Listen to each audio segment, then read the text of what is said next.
L'interview Radio Punch. Le replay.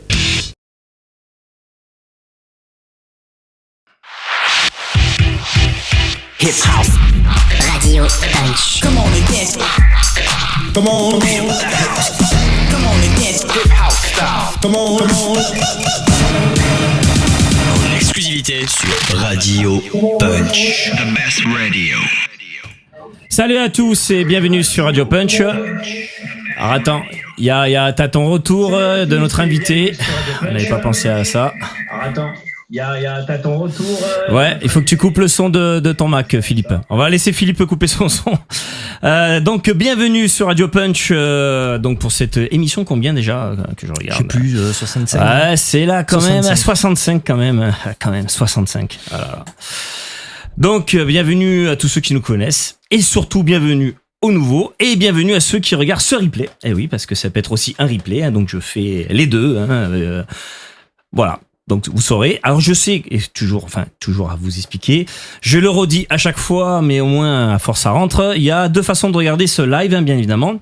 Donc sur Facebook, avec le petit désavantage que nous on veut pas faire de dommages aux majors, on veut pas leur faire perdre d'argent, vous comprenez. Hein, nous on n'est pas là, surtout en ce temps de crise. Hein. Donc certains extraits sonores seront coupés, quoique ce soir, c'est pas dit. Mais bon. Il y a des chances que sur Facebook, il y a certains extraits sonores qui soient coupés. Après, vous pouvez écouter en même temps sur Twitch. Et là, je vais dire, il n'y a aucun inconvénient en fait. Il n'y a aucune censure et aucune coupure. Vous pouvez écouter tous les extraits sonores et en plus avec le traitement audio de la radio. C'est bonnard. Voilà. Petite chose aussi à vous rappeler, c'est que vous pouvez aussi envoyer des étoiles. Alors à quoi ça? Alors sur Twitch, ça n'existe pas encore, on n'a pas encore lancé le truc. Sur Facebook, il y a déjà Florent qui a montré l'exemple, qui en a envoyé une centaine. Donc vous pouvez aussi envoyer des étoiles. Ce n'est pas obligatoire, car c'est la passion avant tout, hein, d'abord, hein, sachez que voilà. Mais si vous avez dit tiens quand même, j'aimerais bien les soutenir, vous envoyez des petites étoiles. Et je vous montre aussi, sinon il y a un truc qui s'appelle Bandcamp, on en parlera après, c'est pas mal aussi pour nous soutenir. Et il y a aussi, et ça c'est la tradition, on regarde, on fait le point, Jean, on est à combien? Normalement, pas loin, on n'y est pas loin là. 987. Normalement, ce soir, on peut peut-être arriver au fameux 1000. 987 abonnés. Alors attention, normalement, il faut qu'à la fin de l'émission, il y ait au moins un de plus. Donc si jamais il y en a qui sont pas abonnés là, hein, même notre invité s'il est pas abonné, hein, Philippe, à qui on va dire bonjour dans quelques instants, tu t'abonnes sur notre chaîne YouTube, tu peux même t'abonner sur notre tweet, exactement. T'as même le droit de t'abonner sur notre Facebook. Et peut-être sur notre futur TikTok, oui, parce qu'il va falloir qu'on s'y mette, parce que ça va être galère, mais c'est effectivement il y a. Faut faire des danses pour TikTok. Hein. Ouais, on fera des danses, mais bon, on fera les danses techno, voilà. Ouais. Donc et après Insta aussi, mais c'est chiant parce que pareil, on coupe les extraits sonores, bref, bon, voilà. Donc est-ce que Jean-Brice va bien? Ça va super, moi je suis toujours content de vous retrouver tous avec toujours des invités de qualité, donc moi je suis ravi. On fait un petit coucou à notre invité, Torgul, que je pense qu'on va appeler Philippe la soirée, comme tu préfères. Torgul, on t'appelle Philippe? Ouais. Philippe, Philou.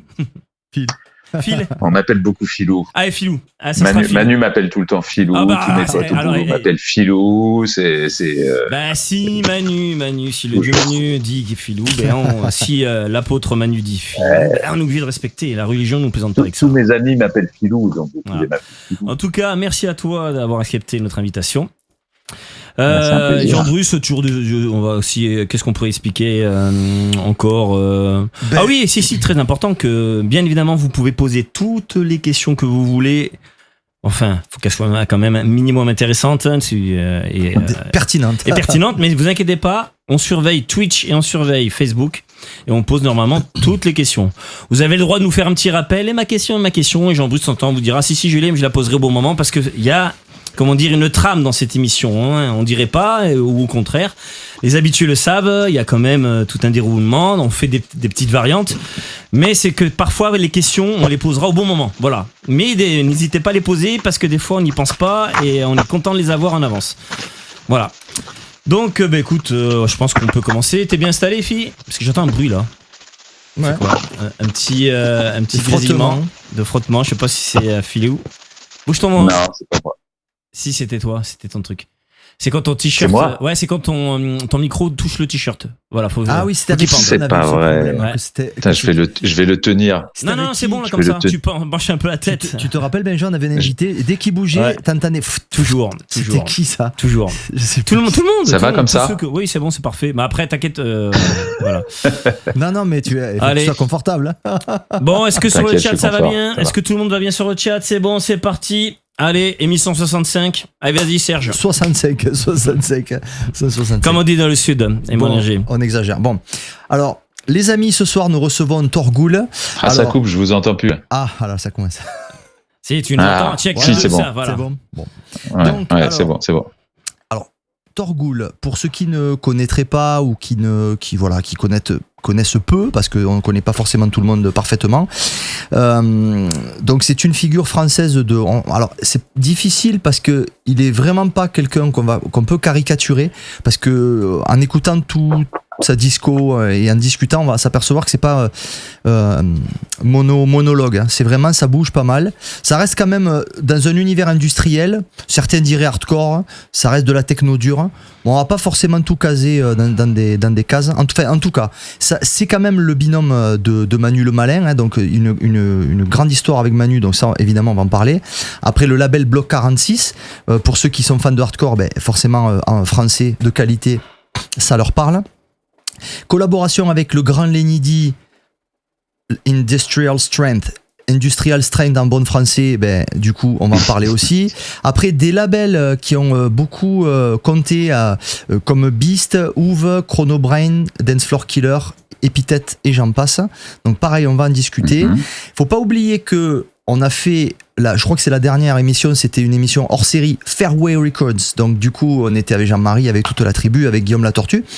Et Torgoul a eu 3 compiles. Il a participé à 3 compiles Fairway. Donc forcément, on va parler de cette épopée Fairway.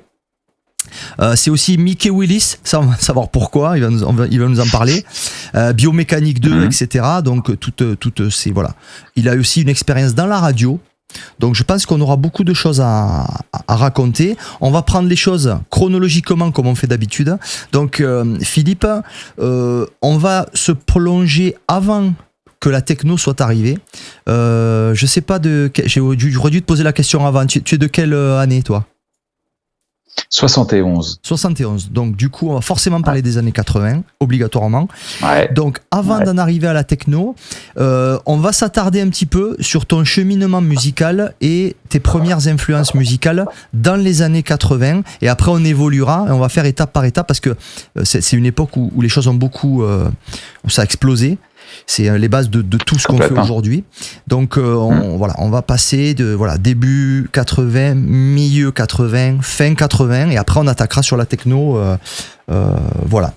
Donc je te laisse la parole, Philippe, pour prendre le temps, peut-être que c'est la première fois, je sais pas, mais de développer même, tu vois, ce que tu écoutais à la maison avec les parents, ça joue toujours beaucoup, ou pas, mais ça dépend, mais ça joue en tout cas. Préadolescence, les premiers émois musicaux et tout ça. Nous t'écoutons. Alors, chez mes parents écoutent pas beaucoup de musique.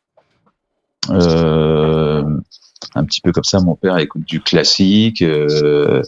Quand j'étais gamin, on regardait les émissions de variété à la télé, tu vois. Mais j'ai pas été bercé dans un milieu musical, tu vois. On n'écoutait pas de la musique chez moi régulièrement. Mes premiers achats de musique, je crois que ça a été quand j'avais 11 ans. Le premier vinyle que j'ai eu un vinyle d'ACDC. Non, c'est pas ça l'histoire. L'histoire, c'est que je voulais un vinyle d'ACDC. Et un oncle m'a offert ABBA.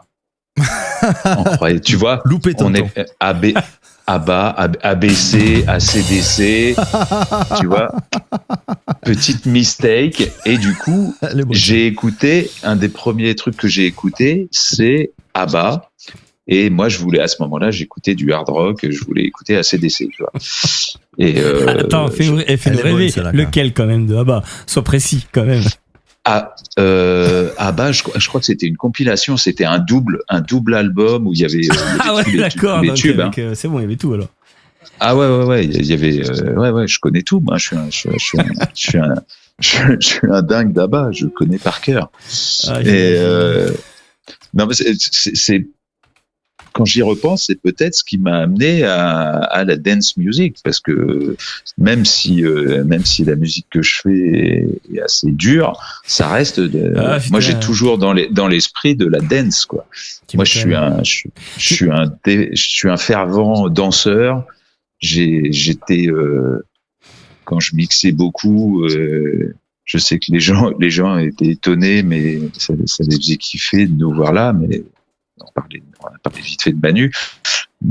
Notre particularité un peu à Manu et moi, c'est qu'on a toujours été au milieu des gens, en train de danser avant de jouer et après avoir mixé.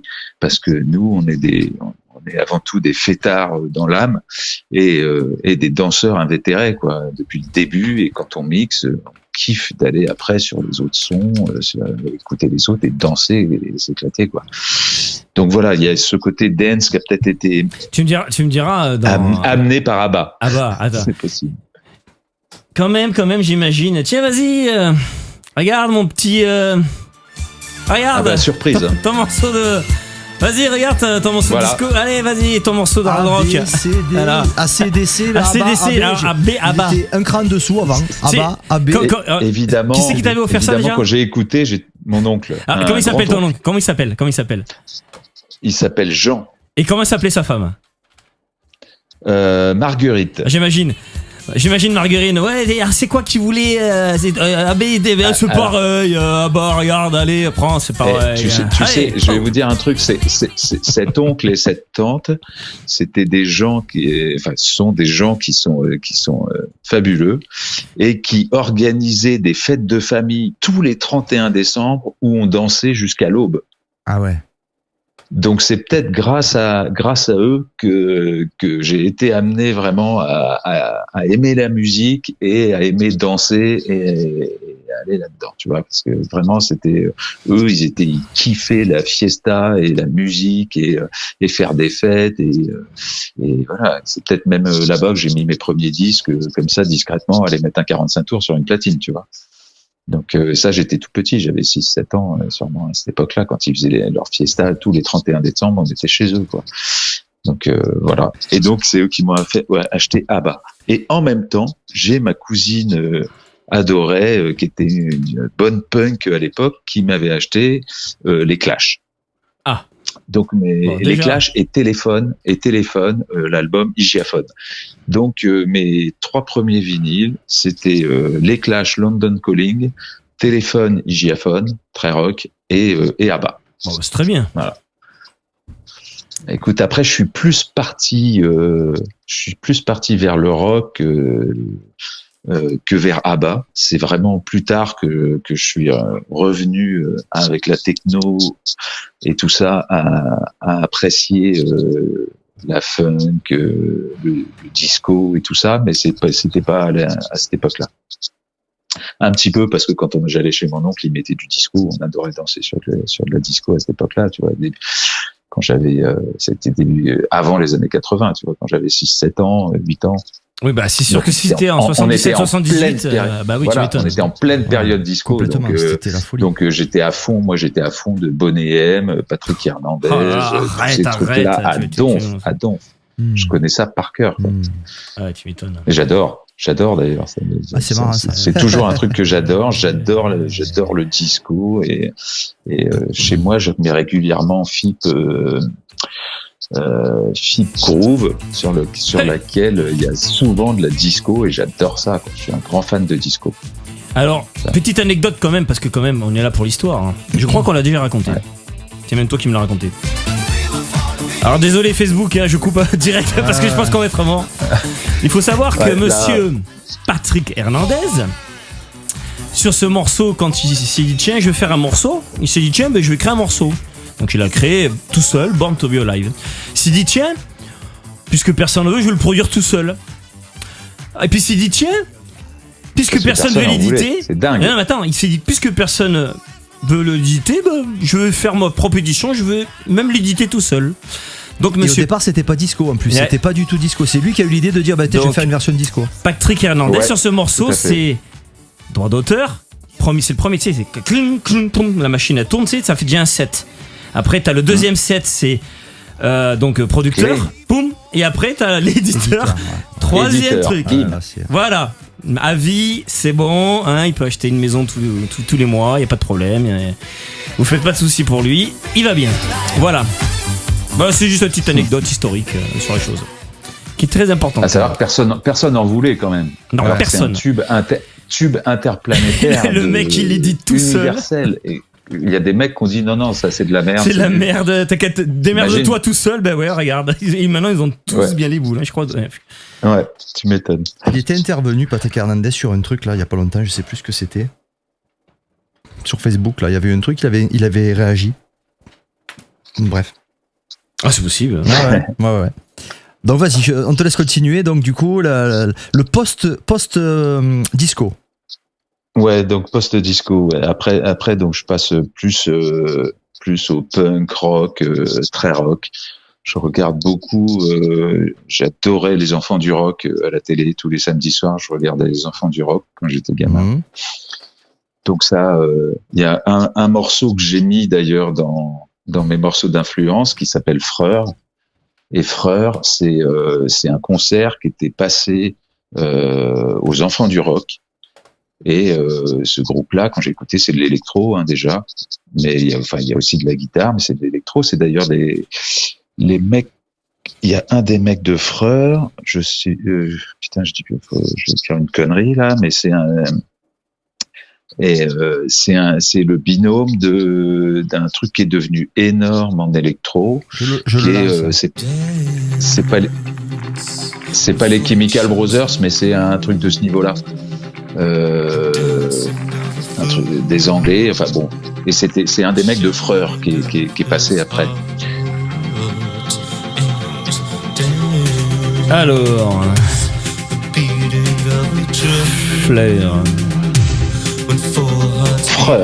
Freur, c'était un concert que j'avais découvert aux Enfants du rock et direct j'ai été en voyage scolaire à C'est Londres. Underworld. C'est Underworld, voilà, exactement. Underworld. Donc quand même, le mec de Freur est devenu Underworld. Donc, énorme, quoi. Born Sleepy, voilà, quoi. Juste énorme.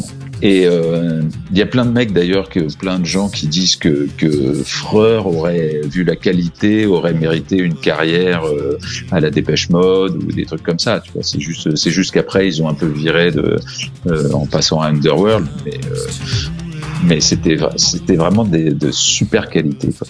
Déjà, et donc la première fois où je voyage à Londres, direct je vais au plus grand magasin de Londres, je me rappelle plus comment ça s'appelait, le plus gros disquaire de Londres, et je passe les 2 jours que j'étais là-bas à chercher, à demander Freur. Non, on connaît pas. Si, c'est des mecs de Glasgow, machin.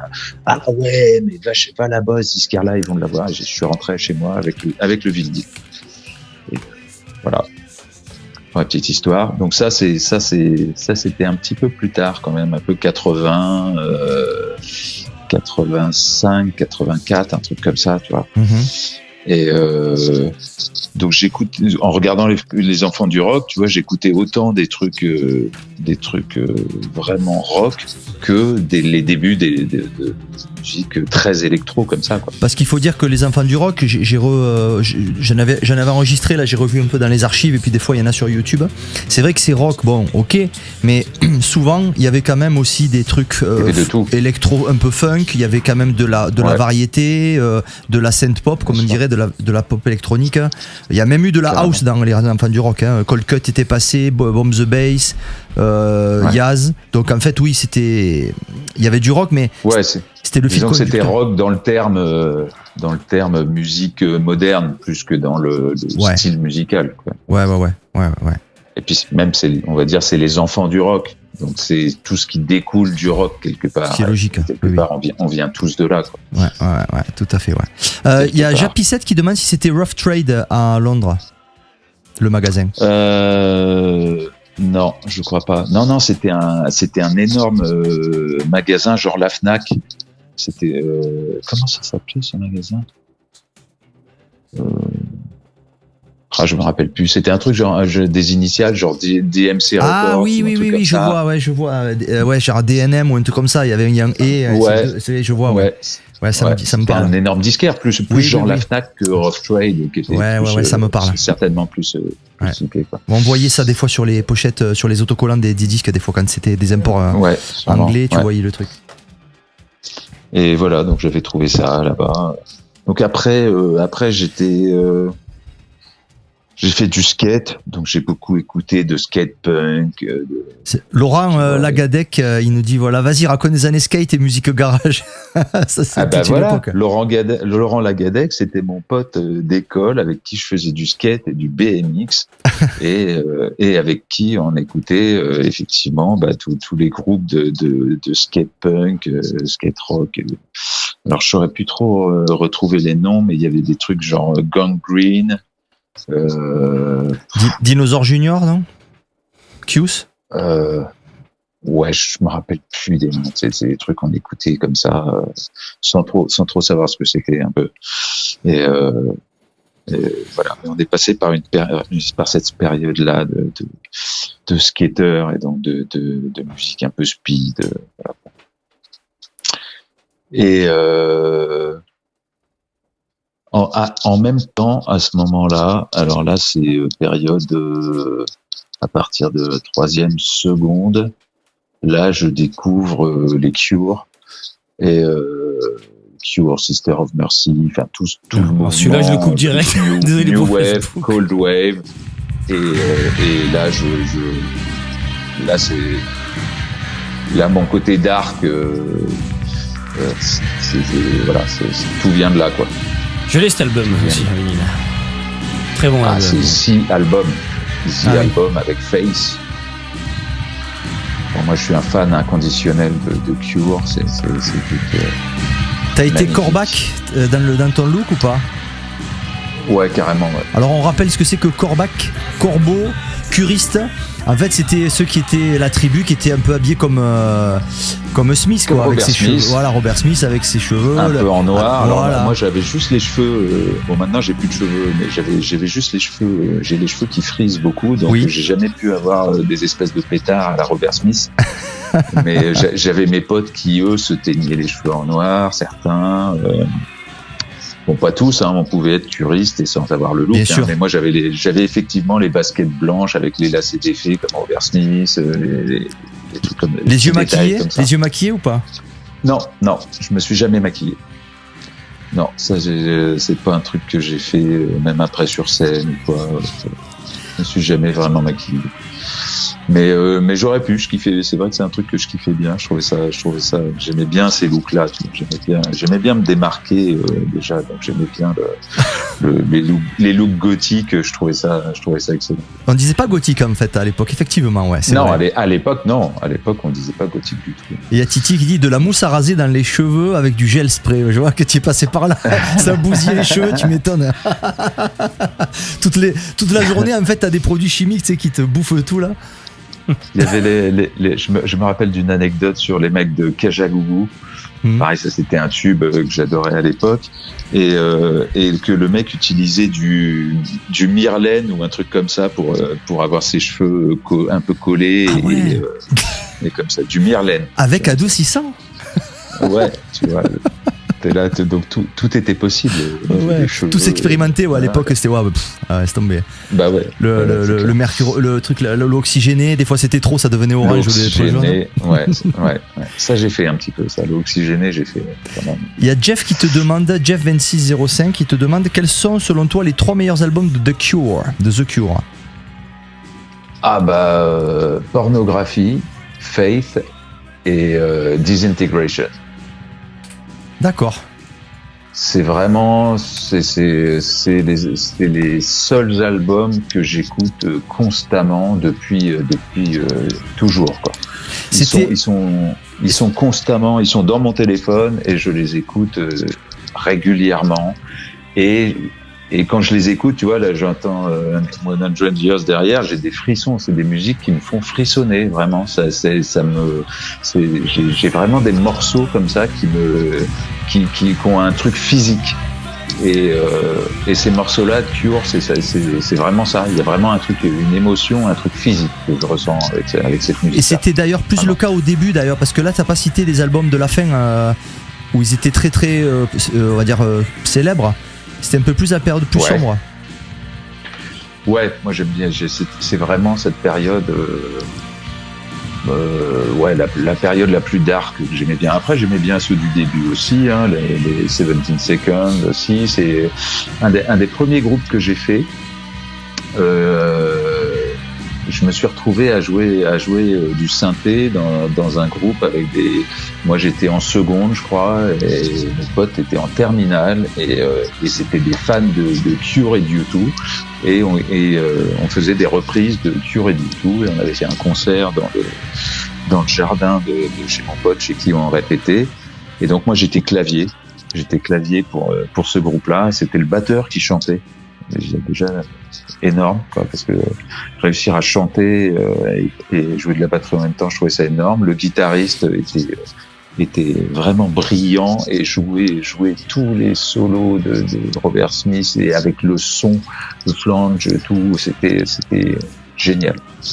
Génial. Les mecs jouaient très très bien avec qui je jouais. Moi j'étais le petit jeune, tout timide, un peu derrière mon synthé, mais eux jouaient vraiment très très bien. C'est le premier groupe que j'ai fait où vraiment ça jouait bien. Alors justement, après, les autres groupes que j'avais fait quand je faisais du skate, c'était nul. On était nuls. Alors deux questions. Quel était le clavier ? Nicolas demande, mais j'allais poser la question. Quel était ce fameux synthé ? J'en fous. Et voilà. Quoi. Allô ? Ouais. Le synthé, on te demande quel était le synthé que tu utilisais ? Alors à cette époque-là, j'avais un MS-20 que j'utilisais pour faire plus des effets. Oui, les bruits. Et, j'avais fait un autre groupe d'ailleurs avec un pote où on avait juste lui jouait de la guitare et moi j'avais le MS-20 et une boîte à rythme. Et on faisait un espèce de punk électronique. On a fait 3 répètes et puis on a arrêté.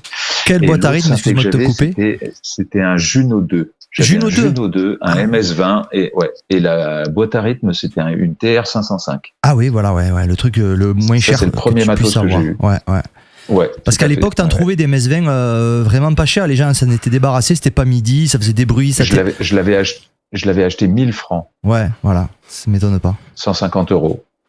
Ouais, c'est ça. Et je l'avais acheté dans un magasin qui était en face du bahut où j'étais.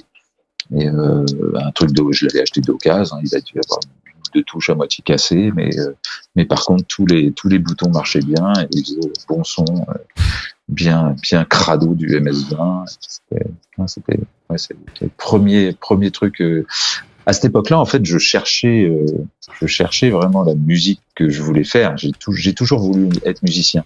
Il y a un de mes très vieux potes que j'ai encore vu il y a pas longtemps qui pourrait vous le dire. Depuis que il nous avait fait remplir un carnet à la con, je sais plus, pour un anniversaire ou un truc comme ça, et avec en disant qu'est-ce que vous voulez faire quand vous serez grand. Et tu vois, je devais avoir. C'est vraiment mon plus vieux pote. On a été bercés l'un à côté de l'autre. Donc, tu vois, c'était vraiment le plus vieux pote. Et je crois que on devait avoir 10 ou 11 ans. Et à cette époque-là, j'avais dit je veux être rockstar mondialement connu. Donc, tu vois, c'était très précis, tu vois, rockstar mondialement connu, surtout mondialement connu. Et donc depuis tout petit, vraiment, j'ai toujours eu ce truc de cette envie de faire de la musique et de me produire sur scène et du coup j'ai beaucoup cherché, j'ai joué de la guitare, mais je suis pas bon guitariste et vraiment quand mes potes m'ont emmené à ma première rave party, j'ai vraiment eu une révélation. J'ai fait putain, mais c'est ça, tu vois, vraiment, c'est ça que je cherche depuis 5-7 ans. C'est cette musique-là que je veux faire, c'est ça. j'avais écouté des trucs un peu dans le genre, mais vraiment tu vois, la rave party avec le gros son. Alors attends.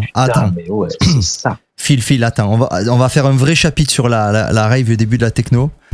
Ouais. Je suis obligé de reprendre le fil parce que ça va être un moment. Un moment pivot. Je reviens juste sur avant. Comme disait Nicolas, MS20 Juno 2, t'étais déjà prêt pour le hardcore sans le savoir. C'est pas faux. Fantasme. Voilà. Et aussi, je voulais savoir, voilà, ta formation musicale, elle est en fait autodidacte. Autodidacte, voilà, c'est ça que j'allais te demander. T'as pas pris des cours particuliers, quoi. Non, j'ai fait de la guitare classique avec un prof de guitare. Ouais. Le fils d'un ami de mes parents qui jouait très bien de la guitare et qui m'a donné des cours de guitare classique pendant un moment. À ce moment-là, j'ai voulu aller au conservatoire parce que je voulais faire de la guitare et j'avais 11 ans et on m'a dit mon petit gars, vous n'allez pas faire d'un instrument avant d'avoir fait du solfège. Donc on va commencer par vous inscrire au solfège. Et quand vous aurez fait 2-3 ans de solfège, vous ferez d'un instrument. Ok, bon, je fais ouais. Bon, d'accord, allez. Donc je suis allé, j'ai fait 1 an de solfège où j'avais 11 ans et j'étais qu'avec des gamins de 5, 6, 7 ans au maximum. J'étais le plus vieux. À 11 ans, j'étais le plus vieux. Mais tu vois, de passer 1 an qu'avec des gamins de 5, 6 ans à faire que du solfège, à chanter des notes, alors je chante vraiment mal. Tout ça a été, à la fin de l'année, j'ai même pas été voir si j'étais reçu.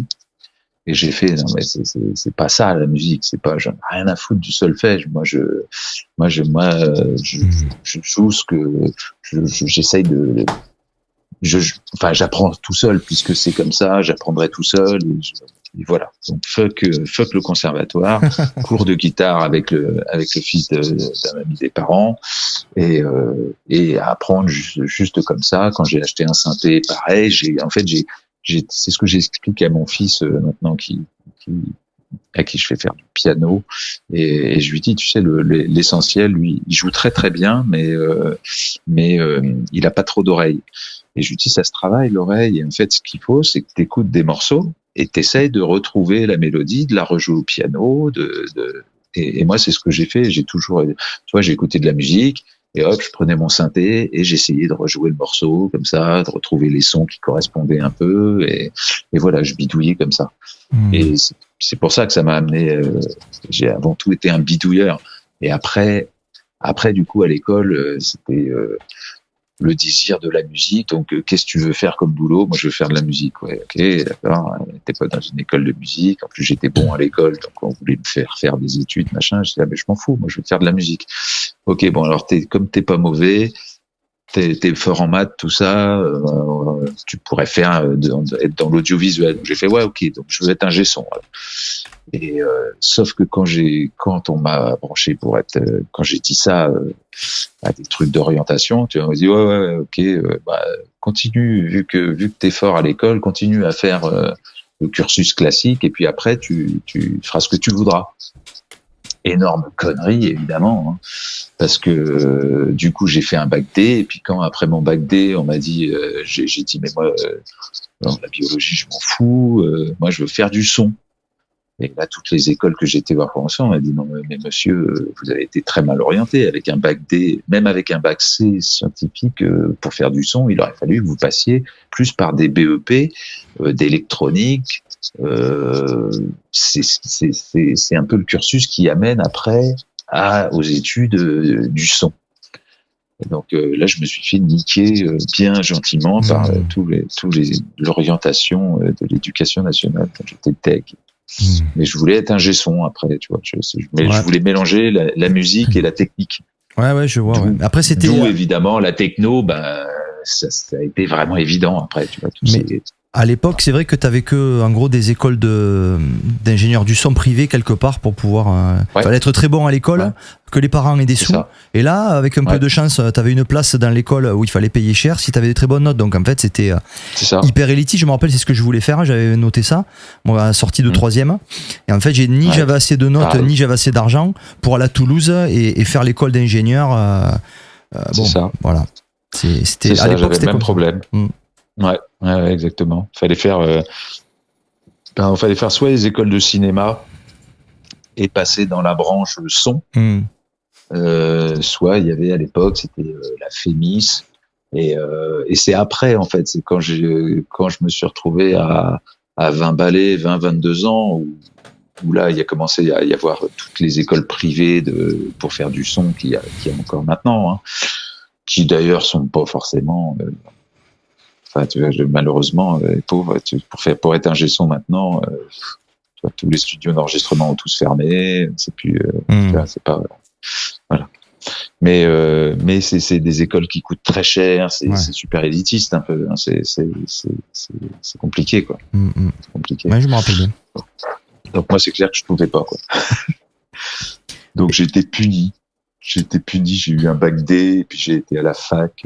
J'ai fait 3 jours à la fac. Ouais, mais ce que tu fais, t'as fait que 3 jours, ouais, non. J'allais dire, remarque, t'as tenté de faire la teuf en 3 jours, hein. T'as fait un truc de bienvenue. J'ai dit à mes parents, laissez tomber la fac. Moi, je veux faire de la musique. Je veux faire de la musique ou ingé son. Donc, qu'est-ce que je fous à la fac? Ça n'intéresse pas. Vous voulez que je passe une année à aller me bourrer la gueule au bar, aller jouer au baby-foot toute la journée? C'est complètement débile. À faire des soirées étudiantes tous les soirs. Ouais, voilà, qui servent à rien. Puis tu sais comment ça se passe, c'est la première année. T'étais loin de la fac ou pas, de ta maison? Non, pas trop, non. Combien à peu près? Moi, je sais pas, je pouvais y aller en vélo, quoi, tu vois. Bon, alors toi, tu feras pas partie de ceux qui, quand ils sont allés à la fac, alors tu me diras que c'est valable pour toi aussi. La première année, qu'est-ce qui se passe la première année, Philippe, quand tu arrives en fac? Qu'est-ce qui se passe en général? Toi, c'est pas ton cas, parce que toi, tu prenais ton vélo, tu rentrais chez toi. Mais qu'est-ce qu'ils font les gens qui vont à la fac? Ils ont pour la première fois, leur appartement. Voilà. Ouais. Et qu'est-ce qu'ils font les gens? Qu'est-ce qu'ils font les gens pour quand il n'y a plus papa, maman derrière le soir et qu'on se dit putain, mais là, je peux faire ce que je veux. Et en général, tu rates ta première année. Donc, en France, ça marche comme ça, en fait, le cursus. Donc, tu fais ta première année, surtout en médecine, par exemple. Tu refais une deuxième fois ta première année. Et c'est souvent pareil pour les autres aussi. Tu refais une deuxième fois bon, à quelques exceptions près, bien évidemment. Voilà. Donc, ça, on le dit pas. Donc, quand quelqu'un vous dit j'ai un bac plus 6, par exemple, c'est pas vraiment un bac plus 6, c'est un bac plus 6,5, parce qu'en fait, voilà, c'est un bac, non. C'est juste que, il a mis 7 ans pour l'avoir. Il a mis 7 ans pour l'avoir, voilà, c'est ça. Il a mis 7 ans pour l'avoir. Et après, si on avance musicalement, alors un peu plus parce que j'ai vu que dans tes préférés, tu avais, il y a aussi de la synth-pop, voire même de l'électro. Je sais pas comment on pourrait qualifier la musique, tu vois, d'Anne Clark par exemple. C'est pas évident de qualifier ça. Aujourd'hui, on dirait électro. Alors il y a évidemment, c'est un peu. Ouais, on dirait électro. Bah c'était de la synth-pop effectivement. Synth-pop, cold wave, électro quoi. Ouais, voilà, c'était Dépêche Mode, Anne Clark. C'était. Après, on passe à l'EBM aussi. Ouais, ça on va y venir, effectivement. Ça, c'était bon, ça. J'adore quand c'est extrait choisi par les invités. C'est vrai que c'était. Voilà que c'est bon, ça. C'était avant-gardiste. On s'est pas fait déjà striker sur ça, faut que je m'en rappelle plus. Hey! C'est énorme. La petite Anne Clark, je vais vous mettre en photo. Ça, regardez-moi. Regardez-moi cette tête de suicide, tu m'étonnes. Ah ouais. J'ai été voir Anne Clark en 2010, un truc comme ça, au Nouveau Casino à Paris. Il y a une copine de ma femme qui bossait au Nouveau Casino et il y avait Anne Clark et on y est allé. Putain, c'est génial, j'adore. Et ça, Anne Clark, c'est un pote à moi qui m'a fait découvrir ça par ses frangins. Et c'est un mec avec qui je faisais des jeux de rôle à l'époque et je devais être en 3e, 4e, 3e. Donc, tu vois, j'avais 14 ans, quoi. 14 ans, j'ai découvert Anne Clark, Dépêche Mode.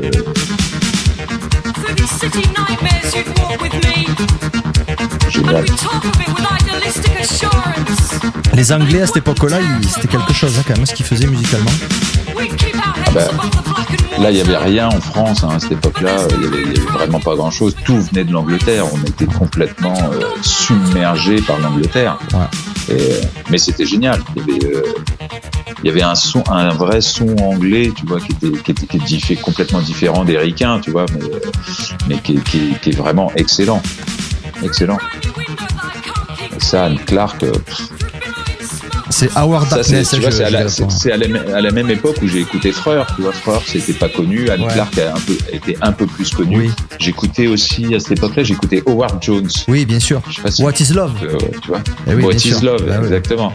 Cette fameuse version live qu'on n'a jamais revue, Philippe. On cherche avec Benjamin depuis 20 ans. On va pas trouver sur une YouTube. Version live de Howard Jones qui rejoue What is Love avec une orchestration qui n'a plus rien à voir, des arpèges de synthé, de folie. C'est mieux que l'original.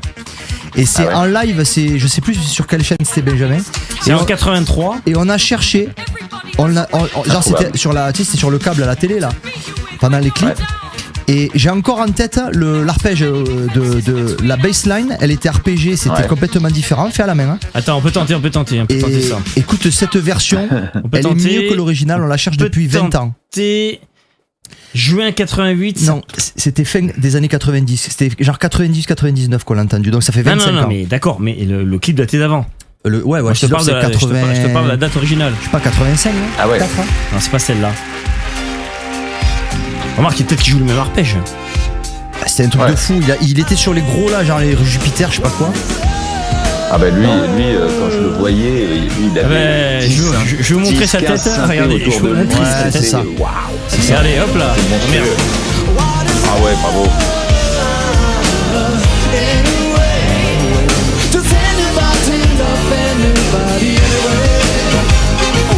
Là, tu vois, c'est assez. L'orchestration est très. Comment dire, vrai instrument. L'orchestration dont je parle, c'était très synthé. Ah, attends, je vais essayer de le retrouver. Il y avait que lui avec des synthés et c'était n'importe quoi. Il jouait des arpèges, il te faisait des trucs, je me rappelle. Et j'ai dit, mais c'est fou cette version-là. Avec Benjamin, on était en transe, je me souviens. Et on n'a jamais retrouvé cette version-là. Ah, mais c'était très bon ça. Hein, je vais essayer de voir si je peux. Il y a Nicolas Chenard qui a mis un lien sur YouTube sur. Tu peux y aller, Benja, sur Twitch. Oui, attends. Il y avait des synthés de partout, c'était que électronique, il n'y avait pas de jammer, des mecs avaient des trompettes et tout ça. C'était hyper électro et putain, c'était. Parce qu'à la base, Howard Jones, il était tout seul. Hein. Ouais, c'est ça. Mais c'est ça, il fait tout seul. Et la version, elle était à rallonge, il s'arrêtait plus. Il faisait des. Alors, attendez, il s'arrêtait plus. Un écho. Hop. Alors, le chat, stream chat. C'est sur Twitch. J'y suis, mais est-ce que je vais avoir. J'ai pas les archives, non. C'est le 1, 2, 3, 4, 5, 6e dernier message. Non, c'est pas ça, c'est comme je viens de connecter maintenant là, j'ai pas accès. Remettez-le moi le Attends, lien. Je vais copier. Ouais, et copier le lien et je le colle. Hop, coller. Tac, voilà, ça y est. Vas-y. Voilà, c'est bon. Hop, et là je peux cliquer dessus. On va voir si c'est ça. 85, Birmingham. On voit. Tu vois ? Attends. Attends, 2 secondes. Ça me fait penser à un truc comme ça, il n'y a que des machines.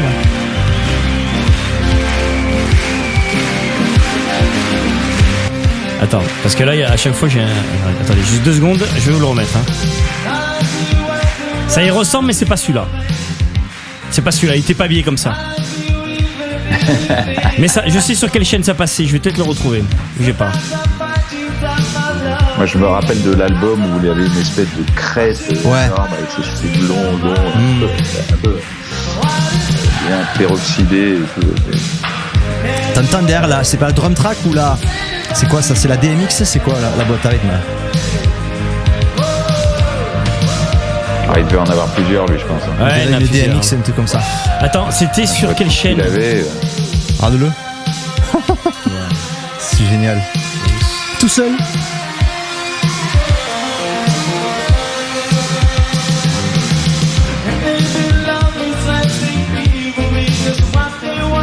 C'est énorme tout seul là. Ouais, le mec il est tout seul. Hein. Ah putain. Il n'y a pas de midi là. Oberheim. Il n'y a pas de Ableton mais Live. non. Hein. Putain, c'est énorme. Un Oberheim, il a un Juno, un Jupiter, je crois. Ça ressemble à ce live là. Mais il était. Je pense pas qu'il était comme ça. Jupiter 8 à côté là, non? Au-dessus. Hein, Philippe, on dirait un Jupiter 8 au-dessus à droite. Je coupe Facebook au cas où j'ai peur qu'on se coupe. Ouais, moi ça me fait. J'ai l'impression que c'est un Jupiter 8. Ouais, je pense. À cause, je suis pas sûr, ça ressemblait à un Oberheim, mais en fait, non, ça a l'air plus. Quand même, le mec tout seul sur scène, il doit avoir un batteur, peut-être avec lui, il a fait les premiers. C'est la boîte à rythme, hein, on dirait la DMX derrière. Ouais, putain. Si on avait su qu'on allait écouter War Jones avec Thorgood, tu sais, il y en a, ils doivent se dire, ouais, ils doivent être écoutés la musique bien sûr, hyper agressive. Dans les années 80, elle était là, regardez, il prenait la caméra lui-même. Le mec, il est fou, il va filmer le public. Il fait tout, quoi. Regardez, c'est incroyable. Là, tu vois. Et attends, il y avait une personne avec un téléphone en train de filmer, tu vois. Ah ouais, c'est pour ça. Le seul qui filme, c'est lui. Les gens, ils niquent le moment. Là, c'est autre chose. Ah oui, regardez le mec. Attends, je vais faire un selfie. Ah, c'est compliqué, là, le fil. J'ai pas les bras assez longs, je peux pas faire. Regarde-le, il court. Et le mec, il est énergétique. Hein. Il va se faire des selfies avec des caméras 8 mm d'époque. Ah, il y a plus de son sur Facebook. Oui, c'est normal, j'ai coupé. Ouais, on prend pas de risque quand même. Allez, on est solidaires, on arrête le son. C'est con de se faire striker par Howard Jones, qu'on adore. Hein. Respect Howard Jones, parce que j'adore aussi. Et le vinyle est par là. C'était la grosse époque Sun Pop. Là, c'est clair. Voilà, Dépêche Mode, un peu plus indus. Ouais, et après, on passe. Attends, pardon, excusez-moi. Juste, j'explique à ceux qui sont sur Facebook. On a que vos voix. Oui, en fait, on vient de couper le son parce que pour pas se faire striker. Oui, comme j'ai expliqué, il y a le lien quand vous êtes sur Facebook. Il y a le lien dans la description du live là. Il y a un lien pour aller sur Twitch. Si vous voulez avoir le son sans blocage, c'est sur Twitch. Alors, si ça coupe un peu, les vrais, ce qu'ils font, ils mettent le son sur Twitch. Mais ils mettent quand même Facebook et ils chattent sur les deux en même temps. Il y a des fous. Ouais. Alors attendez, ouais. C'est les vrais geeks avec 3 ordi en même temps pour regarder les émissions. Excuse-moi, mais on est dans le ton là. Je suis désolé, on continue. Vas-y, explique quand, parce que là. Désolé, Facebook. C'est pour ceux qui n'ont pas compris, je coupe. Moi, le frisson, je l'ai tout le temps aussi. Ah là là. Ah putain. Shake the disease.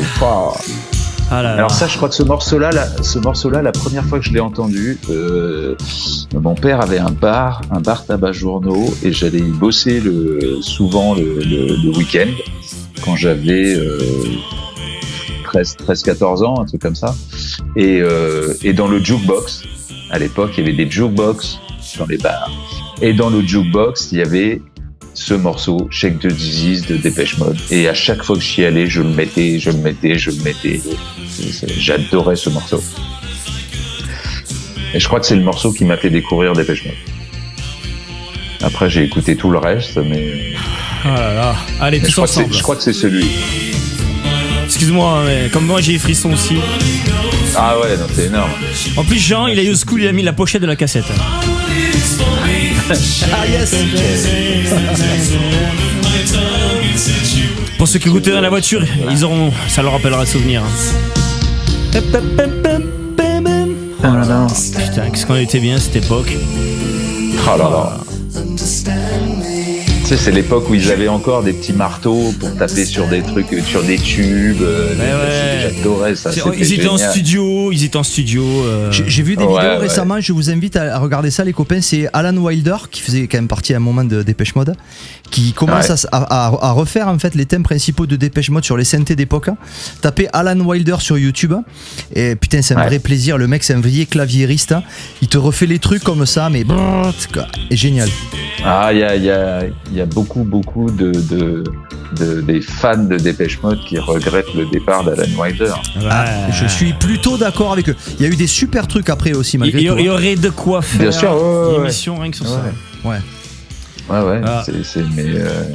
C'est vrai qu'à l'époque, on recherchait la créativité.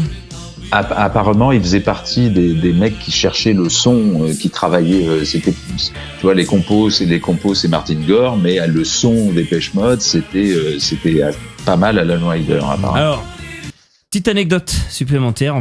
On sera pas loin du thème. Il faudrait que Commuteur vienne nous donner son avis là. Et ça, vous en rappelez? T'entends le? Ah oui, Fan Young Cannibals. Yes. Et le pas là. D'où il vient ce pas là?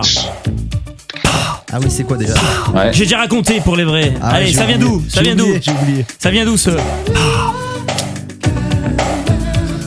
Je remets 2 secondes sur Facebook quand même, voilà, pour qu'ils aient. Là. Ouais.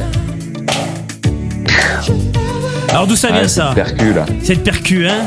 Et vous savez ce que c'est? Bonne question. Eh ben, c'est tout simplement une boîte à chocolat dans des chiottes qui résonnaient. Ils sont arrivés comme ça, ils ont fait PAM! Ah putain, c'est génial! Allez, enregistre ça! Allez, Gilbert, enregistre! Boum, boum! Allez, c'est bon, on a notre. C'est génial. Moi, j'adore ce genre d'anecdote. Ben, c'est comme Bruno Sancioni qui raconte sur Dr. Five The Story. Il a fait ça en faisant tomber le micro par terre. C'était génial. Il a fait le kick, le snare, tout est fait avec un micro. Le premier morceau que j'ai fait avec un sampler, c'est quand je faisais un stage d'ingé son dans un studio parisien à Vanves donc on découvrait les sampleurs, tout ça. Parce que j'avais fait un stage son, vraiment ingé son, et un stage plus axé sur l'électronique et tous les instruments, tous les nouveaux instruments, les sampleurs, les synthés, comment gérer tout ça. Et donc exercice, faites un morceau avec des sampleurs. Alors tous les mecs du stage, enfin on n'était pas beaucoup, c'était des cours du soir, donc on devait être je sais pas, peut-être 6-8 élèves, tu vois. Et c'était 2 jours par semaine, je faisais des allers-retours. Moi je suis de Normandie, je suis Caen, donc je faisais des allers-retours de Caen à Paris pour faire ces petites études là. Quelle année c'était? Tu te rappelles l'époque à peu près? Quelle année ça, c'est quand je bossais aussi, quand j'ai commencé à Radio France. Je vous en parlais tout à l'heure, ouais. On parlait de ça aussi. Donc ça, c'est quand j'avais 19 ans. 19 ans, donc 71, 90. Et d'ailleurs, on va en parler maintenant, d'ailleurs. Hein, de ton premier boulot. Hein, je trouve que c'est fini. Mais ça va avec parce que c'était justement, en même temps, en fait.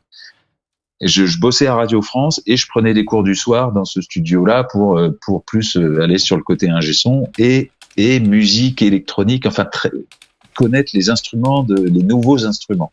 Donc tous les sampleurs et tout. Et donc tous les mecs qui étaient là, c'était des musiciens qui jouaient dans des groupes, tout. Donc eux, ils enregistrent en sampleur, ils enregistrent une ligne de basse, machin. Et moi, qu'est-ce que je fais?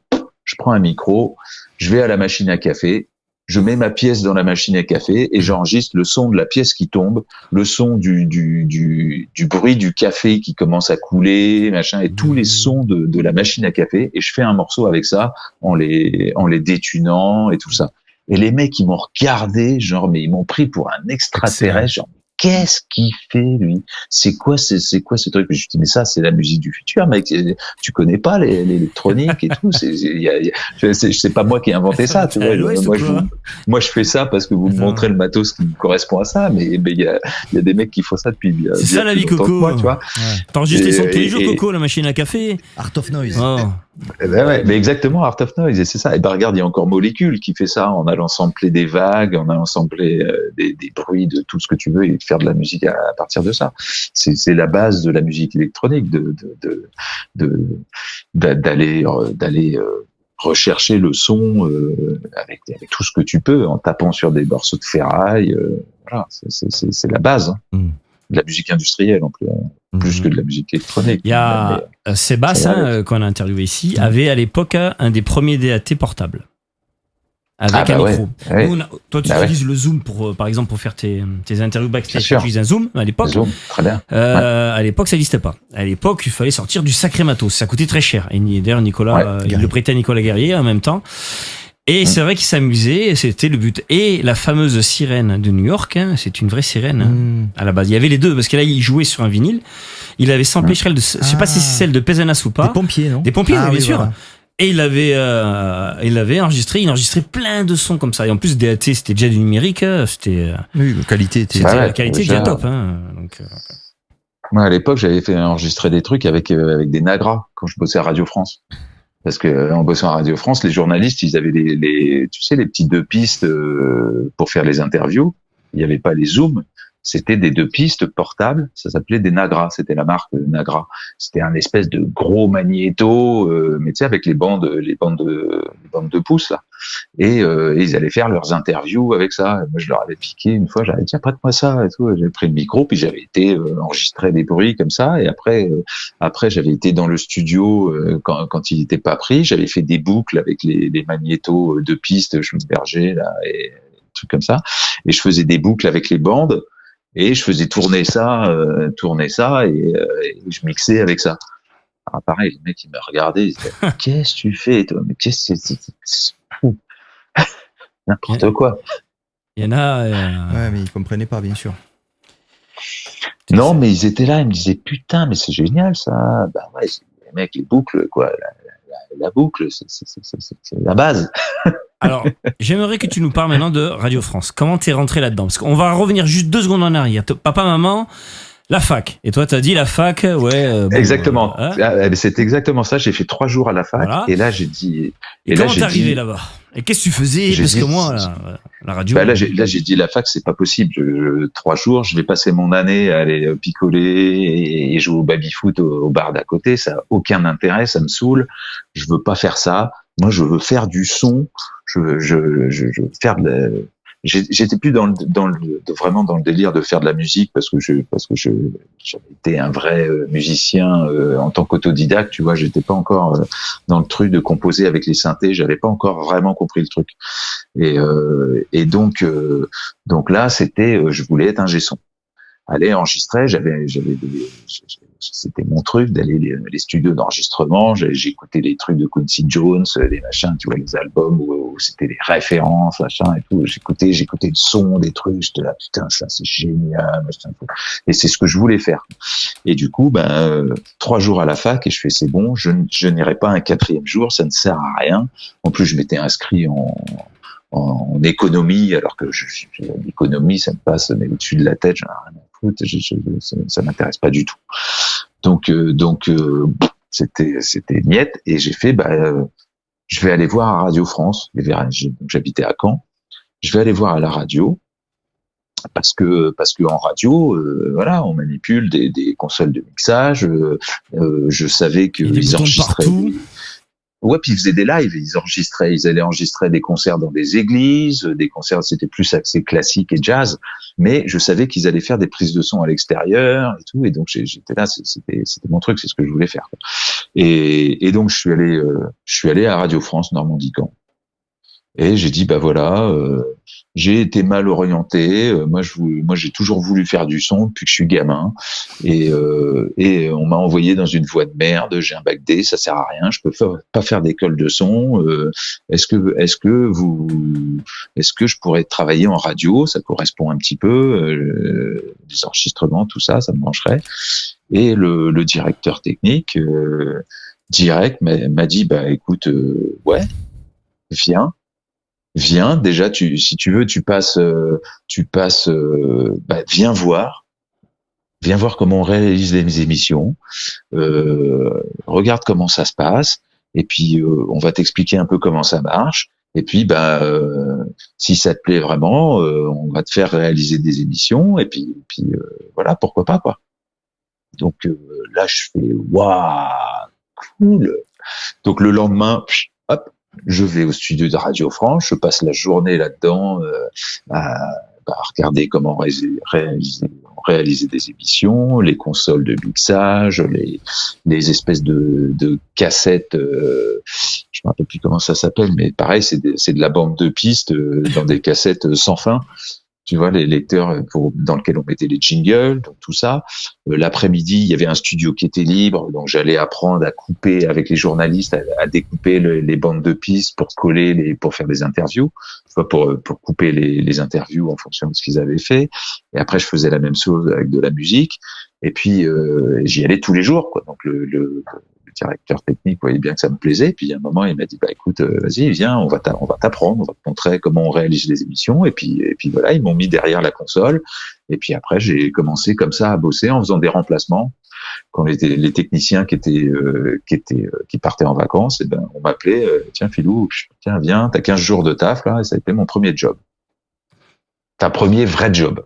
Après, j'avais déjà bossé pour mon père, des trucs comme ça, des boulots d'été, tu vois, mais le premier vrai job, en me disant, voilà, j'ai un pied dans le truc, c'est ça que je veux faire, c'est Radio France.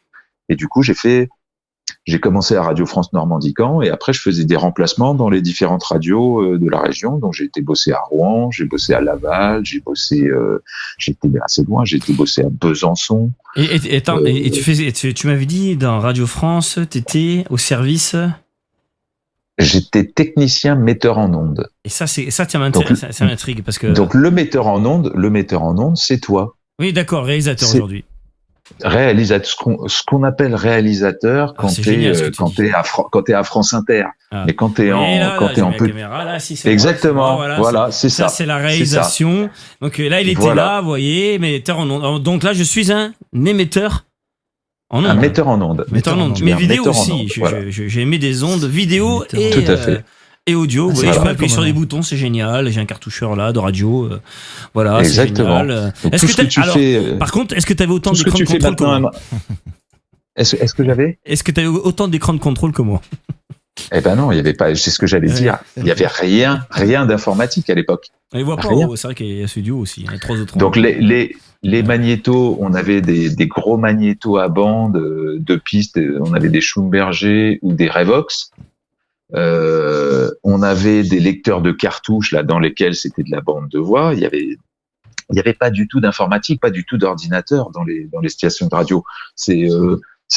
Quand c'est arrivé quand j'ai commencé à arrêter parce que j'étais trop parti dans le DJing et dans la techno et j'ai arrêté de bosser à Radio France au bout d'un moment, au bout de 3-4 ans.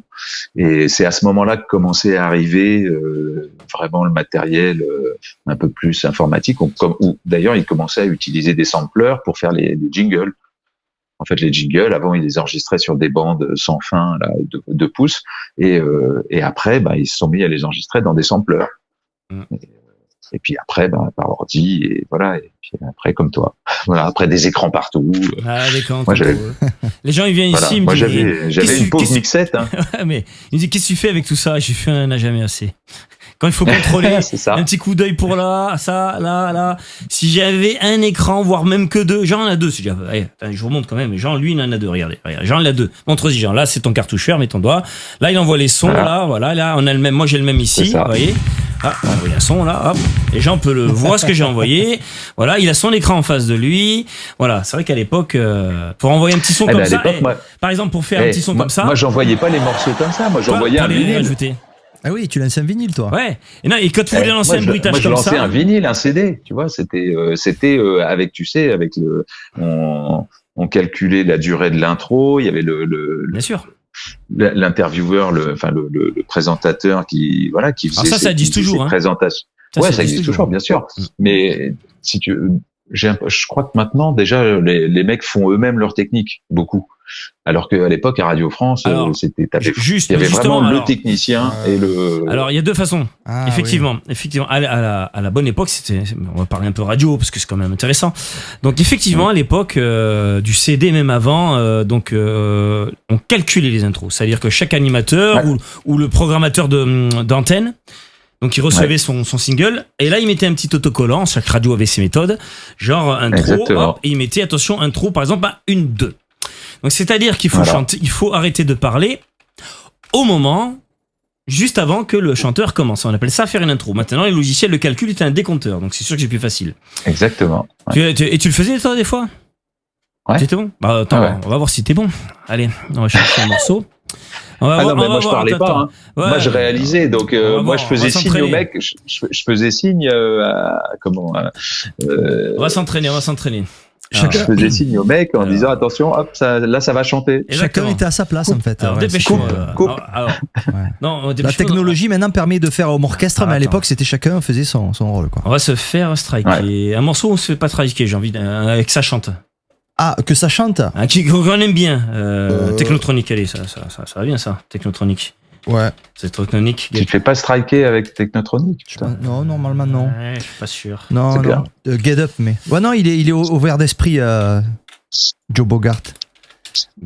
Non, en tout cas, on s'est jamais fait striker jusqu'à présent. Hein, ça peut arriver après, mais en général, il collecte. Il n'est pas du genre à couper. Il collecte les royalties, lui. Il est pas. On peut toujours discuter avec lui.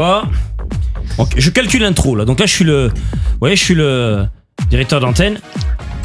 Voilà, 12 secondes, 13. Voilà, tu regardes. 15. Alors, c'est parti. 15, allez, ça qui commence voilà. Jean, tu veux tenter ou quoi?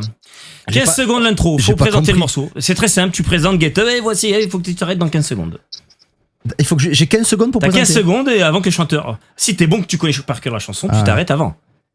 Ouais, donc c'est parti, bienvenue sur Radio Punch et voici. Bienvenue sur Radio Punch. Attends, faut que la musique commence. Ah oui, t'as 15 secondes. Allez, c'est parti. Bienvenue sur Radio Punch. Joe Bogart, alias Thomas de Kinsey, Technotronic. C'est de la hip house, c'est sorti en 1990, c'est belge. La chanteuse c'est Yakitke. Ça va démarrer bientôt, c'est la nouveauté de ce septembre 1989. C'est pour vous les amis. Oh yeah, bravo, on applaudit. Oh yes, bravo. Ça c'est beau, ça c'est beau. Bravo. C'est bon, embauché. Bravo, bon, c'est un vrai c'est animateur improvisé, on n'a pas révisé. Donc voilà ce que c'était qu'une intro. Voilà, et ce que font tous les jours, et ça continue toujours. Hein. Donc quand vous êtes sur Énergie, et voici le dernier Dua Lipa, bon, et quand le mec mange le truc, moi, quand j'entends la radio et que je vois l'animateur qui mange l'intro, je suis là. Oh, et surtout qu'aujourd'hui, je peux pas vous montrer là, mais il y a un décompteur, c'est-à-dire que je l'ai pas encore installé, mais quand on l'aura, donc t'as carrément faire des hooks maintenant, tu peux passer le meilleur moment, genre, et nous allons écouter le prochain Technotronic et ça t'en met le meilleur passage du genre directement le refrain, on appelle ça le hook. Hop, ta boucle, tu peux faire la boucle du début et tu peux parler. Alors là, tu triches, hein, tu parles, et voici, c'est parti. Et hop, tu passes au truc. Voilà. Et l'intro surtout. Et ça devient rouge. Attention, il te reste 1, 2, 3. Alors aujourd'hui, les enfants, si vous écoutez une radio nationale et que que vous entendez l'animateur se goinfrer, on appelle ça se manger l'intro, vous appelez de suite la radio. C'est vraiment qu'il est mauvais, quoi. Vous dites c'est vraiment il est pas bon. C'est pas possible. On peut pas en 2024. C'est pas possible. Regardez, Jean il l'a fait qu'une fois en première fois, il a réussi. Il lui a dit c'est 15 secondes, tu présentes. J'ai improvisé complètement. Bon après c'est mon dos. Après c'est parce qu'il y a un morceau qu'il connaît. Je travaillais avec un journaliste qui était un jeune. Le mec était, alors quand on réalisait les émissions, on faisait tout. On mettait la musique, on envoyait les jingles, on réalisait les journaux. Parce qu'à Radio France, t'as les journaux toutes les heures, avec les journalistes qui arrivent dans le studio, les interviews, les machins. C'est pour ça que je parlais de découper les bandes pour faire les interviews, parce que je faisais ça aussi pour les journalistes. Et il y en avait un.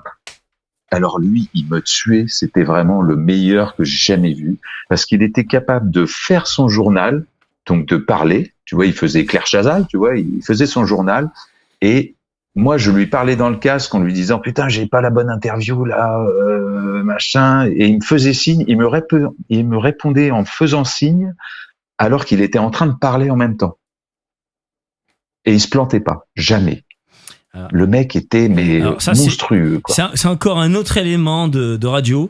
Est-ce que ça marche, Jean, si je le fais? Tu as fait voir? Si je fais talk. Faut être capable de. Attends. C'est comme un batteur, tu vois, c'est qui décompose, qui fait des trucs complètement différents avec tous les pieds. On appelle ça. Là, c'est pareil.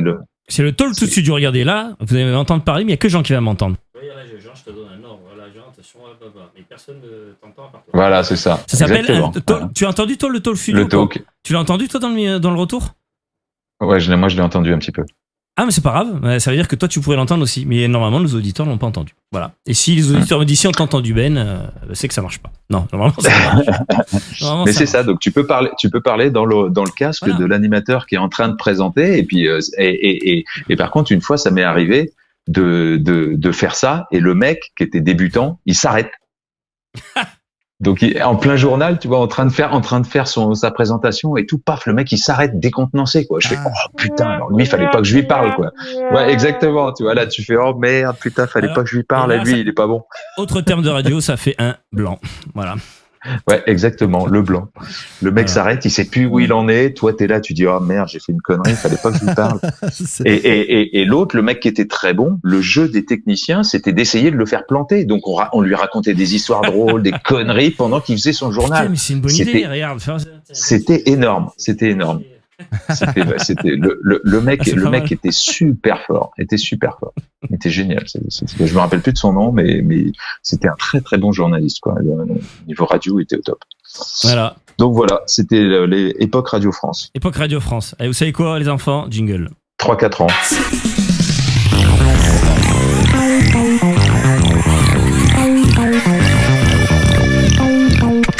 Acid House. Radio Acid House. Alors, j'ai envie de passer un jingle quand on était dans le monde de la radio. Voilà. Ah bah carrément, c'est excellent. Ouais, t'as vu, en plus, il y a la vidéo. Ça me rappelle ma jeunesse. Voilà. Ouais. Là, c'est du jingle high level. Ah oui, il y a toute une équipe. Ça fera plaisir à Nicolas. Ouais. Donc, on va reprendre le petit. Il y a un petit moment. Voilà, on a parlé de la musique anglaise, cold wave, new wave, synth pop, etc., etc. Il y a quelque chose qu'on n'a pas abordé avant d'arriver à la techno. Tu as parlé effectivement de l'EBM, donc plus l'EBM du côté de la Belgique. De la Belgique, ouais. Donc là, on est juste avant la New Beat et tout ça. Donc, est-ce que tu peux développer un peu la partie EBM, ancienne Belgique, c'est-à-dire tout ce qui était avant 87, 88 Ouais, là, c'était la musique indus, un peu les fronts de 4-2, Split Second, Skinny Puppy, il y a plein de trucs il y a plein de trucs beaucoup moins connus que ça. Je connaîtrais les morceaux, mais je sais même pas les noms des mecs parce qu'il y en avait. Le BM, c'est énorme. Il y avait vraiment beaucoup de groupes. Et on a fait une soirée BM il y a pas longtemps, nous. Ouais, c'est génial. Et c'est une particularité. C'est belge, quoi. C'est vraiment les Belges, ça. Hein. Je crois qu'il y a que en Belgique qui avait vraiment autant de groupes de BM. Ouais. Au début, oui. Qu'est-ce qu'il y a? Il y avait Borghesia, je me rappelle des différents noms comme ça. Ouais. Agrumes. Ah, il y en a plein. Il y en a plein. Suicide Commando. Ouais. SA42.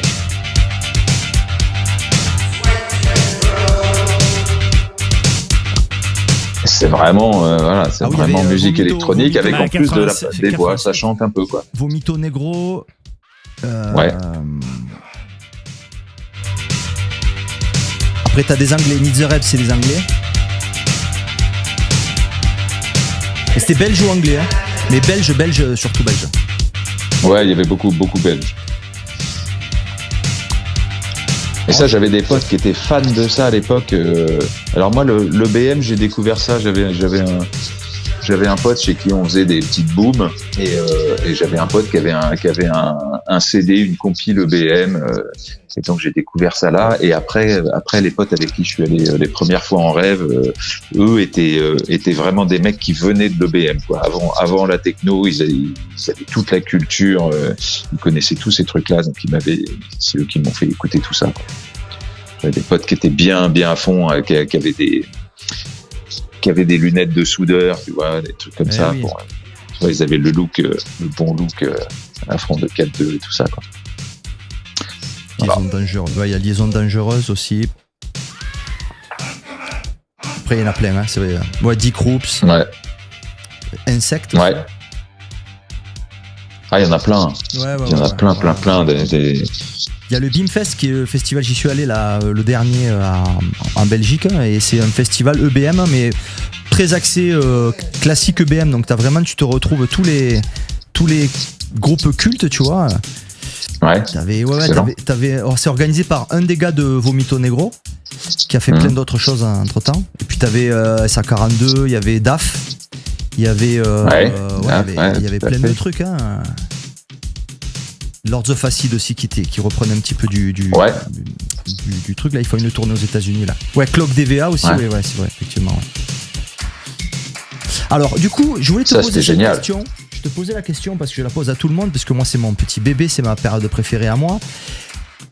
J'aimerais que tu m'expliques comment tu as vu quand les choses ont basculé. Donc, avant que la techno arrive, il y a eu une première bascule. C'était quand la house music, la new beat et l'acid house ont tout ravagé. C'était donc à la fin des années 80, 87, 88. Comment tu l'as vu arriver? Est-ce que ça t'a plu? Est-ce que tu as loupé le coche? Est-ce que ça t'a fasciné? Est-ce que ça t'est passé au-dessus? Est-ce que tu peux nous développer ça?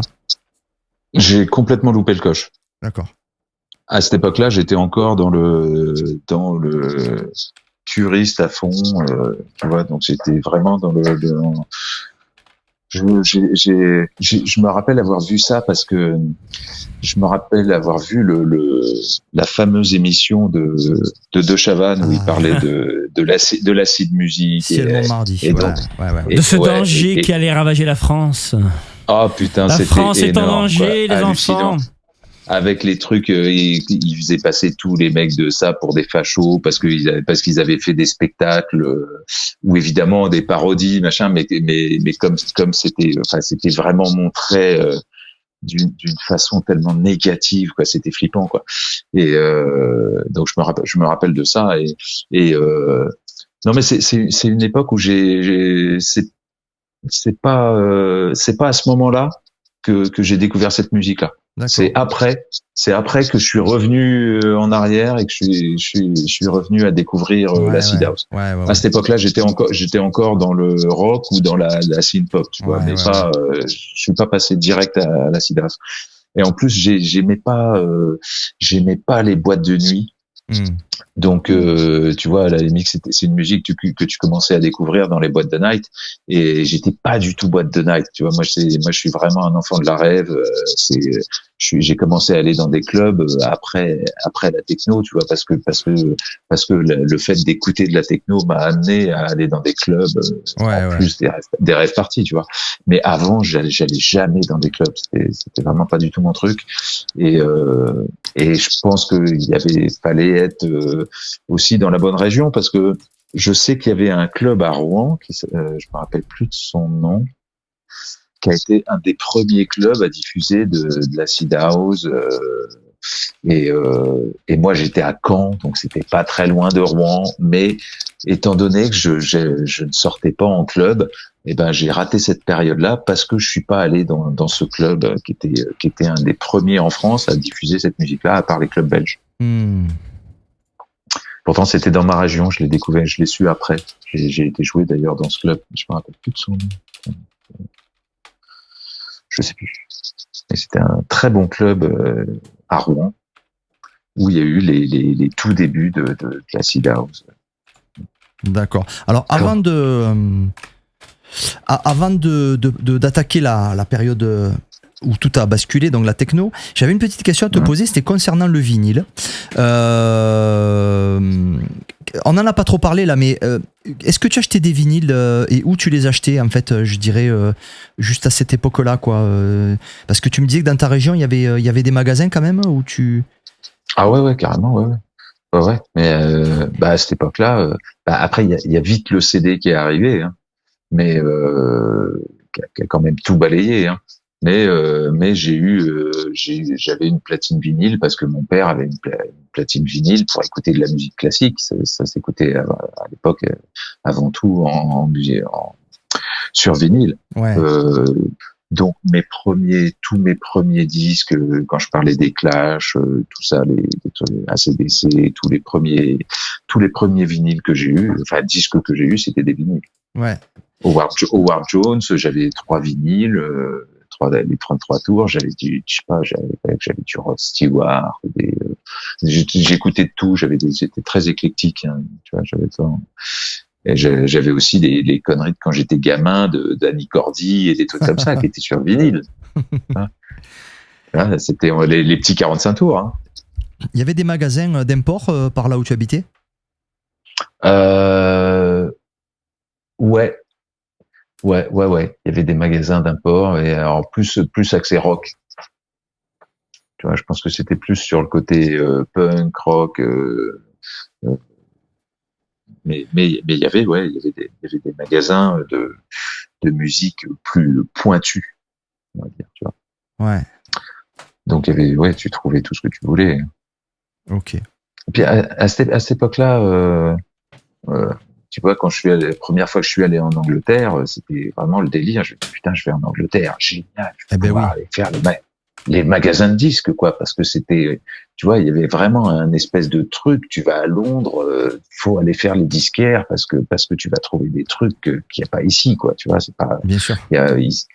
Chez nous, on avait surtout le mainstream, tu vois. T'avais pas les trucs vraiment pointus, tu les trouvais pas, quoi. vois, quand je parlais de Freur tout à l'heure, Freur introuvable en France.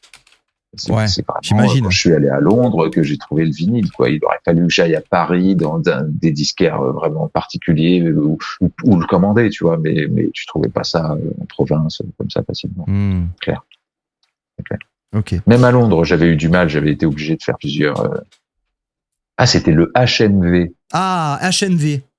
Tu vois, HNV. Ouais, c'est ça. Ça y est, c'est HNV. HNV. Tu vois, c'était ça le magasin. Ouais. Tu vois, je sais plus ce que j'avais dit. Je sais plus ce que j'avais dit, un truc dans le genre. Ouais.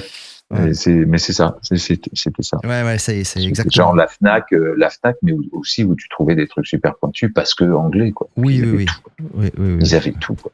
Et les mecs connaissaient tout, les disquaires là-bas, c'était génial. T'arrivais, je leur dis Freur. Ah ouais, je connais. On l'a pas. Mais je connais. Ouais, bien sûr, je connais. Par contre, si tu vas chez tel disquaire, lui, il l'aura. Ok, bon, j'y vais.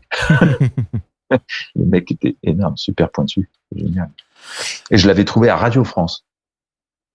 C'est quoi, quand je suis allé bosser à Radio France, à Rouen, il y avait un directeur des programmes qui était une super pointure et qui vraiment connaissait, était un passionné de musique.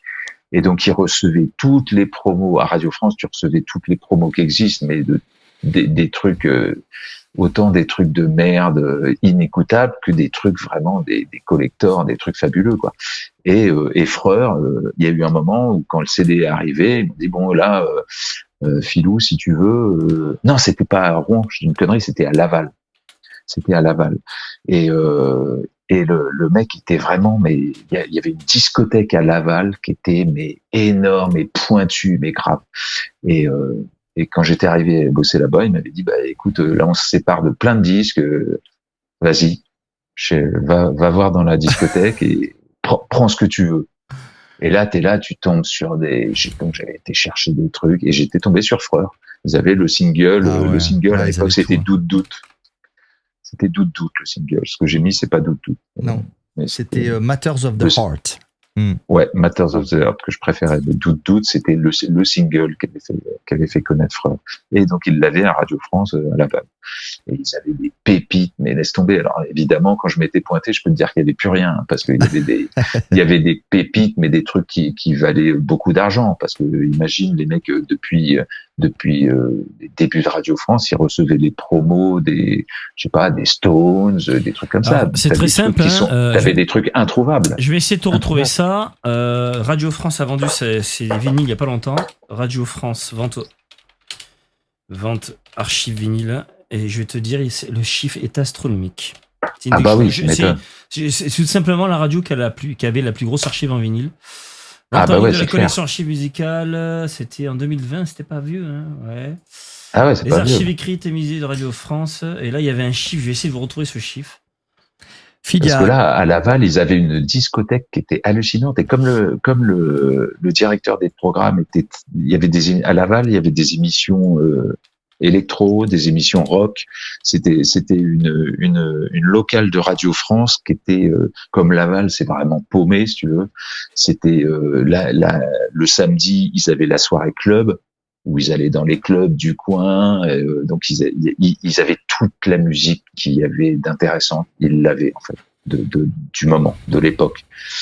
Et du coup, mais ils avaient des trucs, mais de fou, quoi. Ils recevaient tout et des trucs super pointus, quoi. Alors attends, parce que le mec, quand ils se sont séparés des vinyles, mais ils avaient des trucs de folie, quoi, des folies. Ça bouge sur le live. Rod 241 nous dit, c'était quoi le nom du club de Laval? Le club à Rouen, ça devait être l'Exo 7. Ouais, exact, l'Exo 7, tout à fait. C'est ça, l'Exo 7. Et Nicolas Crony nous dit à Rouen, la radio qui jouait techno RVS, le hot mix de 93 à 95, de minuit à 4h. Tous les vendredis et samedis. Et puis t'as la bise de K21 Chroma. Je te fais un bisou. Je sais pas si ça te parle. J'ai retrouvé le dernier, juste pour info, hein, le dernier chiffre, c'était pour Radio France, donc en 2011. C'est carrément dans un entrepôt anonyme, même je pense caché, 450 000 vinyles en 2011. Ouais. Voilà, ouais. un petit entrepôt avec 450 000 vinyles. Ça commence à être énorme. Ouais, puis sachant qu'ils avaient des promos, des trucs, il y avait des trucs mais inécoutables. Tu sais, à l'époque les labels, donc les maisons de disques avaient de l'argent tellement d'argent qui produisaient des artistes qui savaient qu'ils ne sortiraient jamais. Mais il les produisait parce qu'il fallait produire des gens, en fait. Tu pouvais pas sortir que les trucs mainstream, que les stars. Il fallait avoir du promotionnel. Donc ils sortaient des trucs mais nuls, mais qu'on recevait à Radio France. Et je t'assure, des fois les mecs on faisait des sessions d'écoute. Et donc les mecs te faisaient écouter. Alors moi j'assistais pas à ça, j'étais technicien, mais j'avais une copine là-bas qui était animatrice. Elle disait on passait, voilà, quand on reçoit les promos, et ben avec le directeur des programmes, on écoute tout ce qui arrive et puis on sélectionne, ça part, ça m'intéresse, moi je veux le mettre dans mon émission, etc. Et donc on écoutait des trucs mais vraiment nuls, mauvais, mais il y avait à chier de trucs qui sortaient, tu vois. C'était pas comme maintenant où c'est beaucoup plus compliqué. Enfin, maintenant, on sort tout en autoproduction. Mais à l'époque, tu pouvais pas. Le matériel faisait que pour sortir un truc, fallait passer par une maison de disques, passer par un studio d'enregistrement, machin. Donc ça, même le plus petit truc demandait beaucoup d'argent. Ouais. Et les mecs devaient dépenser des trucs il y avait une partie qui était dédiée pour des trucs inintéressants, qui produisaient des merdes. On recevait souvent à Radio France, c'était assez drôle. Tu te rappelles, Benja, à Lyon, quand on faisait notre Tour de France des trocantes et des trocs de Lille, on était allé à Lyon et on était allé justement Radio France se séparer d'une certaine partie de leur vinyle. Ouais. J'avais trouvé la BO du film des Inconnus, le téléphone sonne toujours 2 fois, et c'est introuvable. Et la version, et je l'avais trouvé, il était tout neuf, il avait même pas dû être écouté. Ouais. Et moi la version américaine de Kajagougou, tiens. Oui. La version blanche, c'est la version blanche avec marqué version américaine. Le vinyle le plus connu, c'est le noir avec le logo Kajagougou Touchai. Mais il y a une version blanc avec une version différente, qui est bien d'ailleurs. Ouais, je me rappelle très bien. T'imagines, il y avait des. Attention, c'était les archives de Radio France locales de là-bas. Local. Parce que ça, faut y penser aussi. Il y a les archives nationales. Mais il faut savoir que les radios passaient. Les radios locales. Et à Lyon, et comme tu disais, tout le monde jouait du vinyle. Je crois que le gars. T'avais les archives locales. Je crois que rien qu'à Lyon, le mec, il nous avait dit qu'il y avait 100 000 disques déjà. Ah bah ouais. À Laval, c'était énorme. La discothèque, elle était énorme. C'était hallucinant. Ah, il y a Master Waves qui demande quel était le style de musique des, entre guillemets, merdes. Ah bah ça pouvait être des trucs. Ça pouvait être des trucs complètement ahurissants, tu sais, comme que je sais pas, quand il y a des labels qui produisent des trucs, on a déjà vu dans des émissions les chanteurs allemands, tu vois, tu vois des mecs ou des trucs autrichiens là, tu vois, les mecs moi qui je font pense du violon, machin. T'avais des trucs comme ça, des trucs vraiment, mais admettons un chanteur français qui veut faire des trucs comme ça. Donc des espèces de trucs, des ovnis si tu veux, des trucs où tu dis mais quelle idée de faire ça, un chanteur français qui veut faire de la musique tyrolienne, tu vois. T'avais des espèces de trucs complètement farfelus. Et pour répondre aussi à Master Wave, attention, c'est pas quel style de musique. C'était dans tous les styles de musique qui recevaient de la merde. Hein, tu peux recevoir un bon. Il y avait de tout. Tu recevais un bon. C'était de la variété surtout. C'est bon, ça, c'est la variété, c'est le prochain tube. Et dans le même style, et tu recevais, comme tu dis, que c'est ce truc quoi. Ouais, un truc super mal produit, où le chanteur il chante faux, tu vois, des trucs vraiment pourris. Et ouais. Il y en avait beaucoup. Les amis, je vous propose que bientôt là, très bientôt, c'est-à-dire dans quelques instants, on va attaquer le gros, c'est-à-dire l'arrivée de la techno, notre chère techno. Mais avant, on va faire le petit break promo. Voilà, pour les petites actus, les petites promos. On peut commencer avec le dernier Noctu, avec le trailer. Allez, c'est parti. Allez, Mascarpone. Alors, il est en 4 tiers, hein, donc on nous verra sur les côtés. Allez.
pas les titres.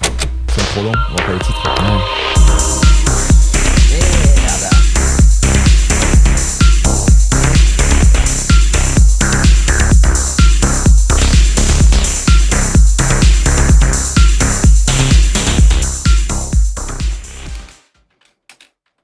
Et voilà. Donc c'est bon ça. Bah écoute, on te l'enverra alors si t'aimes bien. Ah ouais carrément. Bah, écoute, tu vois, j'aime beaucoup les trucs. Moi j'appelle ça électro comme ça. C'est de l'électro, hein, la pure et la vraie. Hein.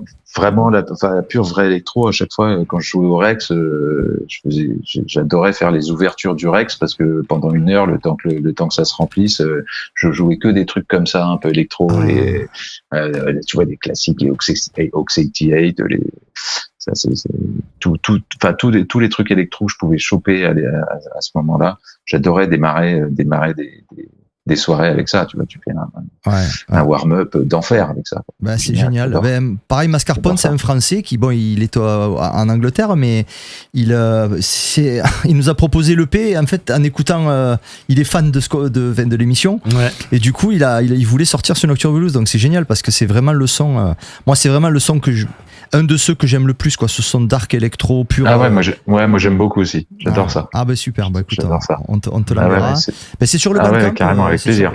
Pour l'instant, c'est exclu Bandcamp. Après, ça va être distribué parce que voilà, on est en train de faire tous les changements de distrib, mais c'est sur le Bandcamp si jamais. Bandcamp, yes. On va mettre celui-là d'avant, on va le mettre après. Hein. Donc là, c'est Mascarpone, il est là. Hein. Voilà, vous pouvez l'acheter. Vous pouvez même donner plus de sous que prévu si vous voulez. Hein. Normalement, je sais pas si tu as. Oui, tu peux, mais ça se fait souvent d'ailleurs. Tu peux. Même un petit euro de plus. C'est l'avantage parce que comme je disais tout à l'heure, pour nous aider, il y a les étoiles, mais sinon il y a Bandcamp aussi, ça marche très bien. Non, mais sachez que quand vous achetez nos vinyles sous Bandcamp, on a un peu plus d'argent pour nous. Hein. Alors, on n'a rien contre notre distributeur, notre partenaire DJDE, qui est voici présent. Par exemple, il reste des Woody McBride, ça descend au fur et à mesure. Faut dire qu'on en a fait beaucoup. Hein. Ouais, non, mais ça va partir, ça va partir. C'est parce que, on va l'écouter après, on va te le mettre pour un peu que tu vois, Philippe. Ce qu'on fait. Woody McBride, attends. On a ressorti, c'est pareil. Tu mets le trailer si tu veux. Ouais, après, attends. D'abord le 8. Classique. On va d'abord mettre, donc le bac. Allez, ça c'est sorti il n'y a pas longtemps.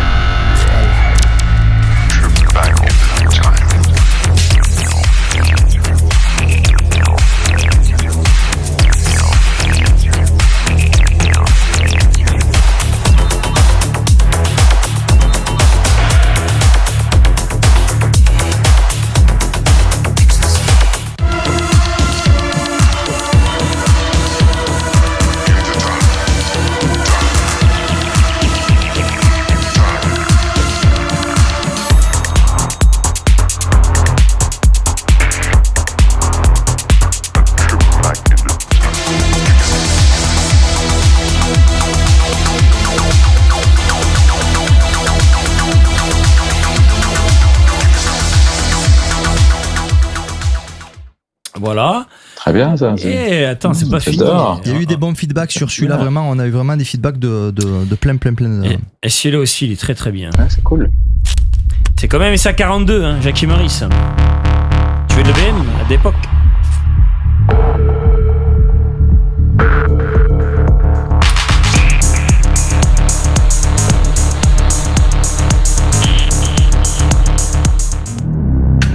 J'aime beaucoup. Tiens, excellent.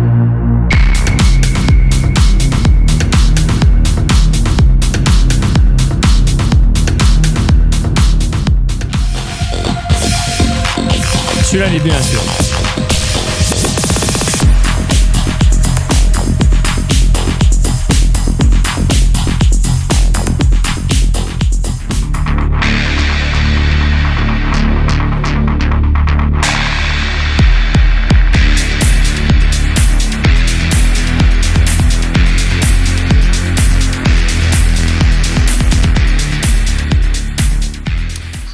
Allez, puis là, on va se mettre le classique.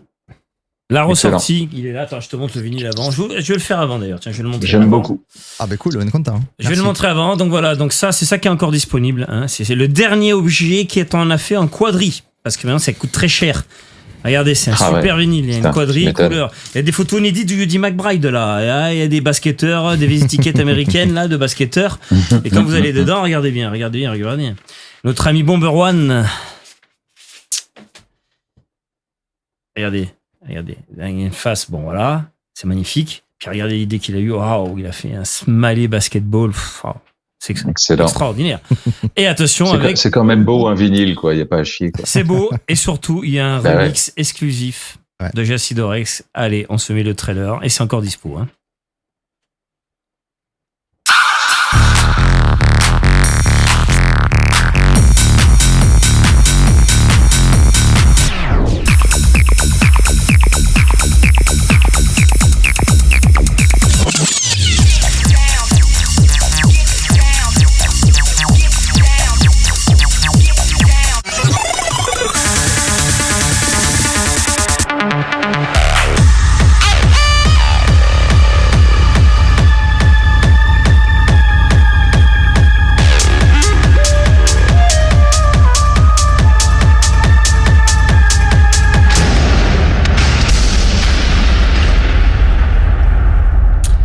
Énorme carton digital, le remix de Jacidorex, pardon, que je fais moi.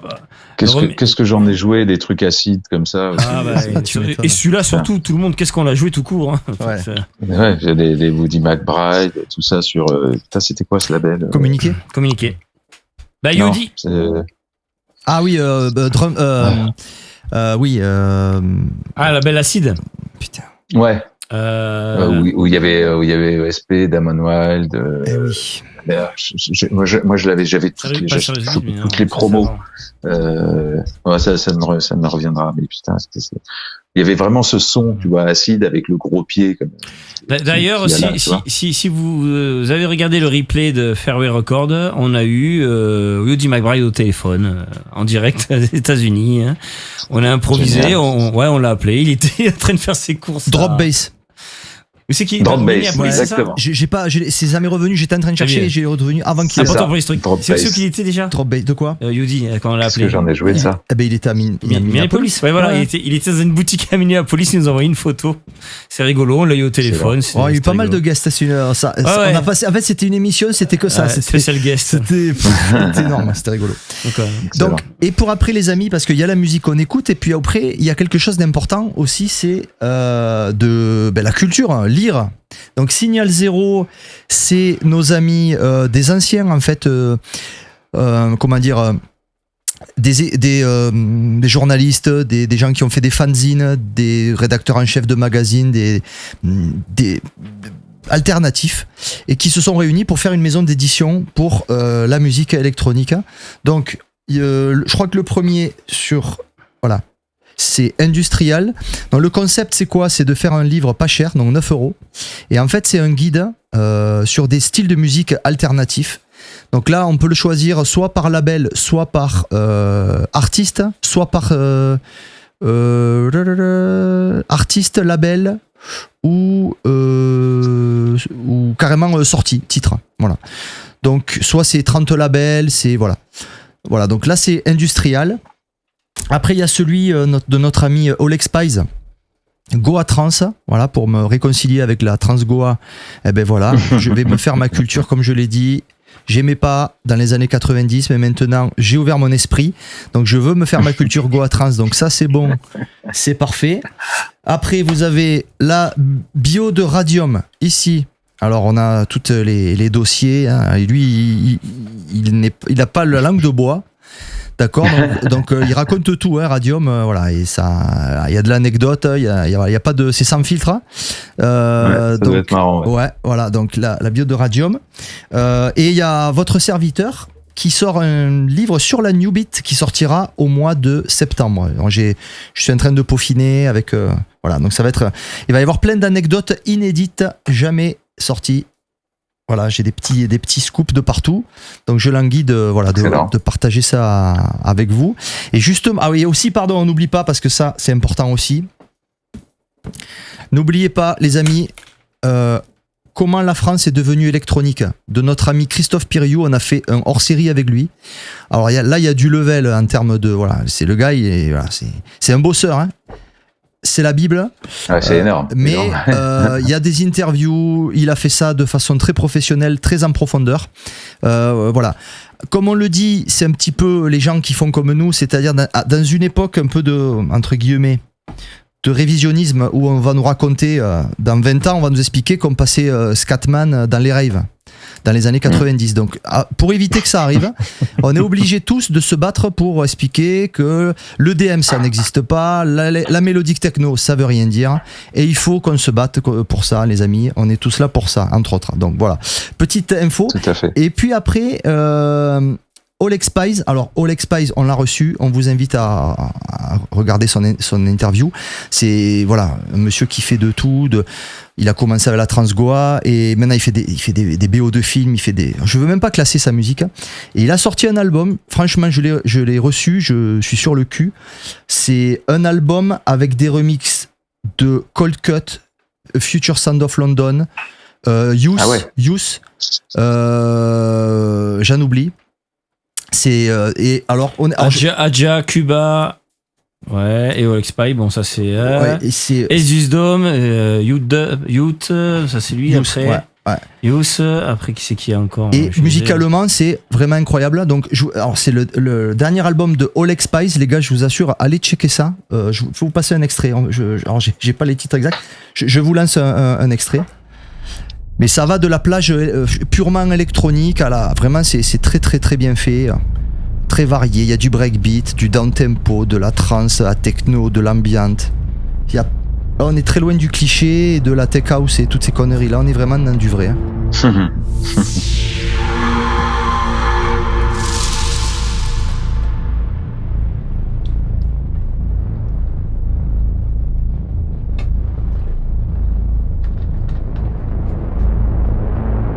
Et c'est produit en termes de prod.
Il est sorti déjà ou non, pas encore? Oui, je crois qu'il est sorti, ouais. Je crois, hein. Oui, il vient de sortir. On voyait des plages très très atmosphériques. On voit qu'il fait des musiques de films. Hein. Après, j'ai pas le bon. Il y a des. C'était un titre, moi je les. Le remix de Future Sound of London. Ceux qui connaissent, c'est typiquement dans l'esprit Dead Cities de l'époque. Hein. Donc c'est j'adore. Dead Cities, c'est mon préféré. Ah ben voilà. C'est dans le même esprit. Dead Cities, il est magnifique. Dead Cities.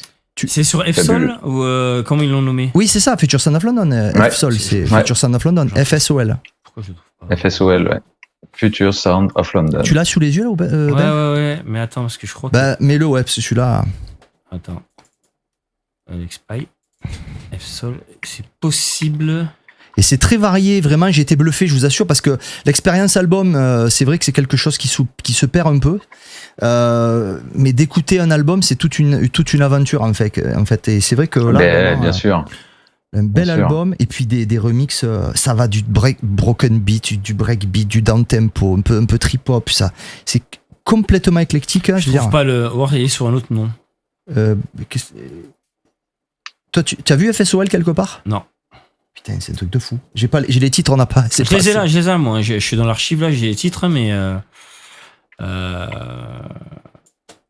sais pas. C'est les remixes. Ouais, Stereo Dwarf, Robert Liner. Robert Liner aussi, il a un remix de Robert Liner. Ceux qui. Bon, on peut mettre celui-là en attendant. Hein. Attends, parce qu'il veut pas. Il veut pas. Je vais revenir ici. Alex Pies.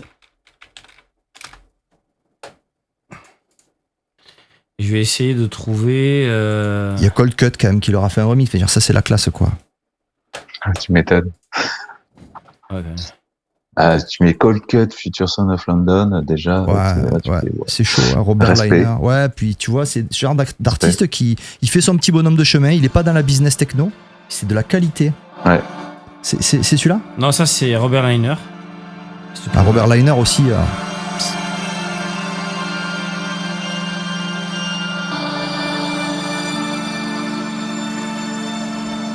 Ça ne rajeunit pas, ça, Robert Liner. Putain, j'écoutais ça. Ah oui. Années 90, ça. Hein, sur Jackson Ah ouais, Beat. grave. Grave. Quand j'allais dans les soirées trans. Pas Goa. La trans. Oui, trans, acid trans même. Ouais, comme Thomas Ekman, un peu le genre de trans acide. Voilà, Alors le morceau, j'ai son nom. Et pourquoi je le trouve pas? Bon, je l'ai trouvé sur YouTube, on va pas s'emmerder. Allez. Je le mets après, c'est bon. D'ailleurs, je vais faire ça. Attendez, parce que là, j'ai cru qu'il allait me faire une pub. J'ai peur.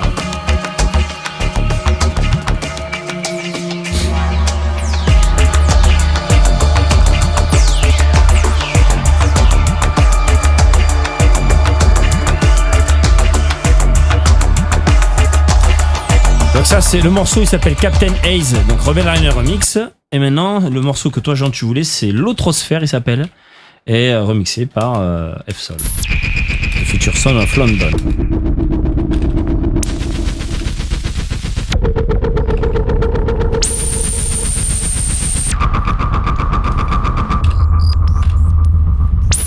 On en parlait des génies oubliés, on nous rabat les oreilles de pseudo-stars, de pseudo-légendes. Mais Future Son of London, c'est... Future Son of London, j'en ai dans mon téléphone constamment. Dead Cities, il est dans la musique que j'ai constamment dans mon téléphone, que j'écoute tout le temps, quoi. C'est un album fabuleux. Dead Cities, il est énorme, quoi. Énorme. C'est le duo Brian Dugan et Gary Cobain, c'est deux génies dont on parle jamais. Et il faut qu'on en parle parce que c'est Amorphous Androgynous, c'est Smart Systems, c'est Mental Cube, c'est Stacker Humanoid. C'est pas grand public. C'est pas grand public du tout. Hein. C'est légendaire. Mais c'est génial. Très bon. Très bon.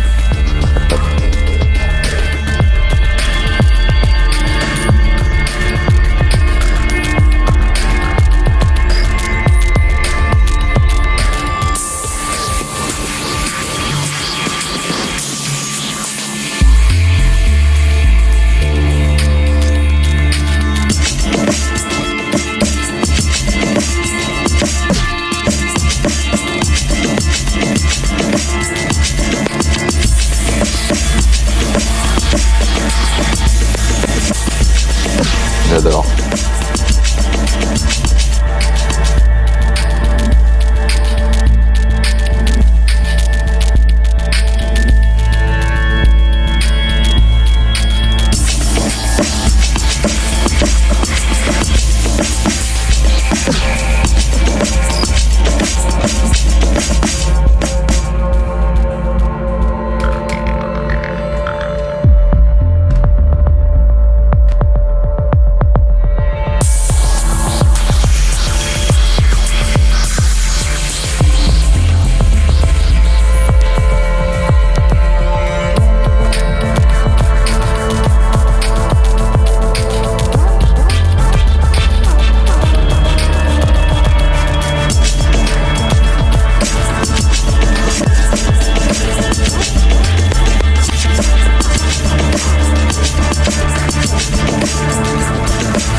je vais mettre le cover quand même à l'écran. Ouais, et le label, parce que du coup, ça aurait pu sortir sur Warp, hein, ça. C'est vrai, n'empêche. C'est quel label? Je sais pas si c'est écrit dessus. Sur le... Ingram Film Object.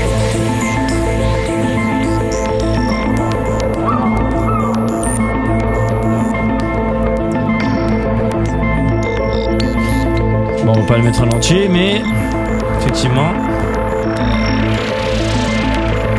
c'est pas mal. C'est bien. lourd, hein. C'est putain de lourd. Hein. Et là, c'est juste, je vous dis, et ça va dans tous les styles de musique. Hein.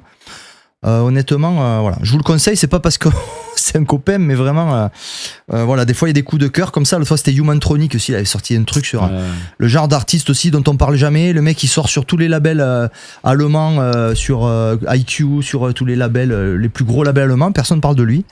Les gars, il y a du talent. Hein. Ah bah ouais, il y en a. Donc c'était la petite phase promo entre guillemets. Merci Promo. de votre écoute à tous. Merci. Bonne musique. Voilà. Très bonne musique. Du coup, C'est vrai, c'est bien. ouais. On va attaquer. Du coup, on va attaquer le dur. Attends, tu veux pas poser d'abord la question? Oui, c'est vrai, on va poser la question. Ouais, Ouais. c'est que c'est Vas-y, bien. ouais. Ben, moi le jingle. Alors. Ah, petit jingle, hein, une petite question pour toi. Il est là.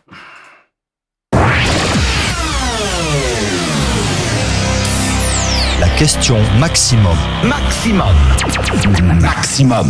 Alors, je vais te mettre un logo sur la tête. Regarde, tiens, regarde, boum. Je vais te mettre à toi. Ah, Jean, ça lui va bien, si Jean. Ça lui va bien, ce soir. Moi, ça me va bien, moi. Ah ouais, ça me va bien, moi, Maximaniac. Hein, voilà, si je te mets ce logo sur la tête comme ça te parle ou pas? Est-ce que ça te. En tant que qu'est-ce que ça radio, t'évoque en tant que radio, ça c'est ce que ça te parle. Non, pas directement. Maximum, ça te dit rien? Ça dépend de l'année. Si, mais pas le logo en fait. D'accord. Bah, La c'était radio le- maximum. Après la radio, oui, bien sûr. Tu l'écoutais Bien sûr. à l'époque? Non. D'accord. Oui, parce que toi, tu as dit que tu avais découvert après. Alors, Ouais, non, après, quand j'ai écouté la radio, après c'est quand j'étais sur Paris et c'était FG et Nova. d'accord, Genova. Ok. Mais j'ai pas après je connaissais évidemment Maximum, mais j'ai jamais vraiment écouté. D'accord. Alors, du coup, la techno, quelle a été, j'ai envie de dire, j'ai bien entendu, on va y venir à la première rave, mais est-ce que avant la rave, tu avais entendu, parce que dans ta liste, il y a un petit morceau qui me fait plaisir, moi, que tu as mis.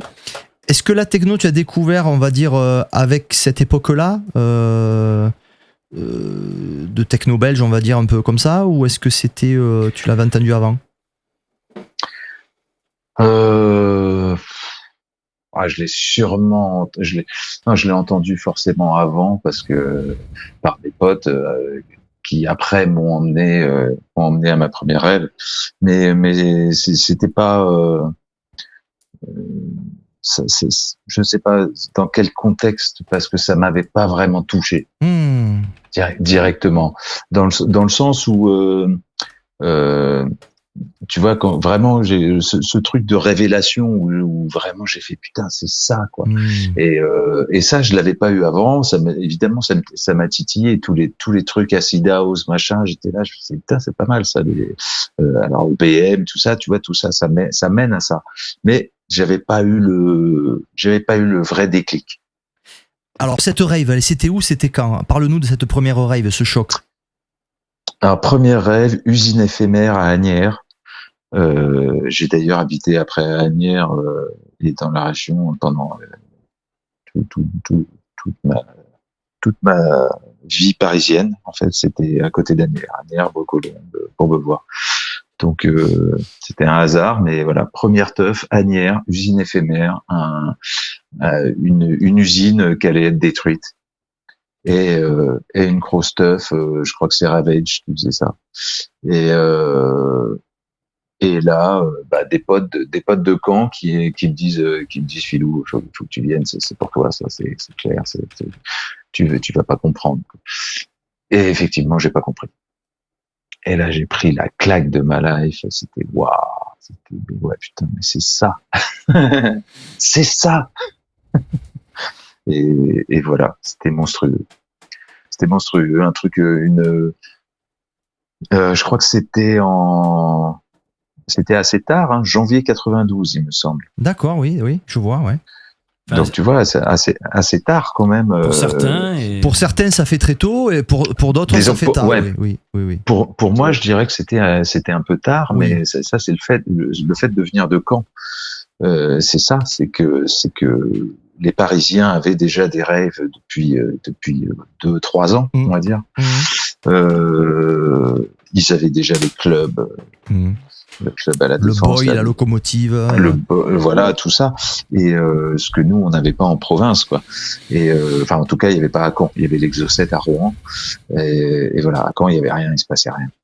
Et enfin, il y avait une scène alternative rock, il y avait plein de concerts comme ça, mais électro, il y avait pas grand chose. Et donc voilà, la claque, quand mes potes m'ont amené là, je fais, c'est ça, quoi. Tu vois, 4000 personnes dans un entrepôt, une salle avec de la zik ambiante, une salle avec la techno de l'époque. Hein. Donc techno de l'époque, ça passe de acid house à des côtés un peu trance, dance. Tu vois, c'est très très écléctique. Il n'y a pas de style prédéfini comme ça l'a été. Vrai. Je peux le mettre, le morceau que tu as mis dans ta playlist? Je le mets? Vas-y, mets.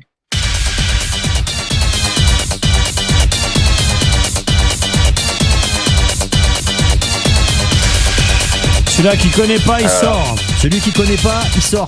Ah, c'est ça. Ah bah là, voilà. À cette teuf-là, c'est ça. C'est un remix, ça, je connaissais pas. Ça, j'ai pris ça dans la gueule.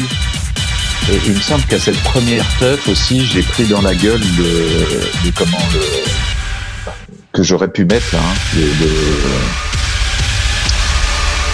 le Carmina Burana. Ah oui, Apothéosis au Fortuna. Et au Fortuna, exactement. Là, tu prends dans une teuf comme ça, tu prends James Brown is Dead, tu prends au Fortuna, tu prends celui que j'ai mis aussi après, le Sperminator, là, ça c'était un petit peu après. Après, c'est Lisa Néliès. Là, c'est Lisa Néliès qui jouait ça. Ça, tu m'as fait plaisir parce que c'est bon. No Women Allowed. Ça, alors attends. Putain, celui-là, cette gifle. Moi, c'est sur Space Party. Cette gifle. Big up à Cocteau, les Maximaniacs et surtout les Space Party comprendront. Moi, j'ai entendu la première fois sur Space Party, c'était sur Énergie. Et cette gifle, ce proto-gabber, hein, on peut appeler ça comme ça. C'est du proto-gabber. C'est ça, c'est. Si t'aimes le bourrin là, bon là il est un peu pitché, c'était pas aussi rapide. Hein. C'est pas grave. Ouais. C'est vrai. Moi c'est Lisa Néliès qui. Ouais, mais en teuf il est pitché. J'ai entendu jouer ça la première fois. Écoutez-moi ça. Loud. Ah, c'est rapide là. C'est un peu rapide, ouais.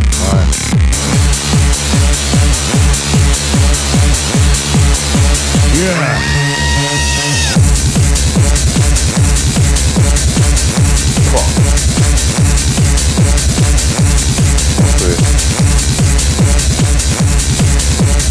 Donc là, tu prends genre ces trois morceaux là, entre autres, hein, évidemment, il y en a plein d'autres, hein. Mais la tarte, quoi.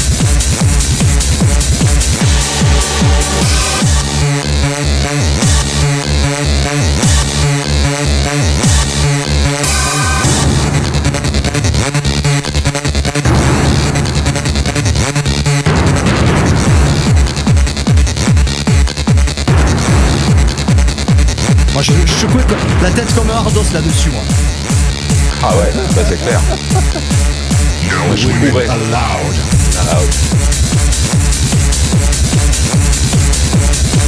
C'est le genre de morceau où je courais dans la teuf. Tu faisais le bogo.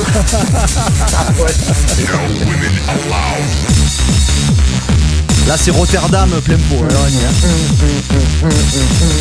Ah ouais. Là c'est Rotterdam.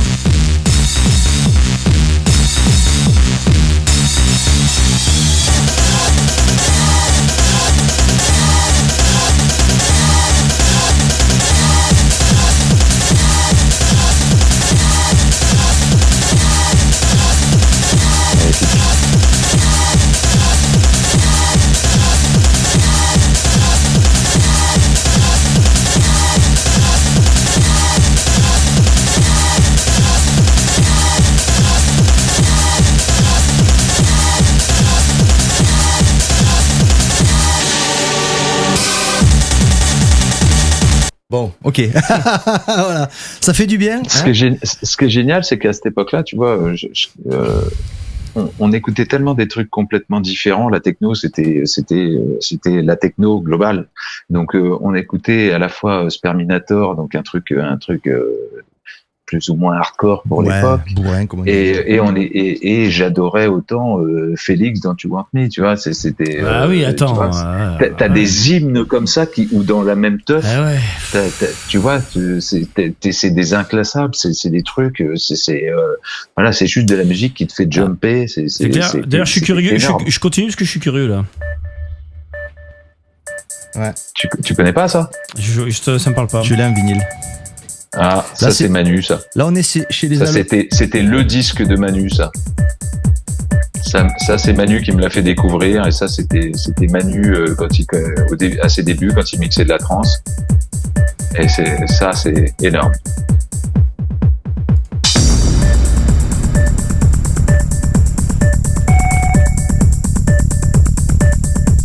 Ah, j'ai des frissons. Décidément ce soir.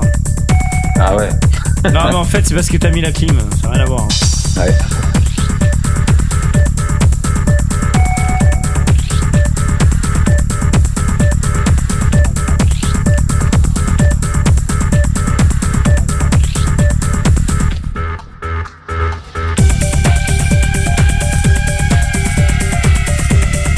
Là, on sentait les Allemands, à la différence des Hollandais juste avant. C'est ça. Exactement. Ça c'était l'époque transallemande. Fabuleux.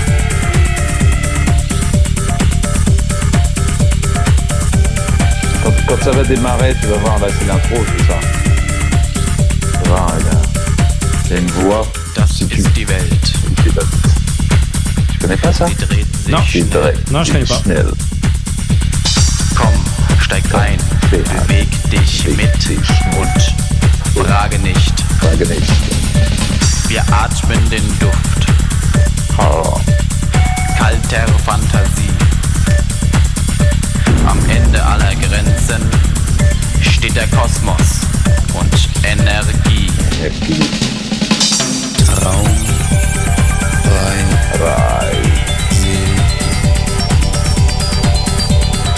Traum, rein, wir sehen uns in der Zukunft. Traum, rein, wir sehen uns in der Zukunft. Traum, c'est rêve. Traum, Ça c'est l'époque, voilà, France, wir sehen uns in der Zukunft. Voilà, LDC. C'est ouais. Ah oui, pardon. Désolé, on vous met les morceaux, ouais, pour vous mettre les références LDC. T-Raumreise. Dort draußen Ouais. ist es grausam. Ça c'était ouais. Ist es warm. Komm mit auf unsere Reise in den Raum der Zeit. Ça c'était les afters avec Manu, tu vois, quand on sortait de teuf, les afters after au pont de Tolbiac, tu vois, ça c'est voilà, c'est ça quoi. Pont de Tolbiac, sous le pont, là, le soleil qui se lève, les soirées de Rackham, et voilà, c'est ça. Qui a produit ça? LDC, Ça doit être Thorsten Fenslau, non? C'est être Thorsten, non? J'en ai plein d'autres. Hein. Discog. Ouais, je vais regarder. Vas-y. Ça ressemble à du Thorsten. Mais, ça. Lui aussi, c'est une légende. Très, très... Il est décédé malheureusement, mais alors, lui était capable de tout. Le mec, c'est incroyable. Thorsten Fenslau, je sais pas comment on dit. Ouais. Il était capable de faire Klangwerk, le truc le plus glauque et sordide de la Terre, et Culture Beat. Ouais. Et puis les meilleurs morceaux Ouais. de trance, et puis de la techno underground, du hardcore. C'était un génie. Il est décédé très rapidement, malheureusement. Je vérifie. Thorsten Fenslau, LDC, normalement c'est lui. Ouais, c'est lui. Hein. Ouais, je capte pas Discogs. Mais oui, non, mais je pense que c'est lui. Ouais, Ouais, il y a des chances. ouais, Thorsten Fenslau, les gars, allez-y. Hein, c'est. Ah oui, il a fait Culture Beat, oui. Bon, ben, c'est comme Kevin Saunderson. Bon, ils font des trucs commerciaux, mais. Ouais, Lenny, hein. Lenny, il a commencé par faire des samples, Oui. par faire des scratchs sur des morceaux house. des trucs tu t'imagines même pas quoi. Il m'a fait une fois, il nous a fait une session quand on était chez lui à New York. Et il avait un espèce de tas de vinyles de je sais pas, presque 1m50 de haut, tu vois, de quasiment tous les trucs auxquels il avait participé. Oh putain. Et il me fait écouter des trucs, il me dit regarde ça, là t'entends le scratch, bah c'est moi, j'ai fait le scratch là. Et c'était des trucs de house, mais je sais pas de quand ça datait, mais c'était hallucinant quoi. J'étais là putain, t'as fait ça aussi quoi. Ah ouais. C'était énorme. Et il en avait fait un paquet, hein, des morceaux, des trucs complètement rien à voir avec ce qu'il a fait après quoi. C'était énorme.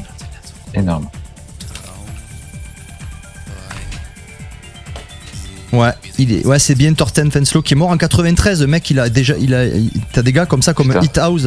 Les mecs, ils meurent 2 ans après avoir fait 3 ans après avoir fait du son et en l'espace de 2-3 ans, ils ont fait des trucs qui resteront à toujours, quoi. Ça aussi, c'est des gars qu'il faut pas oublier. Thorsten Fenslow, Hit House, c'est des mecs qu'il faut pas oublier. Alors j'ai une petite question. À cette époque-là, il n'y avait pas de Star System comme là. C'est des mecs, c'était hyper underground. Personne connaissait le nom des mecs. On s'en foutait. Tu vois, moi, les disques, je regardais même pas qu'ils l'avaient fait. Moi, les disques quand je prenais les morceaux pour mixer, je regardais la pochette, le truc. Je savais même pas qu'ils l'avaient fait. Tu vois, évidemment que si, t'avais des trucs qui reviennent. Donc, au bout d'un moment, tu connais les mecs. Mais à la base, c'était même pas ça le truc. C'était vraiment la musique. Et du coup, le repère visuel, ce disque-là, c'est cette pochette-là, c'est là, le deuxième morceau de ce truc-là. Je savais même pas le titre. Tu vois, je savais que c'était sur tel vinyle, le deuxième morceau de la phase B, c'était celui-là qui était bon, c'est celui-là qu'il fallait jouer. Mais je savais pas le titre, tu vois, maintenant je serais emmerdé, je mixe plus, mais je serais emmerdé pour mixer parce que le fait de pas avoir les pochettes, d'avoir une liste sur une clé USB, ça me dérange vraiment. Ça me dérange énormément parce que j'ai jamais fait comme ça. Jamais. Bon, ceci dit, maintenant, t'as les pochettes, hein. T'as les pochettes, hein. Maintenant. Oui, tu si peux tu fais ça bien, tu mets, alors, petite astuce, bon, MP3, mais sinon, si vous voulez la bonne qualité, AIFF, arrêtez avec vos waves à la con, ça sert à rien, il n'y a pas de métadonnées dedans, j'arrête pas de le dire. AIFF, FLAC. Ouais, mais FLAC, tous les télépathies ne le liront pas. Tu mets AIFF, t'es tranquille, ouais, tous les CDJ liront. FLAC, certaines CDJ, s'ils sont pas à jour autres, t'es mort. Je me suis déjà fait avoir. Je préfère te le dire. Ouais, dommage. Non, mais AIFF, c'est très bien. Honnêtement, AIFF, FLAC, AIFF, t'as la pochette, les métadatas, et c'est parfait. Voilà. Ouais. T'as une petite astuce DJ. Et c'est vrai que si t'as l'habitude, comme moi, je suis comme toi, je suis très visuel. Jean, lui, va sortir le titre, il va sortir le morceau. Bon, ok. Moi, non. Moi, il y a certains trucs, il me faut la pochette dans la tête, donc je cherche. Ah bah moi aussi, voilà. Pareil. Par contre, je t'avoue que le fait de maintenant dans Radio Punch, on est en train de digitaliser, de refaire nos archives, on inclut la pochette systématiquement en AIFF. Enfin voilà, je t'avoue quand même que ça aide. C'est cool parce que on a même plusieurs versions d'ailleurs sur la radio. Petite promo. Sachez que Radio Punch, ça tourne 24 heures sur 24. C'est une radio qui tourne. Il y a le lien qui est affiché là. Et d'ailleurs en ce moment, bon là c'est coupé, mais le player joue. D'ailleurs ça joue quoi? Tiens pour voir. On va voir ce que ça joue. Ha! Excellent, OK 5, on adore ce morceau, Jean. Ah oui, c'est un vieux morceau, voilà. Rough Age. Et il y a la pochette qui apparaît. Et j'avoue, et on s'amuse même avec plusieurs versions de plusieurs labels, parce que les pressages étaient différents. Voilà. Ouais. Ça c'était excellent ça. Oh là, rien à voir avec. Voilà. Mais c'est la fin, c'est dommage. J'avais une petite question de Nicolas Chenard quand on a passé James Brown is Dead. Il disait d'où vient le synthé. En fait, c'est pas un synthé, c'est les deux samples. En fait, le premier stab orchestral là, c'est le cri, comme on pourrait dire. C'est ça vient d'une banque de sons du Roland, je crois S50. Donc tu prends la banque de sons et tu l'as et tu joues le stab orchestral. Et puis le thème principal, c'est en fait un sample d'un morceau de. C'est Barry White en fait. C'est Light Orchestra, je sais plus, Light Orchestra, je sais pas quoi. Et à la fin du morceau, t'as une espèce de son comme ça, de synthé qui a été en fait raccourci et ils ont fait un stab de folie avec ça. Voilà, mais il y a des tutoriels sur YouTube qui le montrent. Ouais, c'est vrai que T'as plein d'explications maintenant sur les morceaux. Ouais. Comment ça a été fait, quels sont. Ouais, maintenant tu le vois. Ouais. Moi, j'ai toujours été fasciné par ça, donc je cherchais. Mais il y en a, j'en découvre encore aujourd'hui. Hein. Des fois, il y a des trucs qui sortent du chapeau là. Ah ouais, tu m'étonnes. Luc Neptune a fait une vidéo là-dessus. Ah ouais, ok. Merci Flo, il nous envoie les étoiles. Merci mon Flo, merci beaucoup. Ouais, donc là, voilà, ça fait du bien, les petits premières raves, ce sont techno, tout ça. Alors justement, tu en as parlé, alors c'est quand même intéressant et important. Tu as parlé de Manu le Malin, ton comparse de toujours. Est-ce que tu peux nous parler de ta rencontre avec lui et de votre amitié ? Ouais, on s'est rencontrés en tant que fameux fêtard. Il y avait t'arrivais très vite à avoir des habitués dans les rave parties en 92. Tu vois, t'avais des gros stuff avec 4000 personnes, mais quand t'allais à l'after à la péniche Ruby, il y avait plus que 100-200 personnes. Et voilà, c'est à force de se croiser comme ça, je sais pas, naturellement, il y a un moment où on s'est parlé, et puis voilà, il y a un truc ça s'est passé comme ça, quoi, je sais pas. Tais-toi, c'est pas, on rencontre des gens comme ça, puis il y a un feeling tout de suite qui arrive, et puis voilà, on avait, Manu déjà avait commencé à mixer, puisque après je l'avais vu à une des premières teufs où il mixait dans une champignonnière. Ouais, il disait que c'était en 92, début 92 qu'il avait commencé à mixer, ouais. Ouais. À cette époque-là, ouais. Et parce qu'on s'est rencontrés pendant l'année 92, et lui il a commencé à mixer avant moi. Moi j'ai commencé fin 92, j'ai acheté mes platines et puis j'ai commencé à mixer. Et donc après, voilà, une fois qu'on s'est apprivoisé, on est très vite devenus inséparables parce qu'on avait des tas de potes en commun, qu'on allait d'after en appartement, en re-after, en after d'after et en soirée, et on faisait que ça et on mixait. Et voilà, quoi. Et la passion, quoi. Et donc Manu déjà bon DJ, et moi plus technicien, ingé son. Donc du coup, quand on a commencé à se dire, on a très très vite, moi je voulais faire de la musique, hein, parce que DJ c'était un truc, mais voilà, comme j'ai toujours voulu faire de la musique, et j'ai tout de suite très vite acheté un ordi, un Atari Falcon, j'avais acheté. Oh. C'était l'eau de gamme, ça. Bah, c'était après, quoi. C'était après la resté. C'était. Ouais, c'est ça. Je sais pas pourquoi j'avais acheté ça d'ailleurs. Un plan, je pense, pour acheter 68030 processeur. Et donc on avait acheté ça.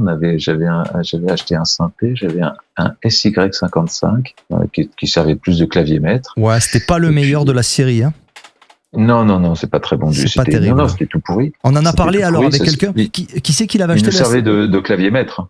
Oui, voilà, parce que sinon. Il servait clavier maître, on n'utilisait pas les sons qui étaient dedans. Ah, si, c'est Soulsonix qui avait acheté son S9, c'est un peu ça. On a acheté un sampler.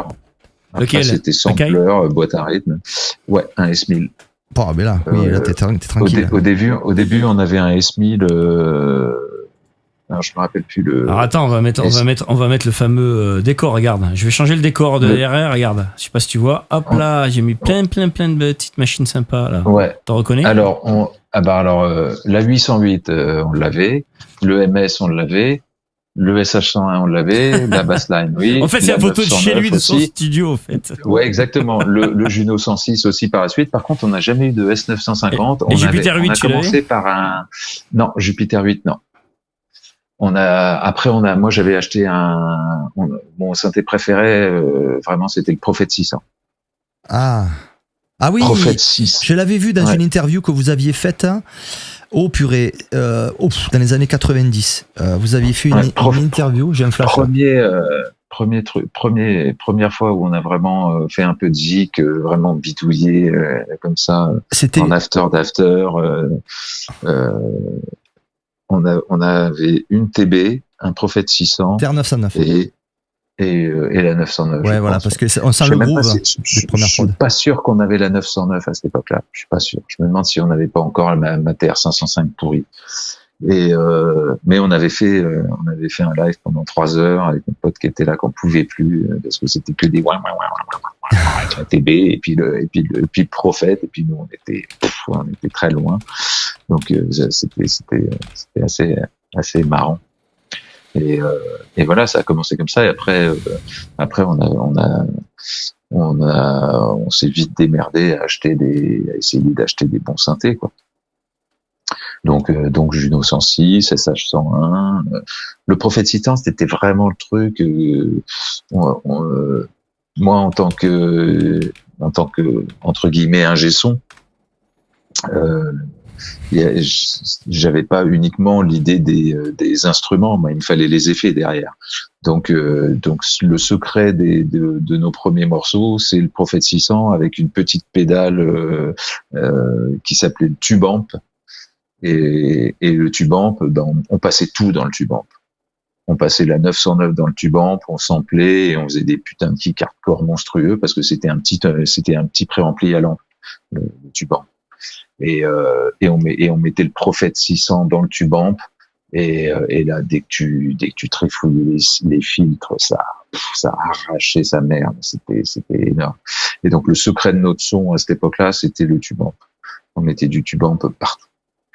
Et aussi on avait déjà un petit compresseur, des DBX, DBX 166 et un DP4, un Ensoniq DP4. À l'époque, c'était le classique, le classique, le multi-effet qui fait des.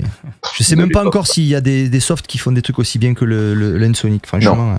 Non, parce qu'il y a des effets que la reverse gate, par exemple, la reverse reverb gate du DP4, tu la retrouves pas nulle part. Je cherche des fois. Non. Là, tu branchais tu mettais ton truc dedans et ça faisait la reverse gater sur ton son, mais sur n'importe quel son, ça faisait cet effet-là direct, quoi. C'était un preset, quoi. Ouais.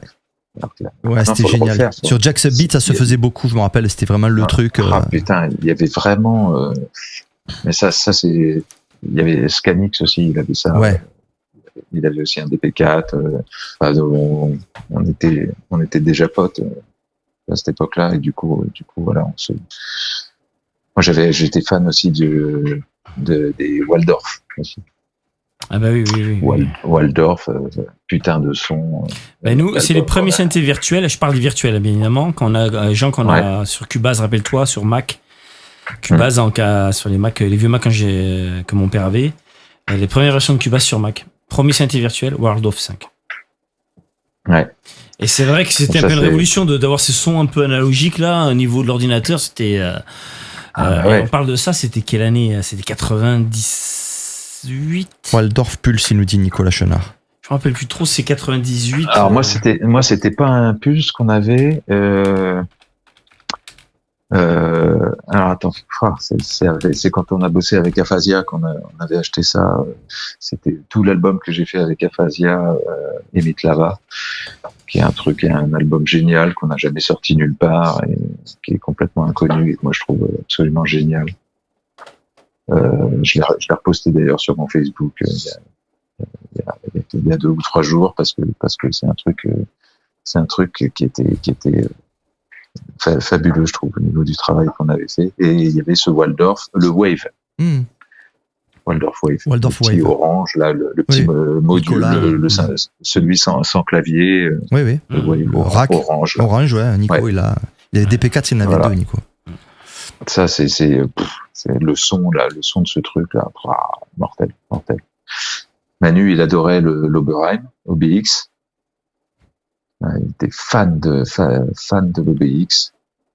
Et voilà, après, on a acheté, après, on a eu un sampler EMU, ça crache. Un E6400, parce EMU, que c'était les samplers les plus punchy. On aimait bien le côté froid du S1000, et très très froid, très EMU, c'est l'inverse.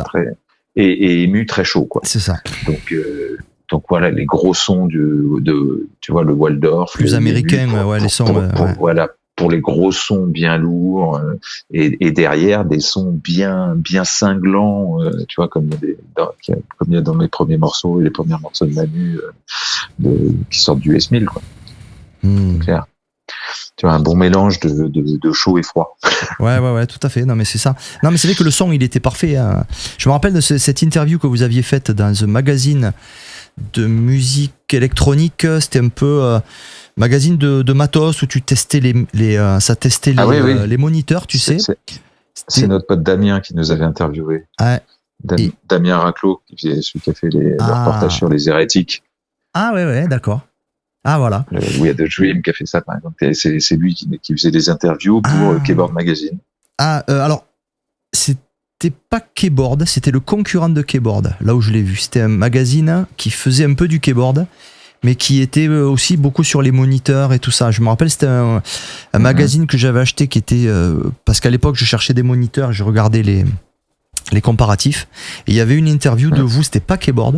Et il y avait justement, tu parlais du Prophet 600, la 909. Et parce que j'avais entendu sur votre morceau là qui groovait à mort là, je crois que c'est plus que c'était, plus On the Way Home ou je sais plus. Et je disais putain, ça groove trop parce que c'est hyper exactement ce que j'aimais. C'était pas trop rapide, mais c'était pas trop indus, noisy, groovy mais sombre. En fait, c'était vraiment ce que j'aimais dans le hardcore. En fait, j'aimais pas quand c'était trop rapide, quand c'était trop noisy. J'aime quand c'est bourrin, mais c'est pour me défouler. Ça, le gabber, j'adore, y a pas de problème. Ou alors, sinon, ça peut être très lent, un peu comme Doomcore et tout ça, un peu à la PCP, tout ça. Et j'avais trouvé vraiment que voilà, c'était intéressant ce que vous disiez parce que ça, je comprenais d'où venait votre son en fait. Voilà, c'est ce que tu dis aujourd'hui. Voilà ça. Je me rappelle de cette interview, je l'avais scanné d'ailleurs, je l'ai quelque part. On a toujours été, avec Manu justement, on s'est bien complété à ce niveau-là parce que moi j'avais le côté technique, lui plus DJ, vraiment bien meilleur technicien DJ que moi. Moi j'étais plus vraiment dans le truc musicien et ingé son, quoi. Du coup c'est pour ça qu'on s'est très bien entendu aussi musicalement, tu vois. Et puis on n'a jamais fait la même musique. Tu vois, lui a toujours été beaucoup plus hardcore que moi. Moi, je faisais des trucs c'était plus expérimental, plus chelou, tu vois, des trucs un peu plus breakés, un peu plus lent. Donc, on avait du mal à chaque fois. Les hardcoreux aimaient pas ce que je faisais parce qu'ils trouvaient ça trop lent. Les mecs de la techno trouvaient ça trop dur. Moi, j'ai toujours été un peu le cul entre deux chaises parce que j'aimais bien à la fois les trucs lents techno et les trucs hard, mais tu vois, moi c'est toujours le dark, quoi. C'est l'ambiance. Donc avec Manu, on adorait, on s'est bien retrouvé là-dedans parce qu'on aimait bien le côté musique de film aussi. Oui. Donc on a énormément utilisé de samples de films dans tous nos morceaux. Il y a plein de trucs, des fois tu le sais pas, mais il y a un son, c'est en fait un truc d'un film d'horreur. Il y a énormément de morceaux dans lesquels on utilise des samples comme ça qu'on a repiqués dans des films. Alors, ça peut être un son, une voix qu'on a tellement trafiqué qu'à la fin ça fait un son. Voilà. Et puis musicalement on a évolué pareil. Au début on est passé. Déjà on a toujours aimé toute la musique électronique. Tu vois, nous on allait aux soirées trans de Rakam et d'IO, tu vois. Autant que dans les soirées hardcore, que on allait aux soirées house, on allait voir Garnier au Rex, tu vois. Nous ça nous a, on aimait, ça nous avait pas saoulé, on n'avait pas le choix en même temps, mais on a vite regretté les soirées style unique, tu vois.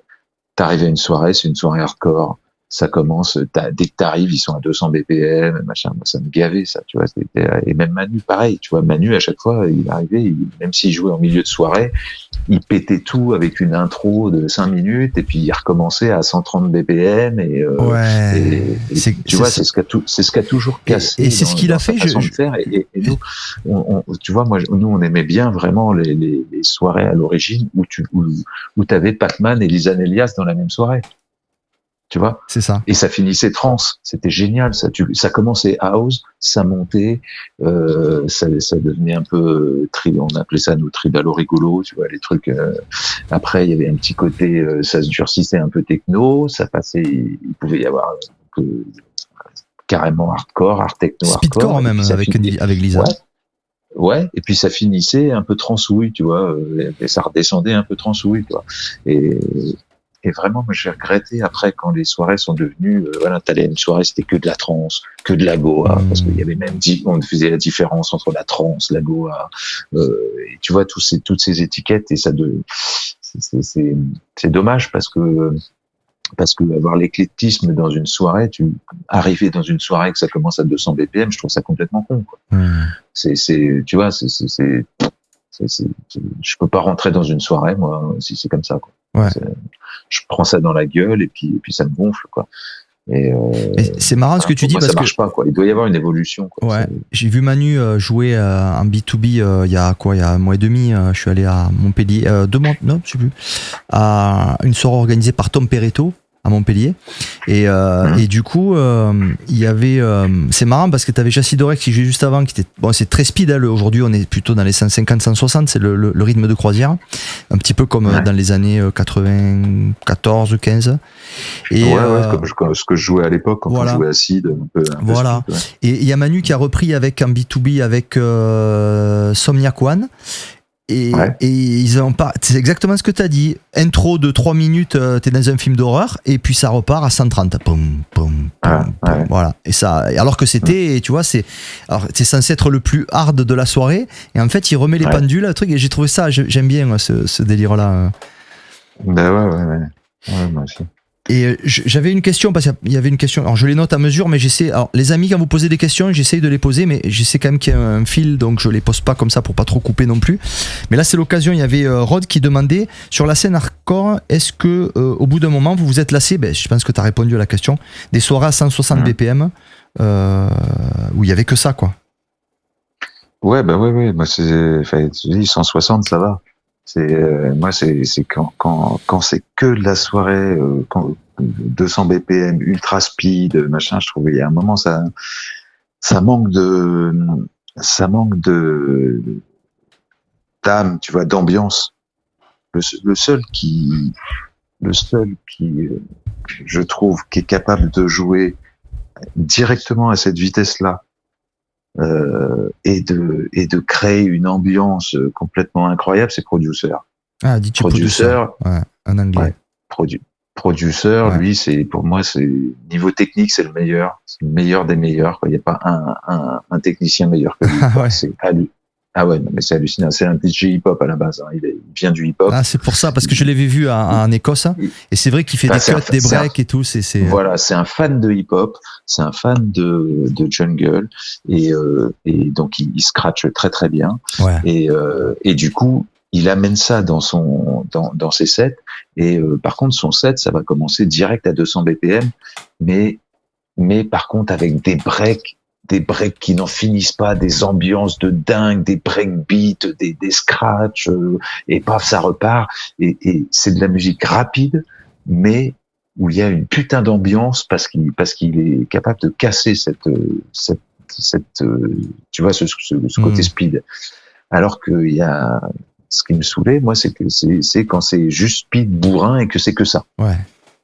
Tu vois, là, à l'heure actuelle, je me reconnais plus du tout dans la musique hardcore. Tout ce que j'écoute, je trouve ça, le hardcore vraiment, ça me donne même pas envie d'aller dans des soirées hardcore tellement c'est que des kick drums à fond la caisse, très speed, avec des espèces de breaks à moitié dance, et ça repart sur des kicks super saturés, super durs, et des kicks, tu sais, dans un seul morceau, t'as 50 kick-drums différents et ce genre de morceau, je trouve ça a pas d'âme.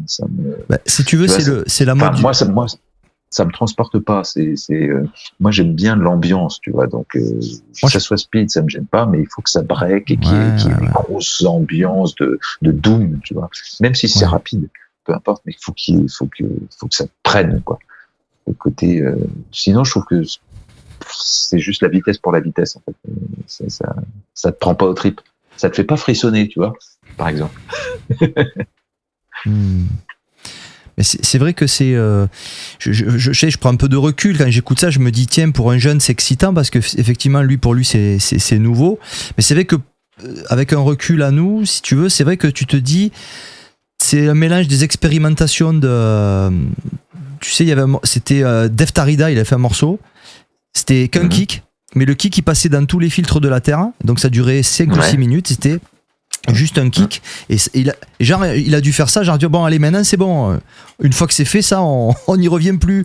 J'ai fait le premier qui a fait ça c'est Marc Cardipan, hein, oui bien sûr, le boss, le big boss, le dieu, bien sûr. Je me rappelle plus du titre de ce morceau, c'est sur PCP, voilà. Mais voilà, ça c'est le premier qui a fait ça. Ce que je veux dire, c'est que effectivement, exactement. Mais en fait, après il y avait Tarida, il avait rajouté des filtres un petit peu plus modernes maintenant qu'on entend dans le Frenchcore et tout ça. Et en fait, du coup, c'était un peu bon. Là, ça suffit. Et en fait, t'as l'impression que c'est un petit jeune qui reprend ça, on a l'impression de l'avoir un peu inventé, avec effectivement des breaks type un peu de dance music, un peu avec des vocaux un peu comme dirait Jack, un peu comment il appelle ça, cheesy. Et c'est vrai que ça les fait bien sauter les gamins, ça c'est vrai, ouais. Et ça c'est le style hollandais un peu aussi, hein, ça a toujours été, ils aiment bien ce côté. Ouais, le happy hardcore, ils appellent ça, mais bon. Après il y a des tas de noms. Peu importe, mais ils ont toujours aimé ce côté un peu cheesy, rapide. Qui était dans le gabber au début, d'ailleurs, qui était excitant. Carrément. Moi, le gamin que j'étais, je me rappelle, j'adorais ça. Hein. Ouais, moi aussi, je trouvais ça marrant, mais j'ai toujours eu, moi, ce qui me manque, c'est l'ambiance dans ce cas-là. J'aime toujours le côté, c'est la musique que j'ai toujours écoutée, le côté sombre, les ambiances, les trucs de films d'horreur. Ce qu'on peut faire, c'est pas mal, ça serait bien d'illustrer ce dont on parle, tes premières compos, par peut-être. Est-ce que c'est bien ton premier EP Scanner 97? On est d'accord? Ouais, c'est le premier EP sorti sur IST, le label d'Olive. Ouais, on va en parler d'Olive, on parlera de Laurent O aussi.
Même le kick avait sa reverb. Ah ouais.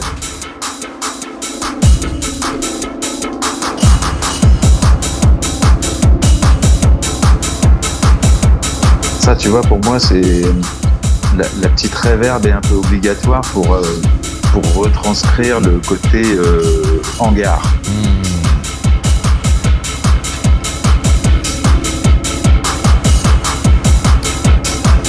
Qu'est-ce qu'il fait là?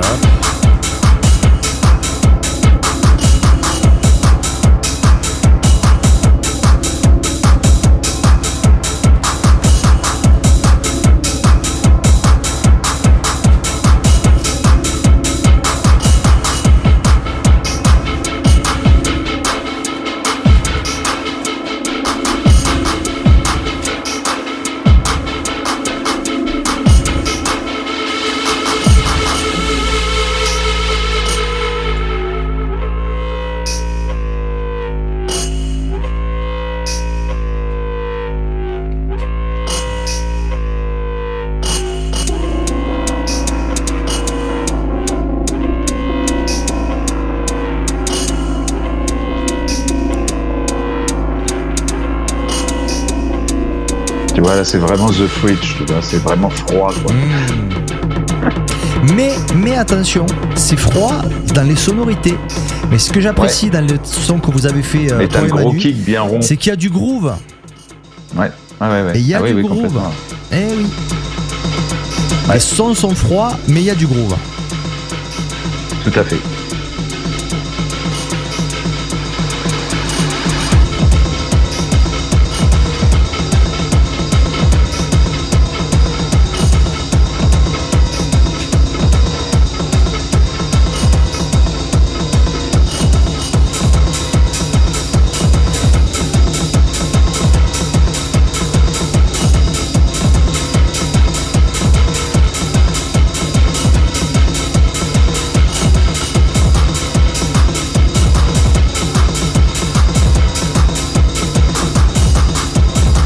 Derrière, on dirait une séquence de Terre 505, les tomes là. Ça fait, tu sais, le petit. Un petit peu, ouais.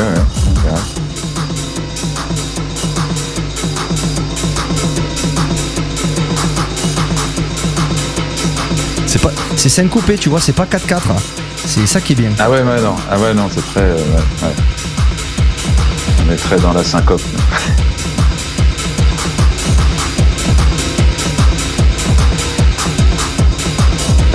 Là, il a été remasterisé récemment. Il est à nouveau disponible, enfin, uniquement en digital, mais remasterisé. Ah, Lenny, il a remasterisé tous les vieux IST. Donc il y a celui-là, il y a le IST 25, celui que j'avais fait avec Tonio aussi. ah qui a oui, été Tonio, remasterisé. c'est vrai. Et voilà, donc ces deux-là, ils sont à nouveau disponibles en digital et remasterisés. On peut les trouver où Sur IST. IST. Le Bandcamp. Ouais, je pense sur le Bandcamp d'IS. Pour aller. Et après, ils doivent être dispo sur toutes les plateformes parce que Lenny, il est tout le catalogue distribué partout. Quel label? IST. IST. Industrial Ouais, Strength, mais c'est un sub-label de Industrial Strength. Voilà.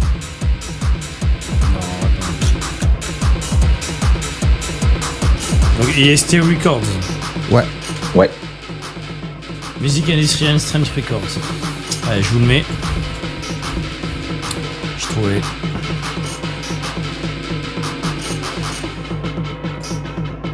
Voilà, il est là, c'est ça, hein. Ouais, je pense que là, tu dois. Bon, là, il y a tous les récents, mais il doit y avoir tout le back catalogue. Parce que là, c'est tous les nouveaux, tout ça. Hein. Mais tu vois, il a ressorti la TNT, c'est celui que j'ai fait avec Tonio. Regarde, Torgul, s'ils y sont à la fin, regarde. Voilà. The Ouais, Fridge, il est là. Il y a le Lucas et Randy est excellent. Somatic Response, magnifique. Le Manga Corps de Manu, fabuleux. Il y a le premier aussi de Manu qui a été réédité aussi en vinyle. Bon, après, il n'y a plus de vinyle, a priori, ils sont plus c'est rupture de stock. Ouais, c'est possible. Ouais, Rupture de stock, ça. a priori. Ouais, parce que même s'ils ont été réédités en vinyle, c'est petites séries. Et ça a dû partir comme des petits pains, comme on dit dans le jargon. Ouais, j'imagine, ouais.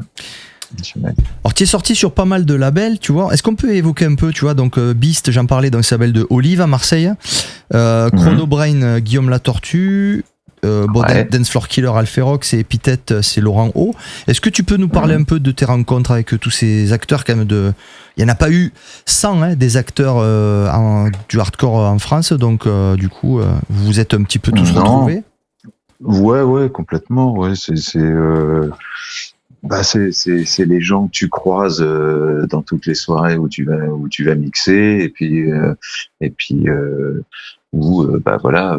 Olive, on était potes, on était bien potes avec Caretta et avec Virtualian aussi. Eh oui. On faisait bien les cons avec eux, c'est clair. Et du coup, voilà, je sais que on a fait un truc sur Beast, Lenny, Manu et moi, un projet ensemble. Et puis après, c'est suivant les rencontres, c'est tiens, je fais un album sampler, tiens, tu veux pas me faire un morceau, donc toc, tu fais un morceau. Ça, c'est ce qui s'était passé avec Dance Floor Killer. Après Chronobrain, alors c'est suite à Fairway que je suis devenu pote avec Guillaume la Tortue. Et puis tu sais, à l'époque, j'avais créé aussi Urban Shadows, qui était le premier magasin de vinyle en ligne à l'époque. Ah d'accord, non, je savais pas ça. Ben j'avais créé ça avec Huge, qui était un pote à Manu et moi, avec qui j'ai fait le maxi sur Thérapie, le maxi drum break, un peu breakcore, tu vois. Avec lui et sa copine, on a créé Urban Shadows, qui a été le premier magasin de vente de vinyle en ligne. D'accord. Et pourquoi j'en ai arrivé à ça ? Quelle époque c'était, du coup ? Remets dans le contexte de 2000. Ah oui, ouais, donc vraiment, il y avait pas du tout encore la crise du vinyle, quoi. Non, c'était un peu avant 2000. Non, justement, on a arrêté quand il y a eu la crise du vinyle. La crise du vinyle, c'est 2007, 6, 7, 8. Ouais, non, donc on a arrêté un peu avant ça. L'histoire, en fait, d'Urban Shadows, c'est que, en fait, on était potes avec Alexis d'Hocus Pocus. Oui. Magasin parisien, et Huge, Jus et sa copine, Kat, on était à ce moment-là à fond dans l'informatique, les sites internet, on faisait du flash, des trucs comme ça, tu vois. Et on avait proposé à Alexis de lui faire son site pour la distribution de son magasin et de tout ce qu'il distribuait, parce qu'il était distributeur aussi. Et à la base, il était OK. Puis finalement, au bout d'un moment, il était plus trop emballé par le projet. Et du coup, on s'est dit, s'il veut pas le faire, on se lance. Nous, on était parti pour faire le site internet. On fait, vas-y, moi, je connais un paquet de labels. C'est mes potes. Ils vont tous nous filer des vinyles. On les distribue et on commence à faire une distribution via internet. Et du coup, on s'est lancé, on a fait ça. Ça a marché, pas très très longtemps. On a fait ça 3 ans, je crois. Vous aviez pas de problème avec les envois postaux, justement ?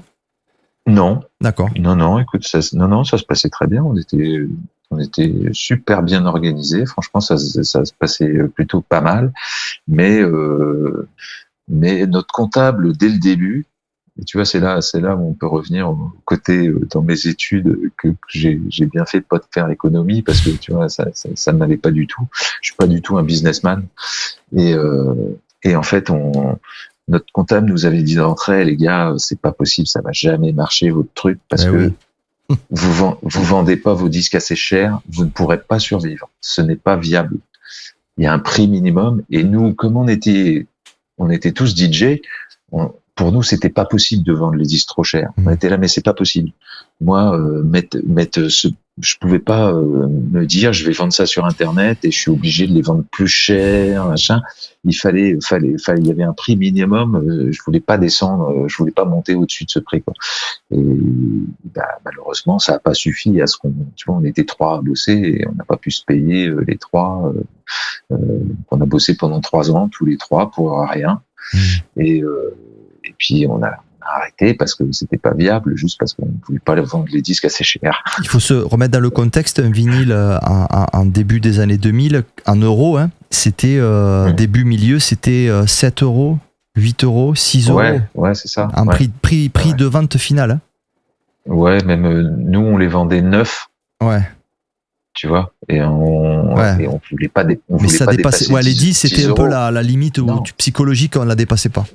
Exactement. Et puis il faut voir aussi qu'on a eu le changement on est passé du franc à l'euro à ce moment-là. Hein. On était en plein là-dedans. Oui. Et du coup, on se prenait un peu une tarte avec le changement le passage à l'euro et tout. Et du coup, il y avait des barrières comme ça de prix. Et bon, voilà, on s'est juste cassé la gueule. On a arrêté les frais avant de perdre de l'argent, quoi. Mais bon, on avait créé ce premier site internet. Et tout ça, ça permettait des rencontres. C'est comme ça que j'ai rencontré aussi Guillaume La Tortue par Fairway, par les compiles que j'ai mixés chez Fairway, et aussi par Urban Shadows, parce qu'on vendait tous ces labels. Lui, il avait Chronobrain, il avait Taka, il avait un autre label où il faisait de la drum. Enfin, tu vois, il avait un label house, et il sortait beaucoup de vinyles, et du coup, nous, on le distribuait directement. Donc on est devenus potes comme ça. Et puis aussi, moi, j'allais acheter un peu de vinyle chez lui aussi, à son magasin, c'est Menace. Et voilà. Et puis aussi, le fait d'avoir fait les compilations mixées Fairway, on s'est rencontrés aussi. Alors, comme ça. Justement, d'où avoir fait un morceau chez Chronoprime. Quand on a fait la hors-série Fairway, il y a, je sais plus combien, quelques semaines, enfin 3 semaines, on devait t'avoir avec nous puisque tu as fait partie de la vue, mais tu n'étais pas disponible. Donc du coup, on a dit on se rattrapera avec ton émission spéciale. Mais c'est vrai que tu devais faire partie des petits coucous qu'on a eu. Tu peux nous raconter, alors justement, la petite aventure Fairway avec Jean-Marie. T'as quand même sorti 3, t'as Transcore 5, Transcore 6, 95, 97 et Transcore Ultimate en 98. Ouais, tout à fait. Et que dire? Super aventure, vraiment. Alors qui est? Je pense que c'est Guillaume qui m'a vraiment branché sur ça. Mais du coup, rencontre. Après, on se connaît tous. Hein. À cette époque-là, on se connaissait tous. Jean-Marie, moi, j'allais. Encore une fois, avec Manu, on était tellement des fêtards qu'on allait dans toutes les soirées. Donc, on allait autant dans les soirées de Jean-Marie Sonic et les soirées house, tribal, machin, que dans les soirées hardcore et trance. Donc, on connaît vraiment. À cette époque-là, on connaissait tout le milieu vraiment techno house parce que nous, on aime tous les styles de musique et on respecte tous les mecs. Donc, on était potes avec les Master Seb, donc avec Guillaume, avec Jean-Marie voilà, on était potes un peu avec les gens de tous les milieux parce qu'on allait dans toutes les soirées, quoi.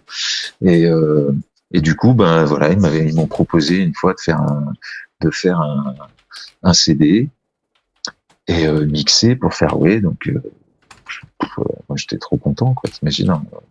Tu m'as dit le 5, c'était 95. Ouais, le 5, 95, Transcore 5. 95, ouais. Tu vois, donc énorme. En plus, ils me disent, j'avais une grosse sélection. Ils me disent, si tu veux, fais un double. Mais putain, les mecs, génial, vas-y, on fait un double, hein, carrément, pas de problème. Trop cool, trop sympa, quoi. Alors, voilà, c'est parti, on le fait, ça marche pas mal. je me retrouve à cette époque-là quand même. Fairway, ils étaient distribués partout. Je me retrouve à voir mon CD mixé dans des stations essence quand on s'arrêtait. Alors, je vais mettre le message beaucoup de routes en bagnole. À l'écran, je vais mettre le message génial. de Christophe Niger qui dit: toutes les filles branchées de ma classe se partageaient le CD Transcore 3.0, et donc voilà quoi. Ah, ça c'est pas le mien. Alors, Moi j'ai commencé au 5. Voilà. Le 3, c'était qui le 3? Son préféré, c'est le 5, il a dit quand même. Ouais. Le 3, Ah ouais. Attends. Le 3, c'était. Oh, il y a eu que. Attends. Hop. Autre que moi, il y a eu vraiment des pointures. Hein. Attends. En tout cas, c'était les filles très branchées, effectivement, Christophe. Non, mais c'était la série de Mogwai, il y a eu Mogwai. Vraiment excellente. Il y a eu Mogwai. Après, il y a eu Arnaud l'Aquarium. Ouais. Freddy Fresh. Excellent. Et sûrement Tim Taylor qui doit être pas loin. Oui, Tim Taylor et Freddy Fresh, forcément. Ouais. Olive, ouais. Guillaume la Tortue avec Olive, ensemble. Ouais, ça quand on a fait le Ultimate, c'était. Ouais. Ouais. Après, il y a eu Guillaume, Olive et moi. Voilà. Olive, il en avait fait un aussi, je crois. Ouais. Après, il y a des doubles et tout. Donc, ouais, Tim Taylor, Aquarium, Voilà. Freddy Fresh, Torgoul, Guillaume la Tortue, Olive. De toute façon, tous les compiles Fairway, ils en ont fait tellement, c'était. Mogwai. Ouais, mais je pense que c'était une des meilleures ventes, hein, d'ailleurs. Ouais, c'était vraiment bien, quoi. Ouais. Et le premier, c'était pas mal vendu. Attends, Je te dis, je m'étais retrouvé à Carrefour, à aller chez Carrefour, et je fais putain, il y a mon CD à Carrefour, quoi. J'étais là, non. Incroyable. Et le pire, une fois dans une station-service. Dans une station-service, on s'arrête, on achète à bouffer, et puis il y avait un rayon CD. Je tourne le présentoir, paf, je vois mon CD dans une station-service totale, quoi. J'étais là, non, énorme, incroyable. Donc Fairway, ils étaient vraiment super bien distribués, quoi. Et puis du coup, le premier se passe bien. Il se vend pas mal. J'aurais du mal. Il nous disait, Jean-Marie, que c'était jusqu'à 30 000, ça, 35 000 copies, ils vendaient de ce genre de trucs. Hein. Ah ouais, mais ça c'était les très, ceux qui se sont beaucoup vendus. Moi, le mien, le 5, on en a vendu entre 4 et 5 000, je crois. Le 6, un peu moins. C'était plus dans les 3 000, je crois. D'accord. Et après le Ultimate, je me rappelle plus, je ne saurais pas te dire. Il en sortait tellement aussi beau. Enfin, il faut voir que sur une année, il en sortait peut-être, je sais pas, 20. Beaucoup, hein. Donc forcément, t'en avais qui étaient à 30, d'autres à 3, d'autres à 6, d'autres à 10. Voilà, quoi, c'était. Oui, puis suivant les styles, évidemment, c'est moins facile d'écouter mon Transcore que d'écouter les trucs, ceux qui sortaient, qui étaient un peu plus soft. Ouais, quoi, ou celle de Max, par exemple, public, qui faisait le Cybertrance de Max, forcément, ça s'est beaucoup vendu, quoi, c'est obligé. Ouais, il y avait des gros succès. Techno Rave Party. Les miens, les miens qui étaient un petit peu plus underground, mais c'était, moi, c'est une super expérience. Bien sûr. Refaire derrière le Transcore 6. Tu vois, je fais 5 et 6 d'affilée. Déjà, ils me disent, attends, il a bien marché, vas-y, tu nous en refais un. Ah bah ouais, grave, hein. Carrément, moi je re-signe direct, hein, tu m'étonnes. Et puis du coup, après faire le Ultimate, là c'est Guillaume qui m'avait dit, bon allez, on se fait un truc à 3, on clôt la série, et bim. Donc ouais, génial, quoi. Génial. Non, super souvenir. Et puis j'aimais beaucoup Guillaume la Tortue, il était très sympa. Il a disparu de la circulation, je sais pas du tout, je sais qu'il a complètement arrêté. Si tu veux avoir une interview de lui exclusive et unique, c'est. On l'a eu au téléphone la dernière fois. Tu écoutes l'émission Fairway. Il est resté longtemps, même 45 minutes. Ouais. Ah ouais. J'ai son numéro, hein, donc maintenant je veux dire, un message, on va négocier. Si tu veux écouter le petit interview, juste revoir ça te fera sûrement plaisir de revoir le replay de Fairway, parce que carrément. On a contacté un maximum de personnes dispo, tu vois, et c'est vrai que d'avoir un exclu Guillaume, c'était ah bah ouais, carrément, parce que je sais qu'il a arrêté il y a un bon moment,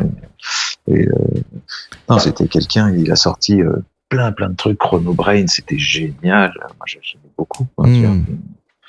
Non, c'est dommage que c'est trop tard, on aurait pu envoyer un message, mais là c'est trop tard. Non, mais on aura l'occasion de toute façon. Mais quelqu'un je trouve que c'est quelqu'un qui a été vraiment important dans le milieu, tu vois, à cette époque, autant par son magasin, qui était vraiment intéressant, par ses différents labels. Il a été vraiment, il a fait beaucoup de musique, sorti beaucoup de trucs. C'était vraiment un personnage très prolifique et puis super intéressant, super gentil.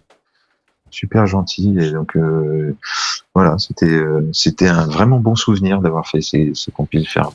Ouais, ça a laissé des souvenirs bons à tout le monde, puisque Jean-Marie, bon, on le connaît, c'est quelqu'un de super, mais en plus au niveau du business, c'était carré et correct, donc tout le monde a été payé, ça a été parce que c'est vrai tout le monde l'aurait fait avec de bon cœur, même si personne n'est payé, allez, ça fait plaisir, ça te fait un petit peu de promo, mais si en plus tout le monde a été rémunéré à sa juste valeur, ben en fait, ça gâche rien, au contraire, ça c'est.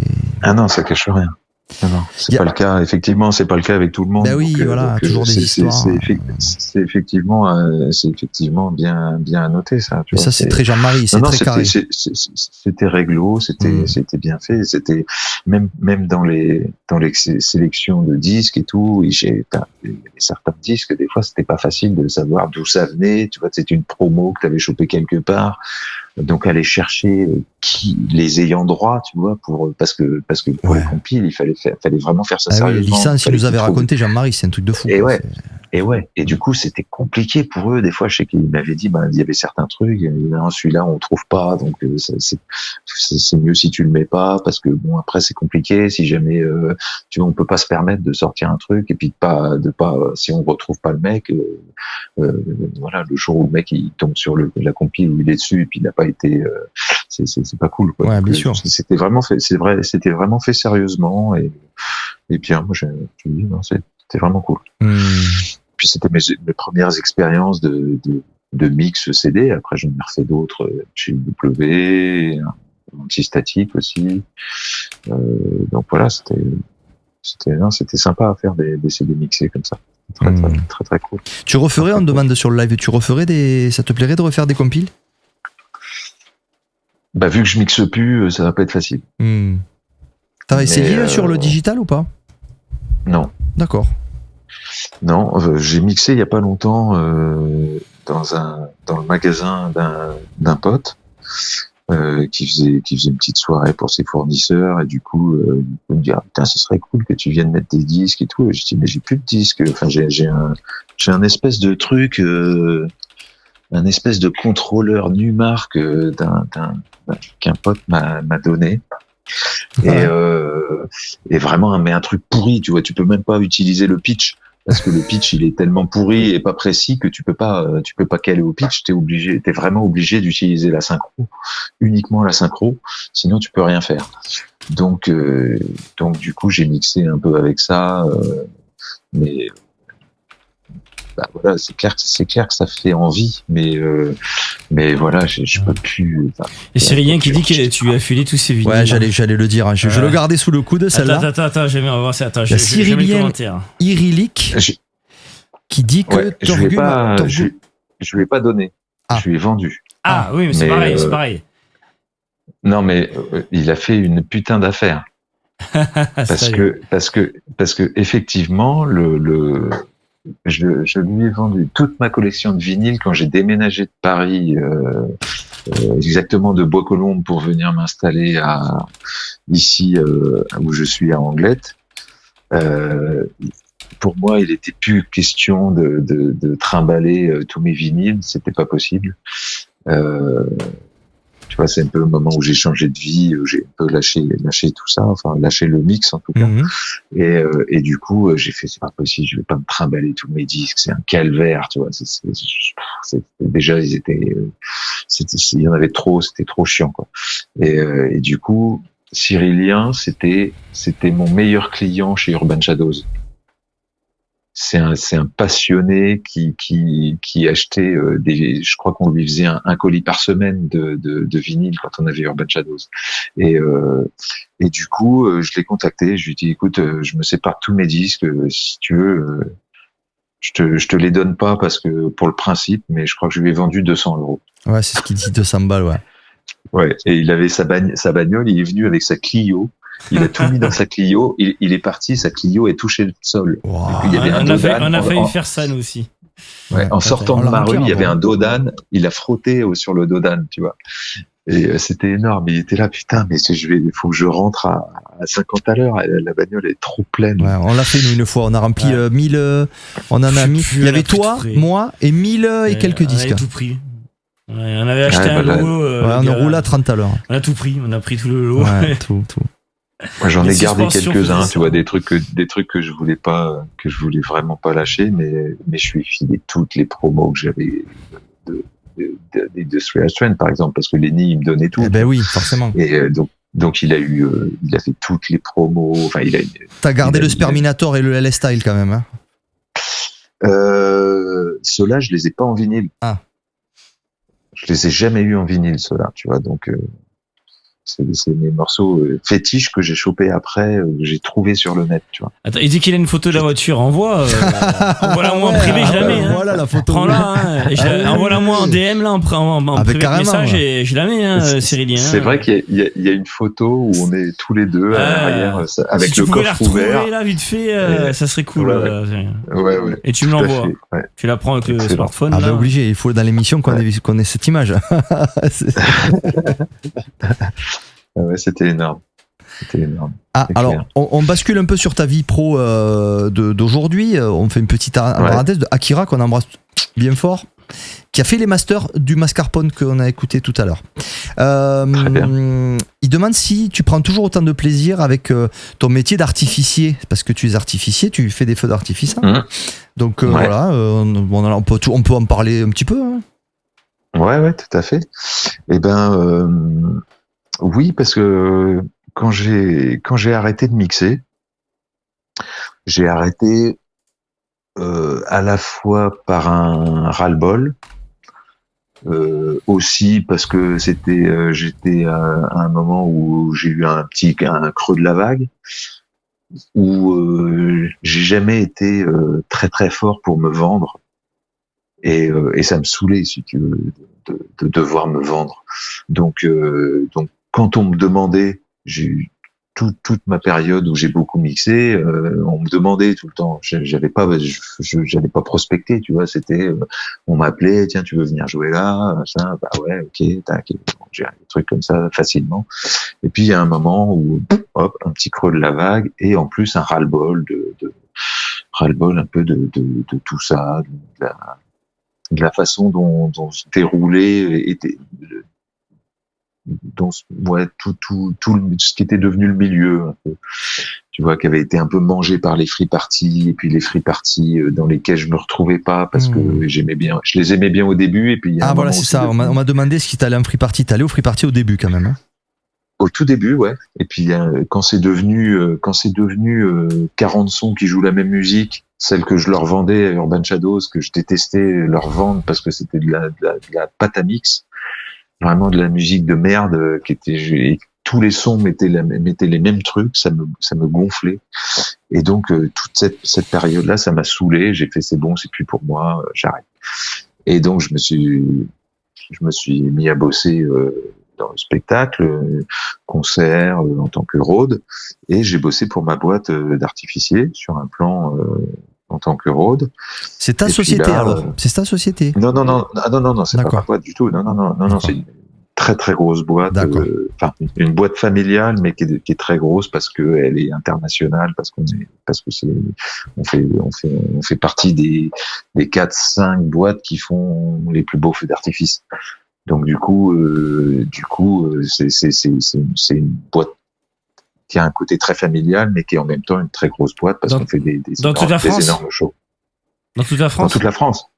Ouais. Non, quasiment pas en France. Ouais. Quasiment que à l'étranger. Bah d'accord, donc c'est gros truc. C'est toujours en déplacement, quoi. Tu fais pas Palavas et Flo le 14 juillet, quoi. Non, mais eux, ils font la boîte, elle est de Arles, donc ils font des feux, les feux qu'il y a au pont du Gard, c'est eux. Valras Plage, par exemple. Valras, je sais pas, je pourrais pas te dire, mais là les feux qu'il y a eu à Marseille pour les JO, c'est nous. Ah. C'est la boîte, c'est la boîte pour qui je bosse. Et donc c'est par hasard que j'ai bossé pour eux une fois. Et puis j'ai retrouvé la même sensation que quand t'es sur scène, avec l'angoisse avant le tir, de se dire est-ce que tout va bien partir, tu vois, la petite appréhension et tout, la préparation de tout, et ce côté spectacle, quoi. Et du coup j'ai appelé la boîte en disant si vous avez besoin de moi, appelez-moi directement, passez pas par la boîte de Rode, parce que moi ça m'intéresse de bosser pour vous directement, je trouve ça hyper intéressant votre truc, et puis voilà. Et donc maintenant ça fait presque 20 piges que je bosse pour eux. Et c'est génial parce que là à partir de 2 juin, je pars à Versailles, je bosse tous les étés à Versailles, je fais toutes les grandes zones nocturnes le samedi soir, et je vais tous les week-ends à Versailles. Donc tu vois, j'ai des bureaux qui sont assez sympathiques. C'est la Tour Eiffel, c'est Versailles, c'est le Burj Khalifa à Dubaï, j'ai fait des feux dans des endroits de fou, quoi. Et des trucs énormes, on fait des trucs avec des drones maintenant. Tu fais gaffe, t'as des bouchons, j'imagine, t'as jamais eu parce que tes oreilles, c'est quand même précieux. J'ai des acouphènes de ouf. Ah ben ouais. Je suis complètement sourd maintenant et j'ai des acouphènes de ouf. Ouais, c'est ce que j'imaginais, parce qu'entre la période boom boom et puis ça, là, faut faire super gaffe. Faut que je me fasse appareiller d'ailleurs, parce que vraiment ça craint. Combien t'as perdu combien, à quelle fréquence et quelle oreille? Alors déjà j'ai des acouphènes constants, oui, aigus, ouais. Et j'ai perdu le plus gros trou, j'ai perdu 40 dB au-dessus de 4 kilos. Ah ouais, d'accord. Donc les aigus, pouf, il y a plus. J'ai plus rien. Non, j'ai plus rien. C'est pour ça que mes acouphènes, en fait, apparemment, c'est ça. C'est pour ça que j'ai des aigus dans la tête. C'est que le cerveau recrée apparemment, c'est ça, les acouphènes. Si j'ai bien compris. Enfin, il y a différents types. Mais moi, ce que j'ai, c'est ça, c'est mon cerveau qui recrée les pertes auditives que j'ai. C'est pour ça que j'ai un sifflement tout le temps, parce que comme j'entends plus les aigus, il me les recrée par un sifflement. C'est sympa. Mais donc, les feux d'artifice, non, c'est pas terrible pour les acouphènes et pour les oreilles. Mais et toujours un système avec ordinateur qui gère tout maintenant. T'appuies et poum poum. Ouais. Bah après, il y a un gros boulot. Oui, non, mais de mise en place. Mais après. Ça, c'est vraiment la finalisation. Mais même moi, je programme un petit peu. Et je retrouve, c'est la même chose que de programmer de la musique. C'est au lieu d'une partition. Moi, j'ai jamais écrit avec une partition. Je fais de la musique électronique. J'ai toujours fait des notes comme ça, toujours à l'oreille. Ouais, bien sûr. Mais un séquenceur, un Cubase, et nous, notre logiciel de tir, c'est la même chose. C'est des séquences que t'envoies avec des bombes qui partent, au lieu que ça soit c'est des notes. Sauf que au lieu que ça joue une note, c'est un départ de bombe. Donc moi, la programmation d'un feu d'artifice, quand on m'a appris à le faire, j'ai fait facile. Ça fait 25 ans que je fais ça, donc je l'ai adapté juste après. Après, il faut la connaissance des produits, évidemment. Ouais. Et c'est quoi justement les dernières innovations, les vraiment dernières innovations dans le domaine? Les trucs qui sortent du lot. Nous, le dernier truc qu'on fait, qui est notre patron est vraiment un génie du feu d'artifice, vraiment. Et donc il invente tout le temps des nouveaux trucs. Et il veut pas utiliser ce que les autres font. Il veut tout créer. Et du coup, quand il a vu les drones, il a fait ça me plaît, les drones. Ça, il faut qu'on fasse des trucs avec les drones. Ah ouais. Mais faire les drones comme les autres, faire des figures dans le ciel uniquement, ça lui suffisait pas. Donc, on a fait fabriquer des drones où on balance de la pyro depuis les drones. Donc, on est les premiers à avoir fait ça. Donc, on a des drones qui montent à plus de 500 mètres de haut. Ouf. Et du coup, le feu d'artifice, au lieu qu'il parte du sol, il part du haut. Putain, vous avez déclenché des orages. Ouais, on peut, ouais. En tout cas, il n'y aura pas de anti-grêle. C'est un orage de grêle. Non, on envoie les drones. Mais puis, ça y est, il n'y a plus. Ouais, du coup, on fait des trucs comme ça où on mélange la pyro avec les drones. Donc, ça crée des interactions qui sont super intéressantes. Et puis après, les produits aussi, parce que on travaille avec des usines qui font ce qu'on leur demande. Donc si on a envie d'avoir des couleurs un peu différentes, un peu plus brillantes, un peu plus dorées, un peu plus, on leur demande des mélanges de produits. Voilà. La boîte est à un niveau de reconnaissance où on fait fabriquer ce qu'on veut. Donc c'est génial de bosser pour une boîte comme ça. Bon, c'est un kiff énorme. C'est un kiff énorme.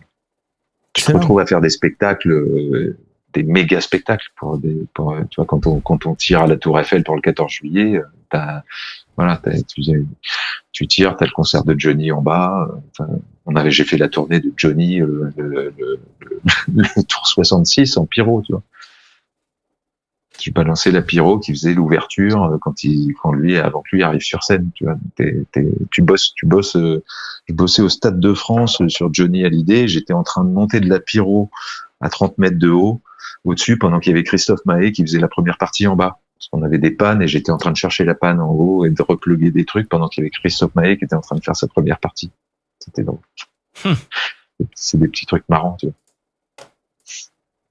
Et du coup, vu que vous pouvez pas vous partager, vous pouvez vous séparer, vous couper en deux, quand c'est le 14 juillet, quel est le chantier que vous faites? Parce qu'il y en a qu'un de 14 juillet, vous pouvez être qu'à un endroit à la fois. Donc c'est lequel que vous choisissez? Non, on peut être à plein d'endroits parce qu'on est nombreux. Ah d'accord. Ouais, une équipe de combien? Là, par exemple, ça dépend. Au plus, si tu veux, il y a. En saison, j'imagine que vous embauchez peut-être. Il y a une base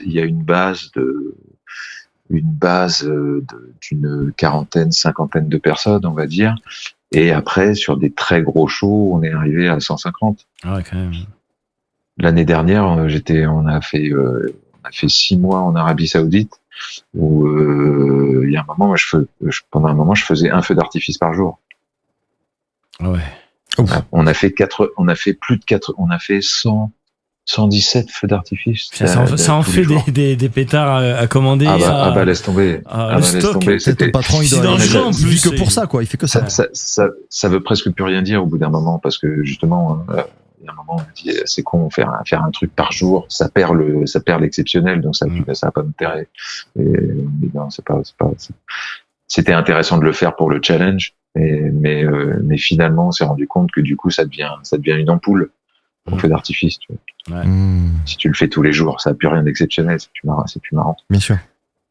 Mais par contre, faire des gros shows sur des tours, c'est comme le Burj Khalifa à Dubaï, des trucs comme ça, c'est énorme. Tu montes sur la tour à 800 mètres de haut, t'hallucines, c'est énorme. C'est énorme. Il y a Fred Duméli qui nous rejoint de l'enfer. Salut Fred, ce soir vous parlez feu d'artifice. On ne parle pas musique ce soir Fred, on n'a pas parlé musique. On ne parle que feu d'artifice, c'est une hors-série feu d'artifice. On va faire hors-série l'enfer, et là c'est hors-série feu d'artifice. On se refuse de parler ou d'écouter de musique. Il faudrait que je fasse de la musique pour un feu d'artifice, mais j'ai jamais réussi à m'y mettre à le faire. Mais j'aurais bien aimé le faire. Essayer de faire un truc de 15 minutes, tu vois, créé pour, quoi, parce que maintenant que je sais comment ça fonctionne, les deux, et la musique et le feu d'artifice, créer une musique complète tu vois, un truc de 15 minutes pour ça, ça pourrait être marrant. Bien sûr. Ça pourrait être marrant. Ah oui, carrément. Ça y est, il a trouvé la photo, Cyril. Ça y est, alors. Voilà. On va l'agrandir quand même. On va l'agrandir quand même. Excellent. Je vais vous agrandir ça. On voit pas l'affaire du siècle. On voit pas les pneus. Ouais, il y en a. Oh putain, 200 balles. L'affaire du siècle. Ah bah ouais, on aurait été preneur. Non, on aurait été preneur, nous. Ouais. Ça, c'est clair. Il devait y avoir une dizaine de bacs Curvert, je crois. Ah oui, Curvert, ça c'est les années 80, donc, ça. Ah, les fameux, hein. Il y en avait pas mal, Bon, merci Cyrilien, c'est cool parce que. C'est cool, c'est rigolo. C'est archivé pour l'éternité. L'éternité, hein. Ah putain. Excellent. Et ouais. Tu les as toujours d'ailleurs, Cyrilien, il les a toujours. Ouais, mais je crois qu'il a dit il me semble qu'il a dit qu'il allait faire un mix. Il voulait faire un mix. Il a dû en refourguer quelques-uns qui l'intéressaient pas, mais je pense qu'il a gardé la majorité. Ouais, je crois qu'il a dit qu'il voulait faire un mix justement au vinyle, un mix transcore au vinyle justement. Il pourrait le faire. Ouais, il pourrait peut-être. Ouais. Ben, si on du coup, vu que Fred est là et que ça fait 2 heures qu'on ne parle pas de musique, on peut mettre de la musique. Hein. Du coup, après, il y a eu pas mal de prod aussi au début des années 2000. Qu'est-ce qu'on pourrait mettre? Ouais, t'avais été remixé par Lunatic Asylum aussi. Qu'on aimerait bien avoir. J'ai été Oui, The Mask of the Red Death. Ouais, tout à fait, ouais. Donc l'original ou le. Ça c'est sur l'album que le seul vrai album que j'ai fait d'ailleurs, oui. sur Industrial Strength. Ouais, 20. Qui est sorti en 2017. Et effectivement, quand je l'ai fait, je sais plus combien j'avais de morceaux. Et Benny me dit, ça serait cool que t'aies des petits remixes aussi. Et donc voilà, comme j'ai des potes qui sont des génies. Parce que Guillaume Lunatic, c'est un génie de la musique électronique, vraiment. Ouais. C'est génial ce qu'il fait, quoi. Et maintenant il veut plus faire de musique boom boom, on va dire. Ouais, il fait de la musique atmosphérique, de film, orchestral. Voilà, orchestral et tout. Mais il a un grain, j'adore ce qu'il fait, quoi. Donc évidemment, comme c'est un ami, quand j'ai fait ça, je me suis dit putain, ça serait trop cool, quoi. En plus, tout ça, c'est même pas pour se dire, tu sais, je vais avoir Beyoncé sur mon album. C'est juste, c'est quelqu'un, j'aime tellement sa musique que, tu vois, je lui dis putain, tiens, écoute, et je t'envoie mes morceaux. S'il y en a un qui te plaît et ça te donne envie de le remixer, tu me fais un remix là et voilà, ça serait carrément génial. Donc Lunatic a accepté, Producer, on a fait un. Ah oui, exact. Qui est excellent aussi. Enfin voilà, j'ai eu 4 ou 5 remixes. Il y a Fazia qu'on a fait un. Qui y a d'autres?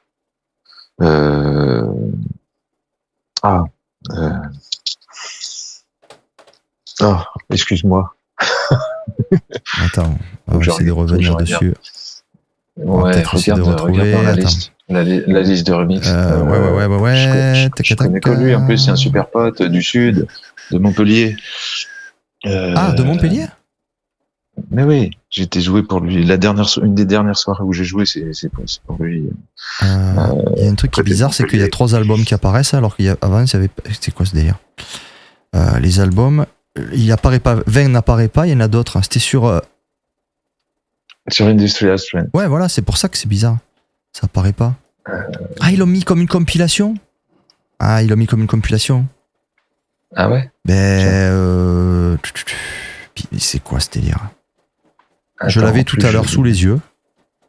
Attends. Non, je comprends pas. Là, il y a un schisme. Tu vas sur album dans Discogs, il y a Uncivilized Various, débile, ça veut rien dire. Manuel Malem, Biomécanique 3 et Hardcore Addict 3, là il bug complet. Non, mais sur Discog, il n'y a pas du tout tous les trucs que j'ai fait. Mais pas du tout. Je comprends pas. Et donc attends, mais c'est ouf. Sur quoi tu cherches? Sur Discogs. Quel morceau? Son album, il y en a un. Il devra. Sur mon album 20 sur Industrial Strength. Je l'ai, moi. Mais moi j'arrive pas. Il y a un des remixes. Donc on cherchait le remixeur, un des remixeurs. Ah ben 20. Ouais. Ok, je vais dessus. Alors vas-y. Lunatic Asylum, Jamal, Jean Ferraille, Fortinanger. Fortinanger, tu as fait Fortinanger. Ah, mais Clément. Clément. Mais oui, Clément. C'est la famille. Mais Clément. Berlou, c'est pas Montpellier. Maintenant, il est à côté là. Regarde ça, regarde. Là. Ça dont j'ai parlé tout à l'heure. Clément, c'est Clément l'instigateur. Qui fait de la Goa-Trance? Non, qui a créé les bouquins. Je rigole. Regarde. Très bonne vanne. Très bonne vanne. Tu vois. Voilà. Et donc, donc Clément, voilà. Clément Pérez, Fortinanger, bien sûr. Clément Pérez, Fortinanger. Bon, il est pas de Montpellier, il est de Berlou, attention. C'est au nord de Béziers. Il est pas loin de chez nous. Il est vraiment pas loin de chez nous. Ouais. C'est la région. Mais non, voilà, Aphasia effectivement, et Jamal avec qui j'ai fait un album rap. Et t'en as d'autres, hein, donc J'ai fait The du DJ rap. Producer. Ah oui. Ouais. T'as The DJ Producer Producer aussi, ouais. et t'as Oui. Elisa do Brasil, Mabrouk et Youfman. Voilà, Elisa qui eux ont Brasil, fait excellent. un remix drum. Ah, très excellent. Voilà. Donc ouais, ça c'était. Bon, tu nous mets un extrait. Mais quoi. on peut mettre. Tu veux qu'on mmette l'original Mais- ou le remix de Lunatic? Ah bah si t'as le remix de Lunatic, tu peux mettre le remix de Lunatic, hein, vas-y. Hein. Il est magnifique.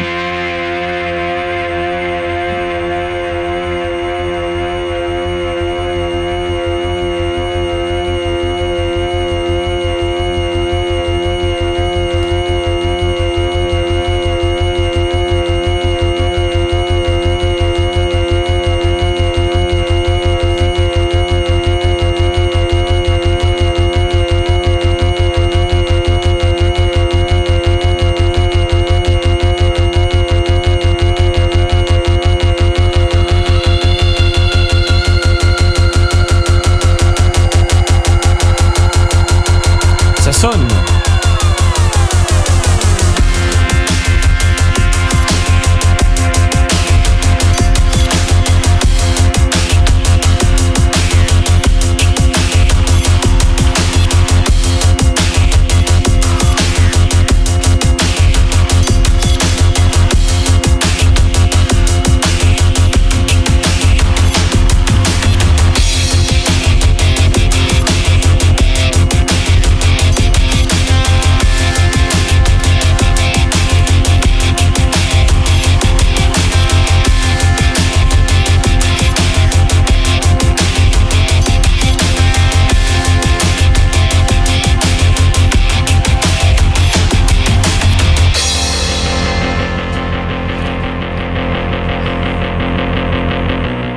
Alors ce qui est marrant, pour la petite Ouais. histoire, déjà sur l'album, moi le The Mask, c'est un rework d'un morceau que je vous ai passé dans la playlist qui était que j'avais fait avec Huge, avec qui j'ai créé Urban Shadows là.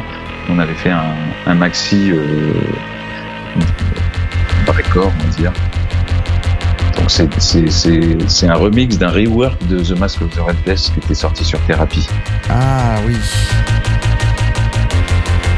Après, si tu veux, on s'en écoute en faisant une pause musicale, Jean. Ah, c'était juste d'aller pisser un peu. Ouais, parce que là, il y a 3 minutes 40. Donc, il n'y aura pas assez. Pour moi, oui. ça. Ah, tu y allais, t'as 3 minutes 40, Jean. Allez, Jean. Petite pause. Ah, mais sinon, après, on se fait une pause musicale.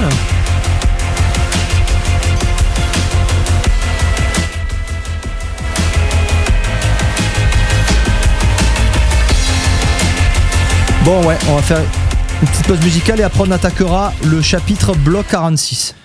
Alors, Yes. qu'est-ce qu'on pourrait écouter le temps d'aller vite fait chercher des vitamines. Écoute, toujours. Alors attends, dans l'album 20, qu'est-ce qu'on pourrait sortir? On Strike, c'était dedans ou pas? Non. On Strike, c'est un vieux morceau, Indus, vraiment Indus. On peut Tu peux écouter mettre un petit intro. extrait si tu veux. On C'est- peut écouter un vieux Intro. morceau indus, hein. C'est pas interdit non plus. Il est très dur. D'accord. Vraiment Indus très dur. Enfin, très dur. Ouais. Et Bien. I See Faces, Halo, attends, ça c'est The Sign, Forget Acts, ça c'est plus récent. Alors, Forget Facts, c'est un des derniers morceaux que j'ai fait. Ça, c'est sur une compilation luxe, un triple album qui a été fait qui a été produit aussi chez Imen et avec Somatic Responses, K21 qu'on a eu tout à l'heure, qui m'a fait un coucou, qui est un superbe album, un album concept avec aussi comment il s'appelle, un Belge qui était chez Rideau, là, je ne sais plus son nom. Excellent. Enfin, c'est un album, un projet orchestré par K21 et Clarisse Volkov et qui voulait qu'on fasse un album concept. Et du coup, chaque artiste présent a fait écouter ses morceaux au fur et à mesure aux autres. D'accord. C'est que du coup, quand tu écoutes tout l'album, tu as l'impression que c'est l'album d'un seul artiste. C'est assez génial parce que tu retrouves, même si des morceaux sont différents, tu retrouves une espèce d'unité et une évolution dans le son. C'est assez génial. C'est super intéressant en fait. Et ça, c'est un peu plus électro. Il y a des morceaux ambiants. C'est un peu plus pareil. Ok. Mais sinon, alors, dans l'album 20, il y avait Icy Faces et Intro. Hein, on est d'accord ? Ouais, donc tout à fait. On peut mettre l'un des deux, peut-être, le temps de faire la petite pause musicale et après on revient avec. Icy Faces, c'est un truc un peu break, assez speed. Ok, on met Icy Faces, on se fait une toute petite pause pipi, boisson, machin, et après on attaque. C'est ça la pochette, allô? Non, c'est sur l'album. Non, c'est 2017, pardon. C'est l'album, tu c'est l'album. C'est l'album, celui que tu viens de mettre avant. Attends. Ouais, je vais y arriver. Hop, il est là.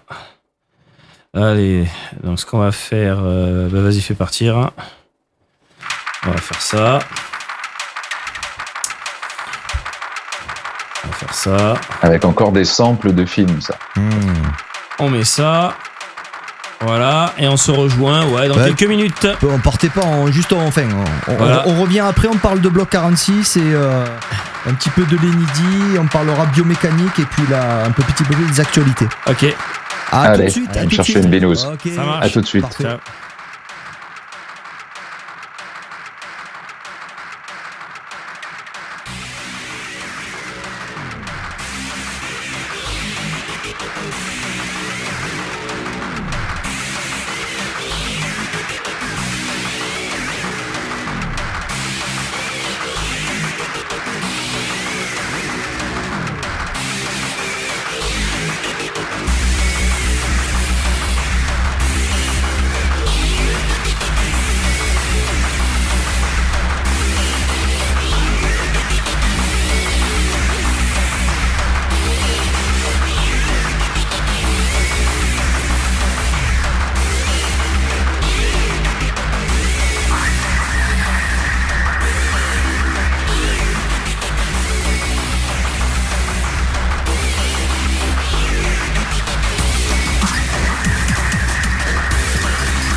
moi où ça fait boum boum là.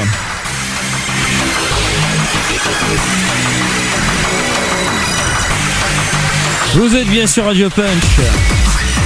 Allez!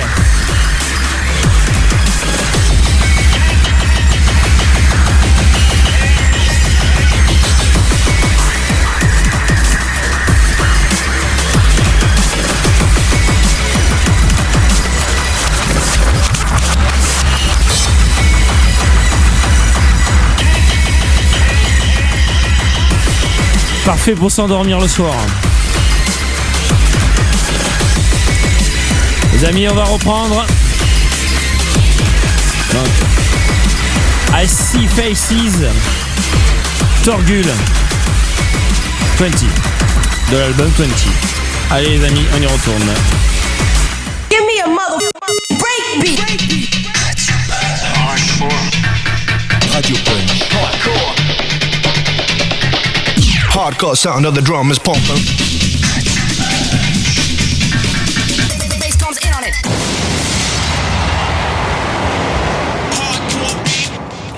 Voilà, c'était juste pour qu'on se calme un petit peu, hein. Vous voulez un petit truc un peu détente pour voilà, je pense que ça fait l'affaire. Voilà, donc on va pouvoir reprendre cette 65e émission, hein, donc tout le monde va bien. Avec un grand merci à Panchez qui nous a fait un don de 830 étoiles. Merci beaucoup Panchez. Là, j'ai plein d'étoiles dans la tête là. Ça nous fait merci du soutien, Panchez. On en a besoin. Merci à toi. Et les autres aussi, vous pouvez faire. Mais comme je vous dis, si vous faites pas, c'est pas grave. Nous, ce qui compte, c'est la passion. Voilà. Ouais, si, par contre, si vous n'avez, voilà, au moins les nouveaux les fans de Torgul qui ne nous connaîtriez pas encore, s'il vous plaît, les amis, faites un acte citoyen, faites un acte républicain. Non, je rigole. Faites un acte pour la musique. Abonnez-vous à notre Facebook. Abonnez-vous à Twitch. Abonnez-vous à notre YouTube, juste un petit like, un petit truc comme ça. Et c'est un petit geste, mais qui fait beaucoup pour nous. Donc alors, on a gagné un abonné. On a gagné un abonné. Un seul, bon, c'est tout. Merci à toi. C'est pas grave, on prend. Non, mais il en faut plus d'un, on doit arriver aux 1000. Il faut arriver à 1000, là, 988, là, les gars. Bah ouais, il faut arriver aux 1000. Ceux qui ne connaissaient pas, qui aiment 12. bien, là, qui passent du bon temps. S'il vous plaît, prenez le temps de vous abonner, ou au moins abonnez-vous à Nocturbulus sur Facebook pour pouvoir nous voir un petit peu ce qui se fait, puis à l'occasion, hop, vous le faites. Il y a tous les réseaux, regardez, c'est écrit là, à côté de moi. Là. Attends, c'est ici, là, regarde. Rod, il le fait dans son entourage. Là. Ils savent pas de quoi ça parle, mais ça va. Voilà, mais exactement, voilà, regardez, là, c'est écrit. Ça, là. C'est bien. Là, YouTube, Twitch, Facebook, et j'ai même si je crois que si je mets ma tronche comme ça, j'avais fait des liens à l'époque, ça marche toujours ça ou pas? Le comptable, ça, le stream la de voisine, radio. La mamie, ça, la c'est le stream de la tonton. radio, ça c'est l'Insta, voilà, ça c'est le Twitch, ça c'est quand même, voilà. Le Facebook aussi, parce que quand même pour suivre l'activité, c'est quand même bien. Ouais, c'est surtout sur le Facebook en fait. Et on a un site web aussi. Hein. Ah oui, le web. Il a été mis à jour par Geoff. Merci Geoff. Ah putain. Merci beaucoup Geoff de ton aide très précieuse sur notre site internet nocturbulus.fr. Voilà, donc du coup, n'hésitez pas, et bien sûr, même si tu regardes le replay, que tu es, je sais pas, moi en 2072, tu peux aussi faire un lien, peut-être que quelqu'un aura repris le relais. Ça fera plaisir à nos petits-enfants. Peut-être, je sais pas qui aura repris le relais si t'écoutes cette émission. Nos petits-enfants le font. Mais en tout cas, sache qu'on est content. Alors, peut-être, et même s'imagine qu'il y a 10 millions d'abonnés, ça fera 10 millions et rien. Voilà, c'est toujours ça. C'est pour l'histoire. C'est pour l'histoire. Voilà. Allez, on peut attaquer. J'avais une question de Christophe Niger. Comment je fais pour m'abonner à Noc? Je passais juste sur le groupe Manu et je suis tombé sur le live et j'adore.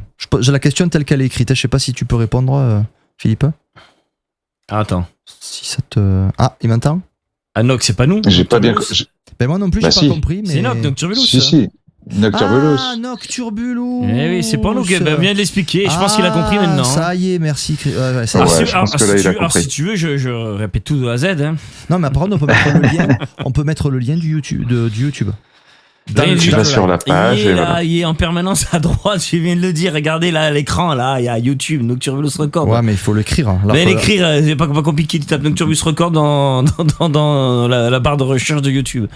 Et tu tombes direct sur nous. Ouais, allez, on fait comme ça. Ouais, il y a pas de lien direct. Et le lien direct, il est pourri, il y a même pas écrit. C'est plus facile de, croyez-moi, faites-moi Bon, confiance. c'est bon, on aura Christophe là. Je sens que Christophe, on va pouvoir compter sur lui pour faire un de plus. Cyrilien, on peut compter sur toi aussi. Un de plus. Bien sûr. Steph. Allez, Steph aussi, s'il te plaît. Qui d'autre encore qu'on connaît pas trop? Ouais, il y en a plein. Sur qui sur sur lequel c'est le plus important sur YouTube. Oh, à tous, de toute façon, tant qu'à faire. Ouais, Un mais- Twitch, oui, mais- YouTube. Mais surtout YouTube. Surtout Tiens, YouTube. paf, Ah, un de plus les gars. En plus, un VIP là. Ouh, je vais vérifier si c'est vrai. Ah bah t'as un VIP sur YouTube. Ah, Cyrilien, Tu il peux- a dit oui aussi. Allez. 990. Ah. Allez. On a dit qu'il faut on ferait gagner des cadeaux. Il faut qu'on fasse Ah ouais. gagner un cadeau C'est vrai ça. au 1000. Au 1000. Dans 10, on fait gagner un cadeau. Celui On sait qui pas est quoi. millème. Qui c'est qui m'a envoyé un message attends, qui c'est qui m'a envoyé un privé? C'était Jean Stereoff qui voulait qu'on lui mette un Yudi McBride de côté. Hein, Ah, d'accord. Ben, Je Jean- viendrai chercher ici, Oui, sur ben, place. envoie-nous un message pris. Oui, oui, pas de C'est ce que problème. j'ai dit. Envoie-le pas à moi, Non, parce que moi j'ai envoie-le-moi à oublié. moi sur mon Parce que c'est Jean mort. Bruce sur mon C'est-à-dire que Messenger. moi, mon Messenger, Voilà. je l'ouvre toutes les... Envoie-le sur mon Messenger Jean Bruce et on s'arrange sans problème. Avec plaisir. Ouais. Ouais, super. Allez, génial. Bon, c'est bien. Bon, c'est super. C'est bien. On va y arriver les gars, on va y arriver. C'est super. Donc du coup, j'avais promis qu'on aborde quand même un bloc 46. C'est quand même. J'en ai combien? yes. Un ou deux? J'en ai un de ça. Oui, t'en as. C'est chaud. Vas-y. Raconte-nous l'épopée bloc 46, comment ça s'est passé, les coulisses, tout ça.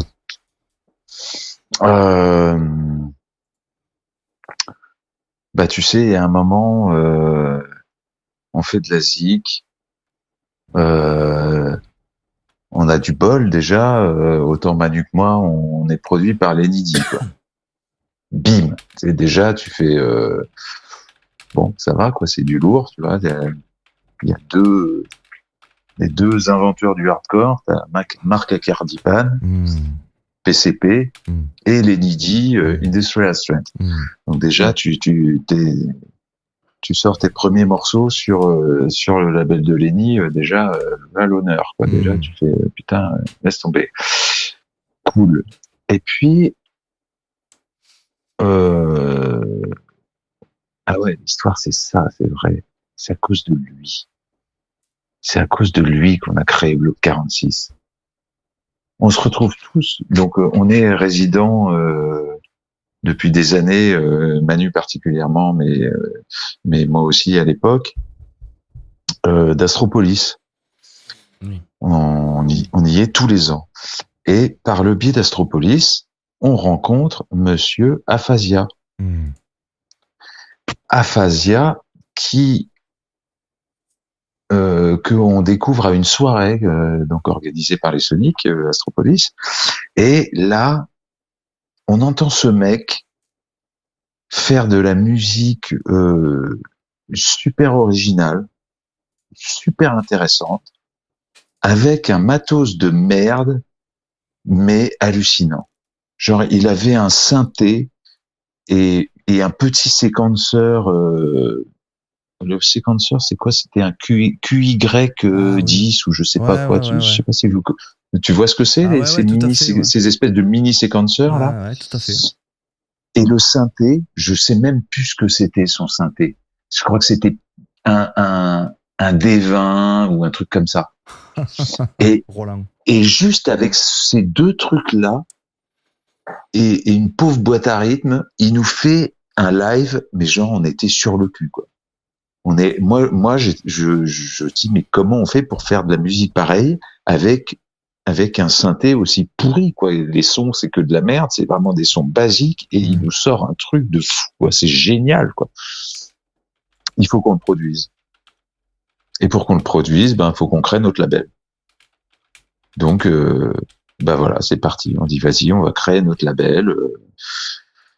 faut qu'on se trouve un nom, machin, et parce que faut qu'on produise Aphasia.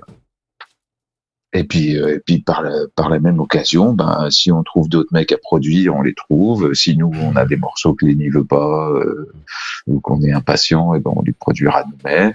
Et puis voilà quoi. Et donc on part sur la création du label. On se lance sur Bloc 46.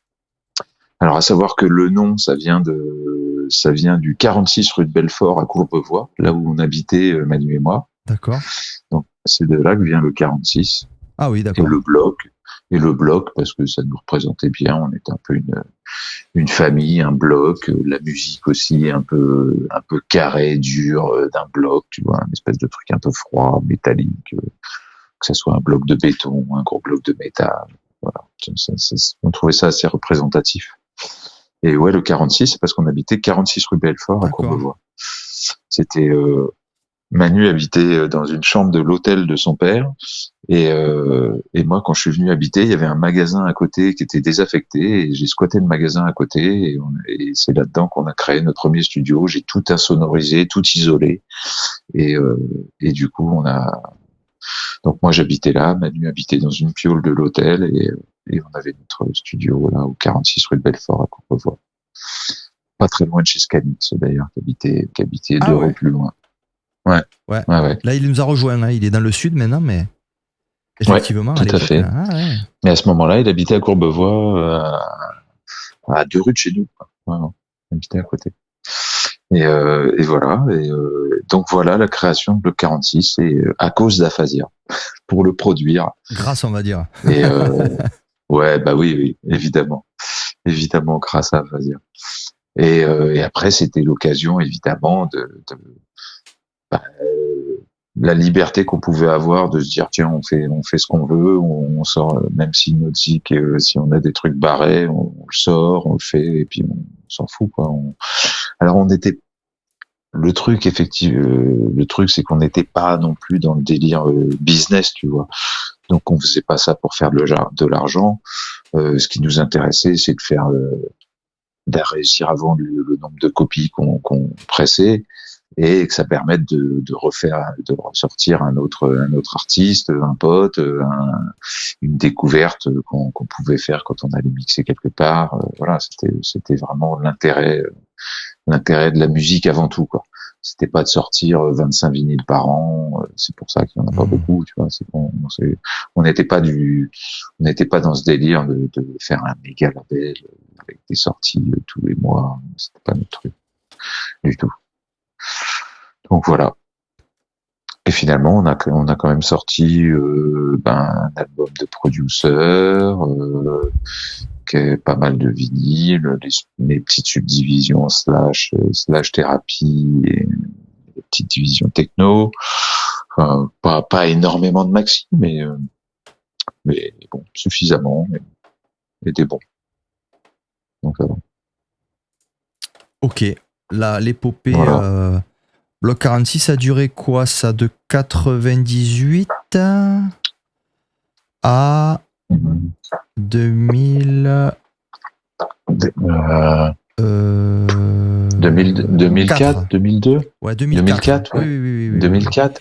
Parce que après on a été repris par UW, qui en fait, nous, on voulait s'occuper que de l'artistique, le fait de pas être des businessmen. C'est ça? UWE, ouais, Laurent Roux, Kraft. Et comme nous, on n'était pas des businessmen, machin, on leur a dit, vas-y, si vous voulez, vous gérez, nous, on s'occupe de l'artistique. On gère les artistes qu'on veut sortir, on gère les morceaux, les trucs, on va faire les mastering, mais toute la partie business, contrat, tout ça, si vous pouvez le faire, c'est bien, parce que nous, laisse tomber, ça nous passe au-dessus de la tête, quoi. Ouais. C'est pas du tout notre truc. Et du coup, c'est ce qu'on a fait, et ça s'est passé pendant un moment comme ça, et très bien.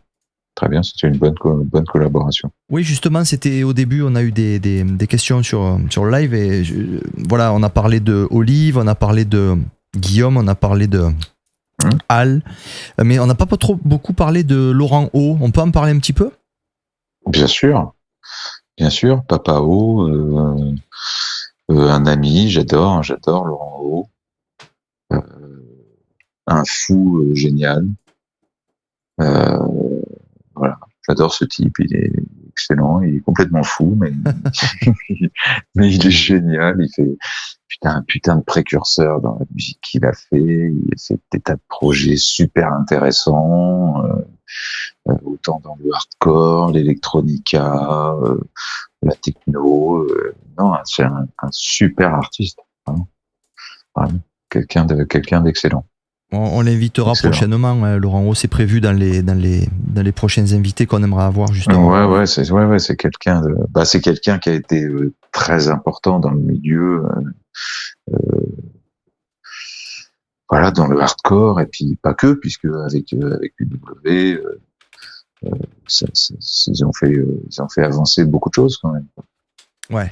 Tout plaisait pas à Laurent, parce que Laurent c'est comme nous, c'était le côté artiste, donc il y avait plein de trucs dans le business qui lui plaisaient moyennement. Mais tu sais, le fait de devenir un très gros label, en fait, il aurait préféré, je pense, rester un petit peu plus petit, tu vois, plus à taille humaine. UW, c'était devenu gros à la fin, avec les organisations de soirée, des trucs, tu vois, c'était une grosse machine quand même, dans le petit milieu qu'on était à ce moment-là.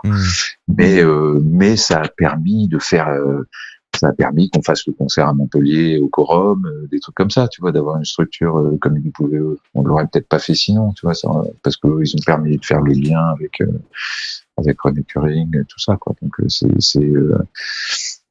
c'est des projets qui auraient peut-être pas été, qui auraient pas pu être faits s'il y avait pas eu WE. Quand on a fait Palindrome aussi, c'est pareil, tu vois. C'est heureusement qu'il y avait eu WE. René Curing, on a parlé plusieurs fois d'ici. Ouais, qui nous a suivis quand on a fait Palindrome. Il fallait lancer un groupe comme ça. Alors justement, j'avais un petit chapitre Palindrome. On peut expliquer pour les gens qui sont pas au courant. C'est en fait un groupe que vous avez fait avec Manu et puis 2 ou 3 autres membres, si je me rappelle. 5. Vous étiez 5. Ouais. Et Manu et moi, Manu, Aphasia et moi à la base. Voilà. Les 3 vraiment créateurs du truc. Oui. Et Joystick et Jeff Bock. Et vous faisiez une espèce de fusion hardcore un peu. C'est Rave Against the Machine un peu, on va dire. Ouais, un petit peu, ouais, un petit peu. Disons que, ouais, j'ai bien compris. Et le nom est génial, ça aurait été très très bon. Le talent en moins, parce que on aurait bien aimé avoir le talent de groupe de Rage Against the Machine, tu vois, et là on aurait continué, je pense. Mais c'est pas facile en fait. Si tu veux, nous avec Manu, Nico, Aphasia, même aussi avec Jeff Bock et Joystick, eux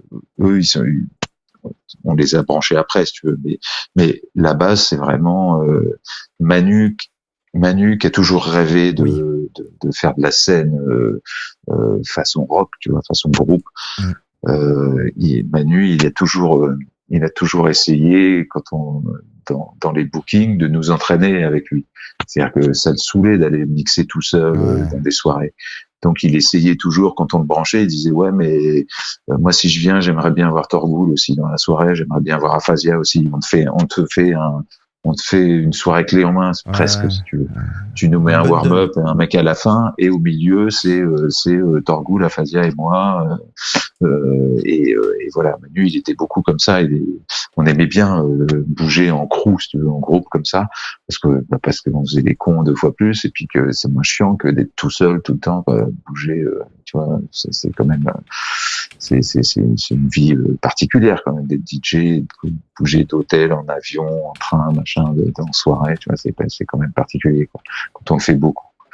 Et ce côté groupe comme ça, c'était vraiment un truc qui nous plaisait, à la fois pour le côté scénique, parce que moi, tu vois, quand à 11 ans, je disais que je voulais être rockstar mondialement connu, bah voilà. Voilà, au moins faire.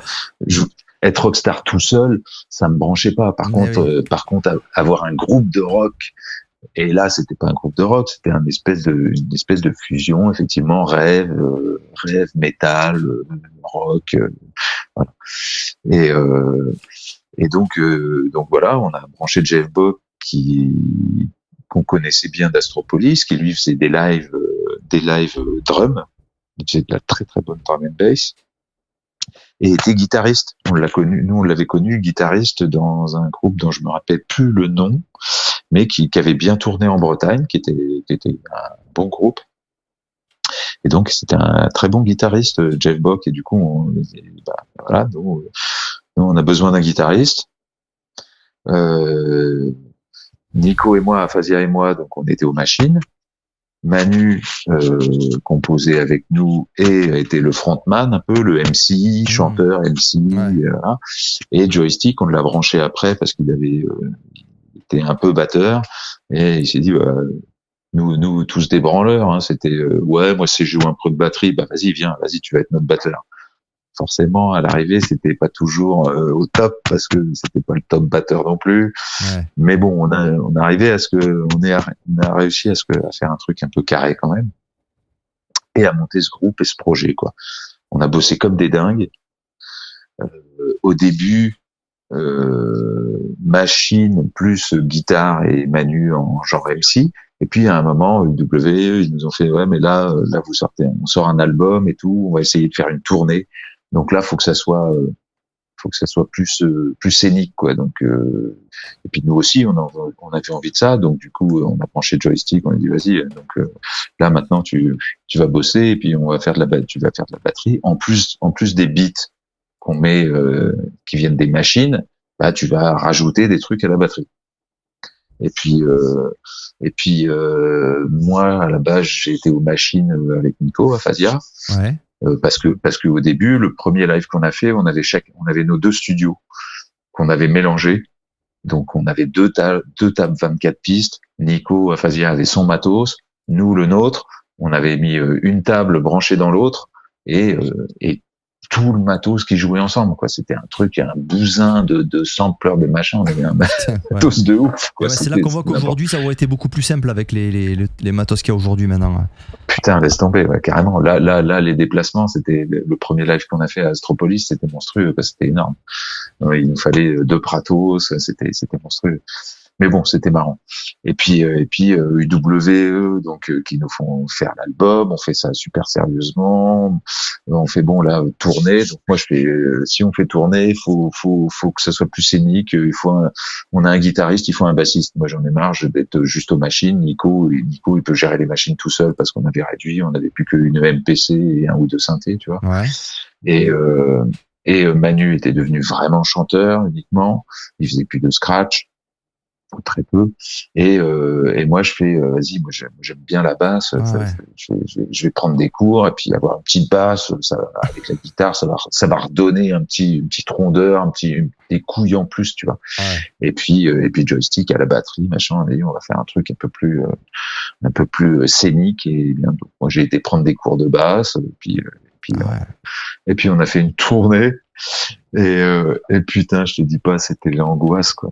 C'était l'angoisse parce que moi je jouais de la basse, mais je jouais des trucs simples évidemment parce que j'allais pas direct du slap, tu vois.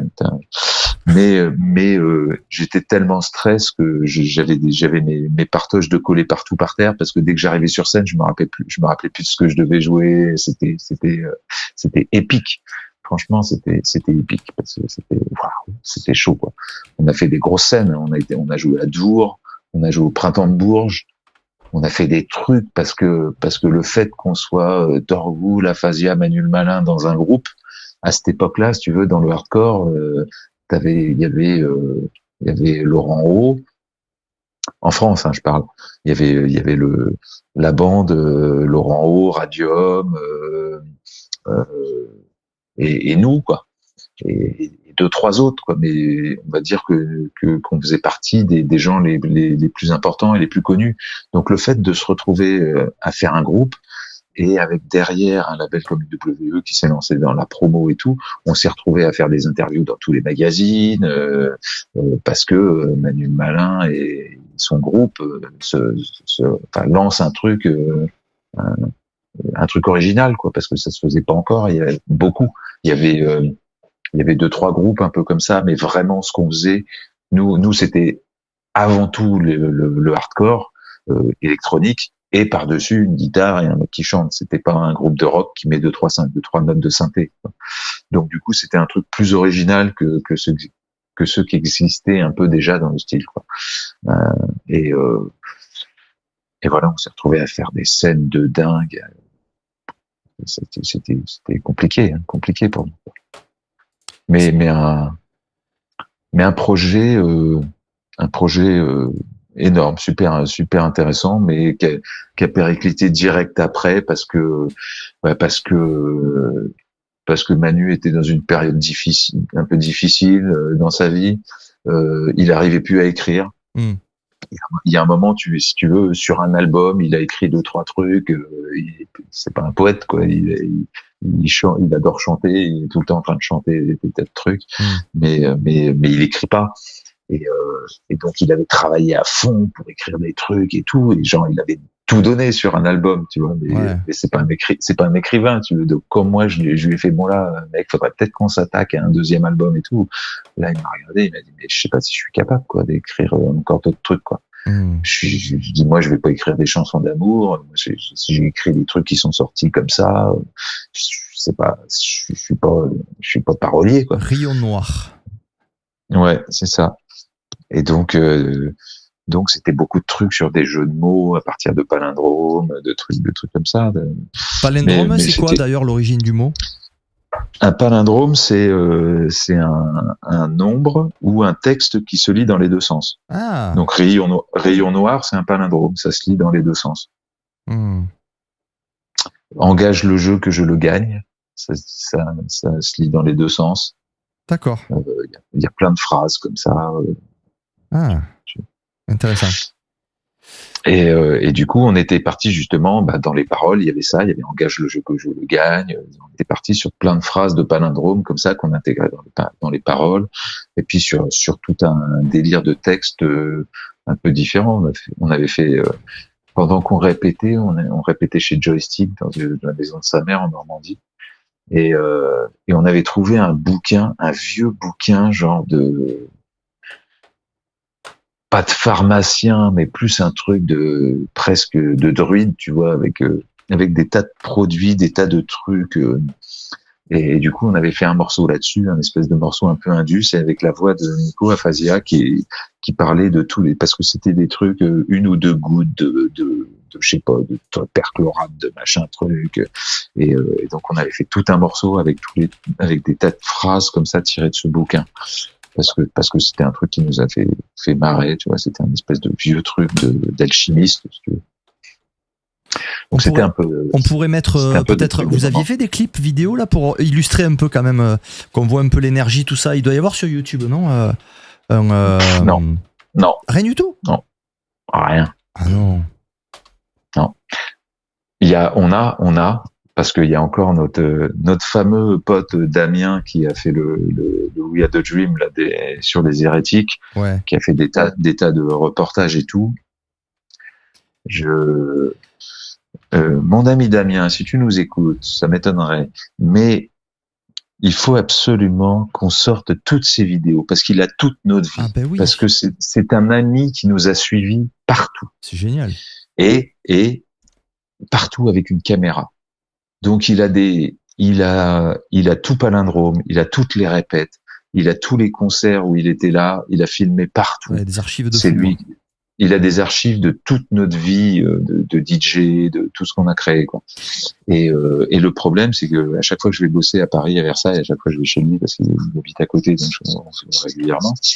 Et j'arrête pas de lui dire, putain, mais sors-moi tes cassettes, quoi. Je veux les voir, je veux les numériser, foutre ça dans un ordi et qu'on dérush, quoi. Et en fait, il a des cassettes. Il me dit, ouais, mais j'ai des cassettes en j'en sais rien. Enfin, il a 4 formats différents. Il me dit, j'ai plus les machines pour les lire. Il me dit, toutes les cassettes, il y en a pas une seule où j'ai noté ce que c'était dessus.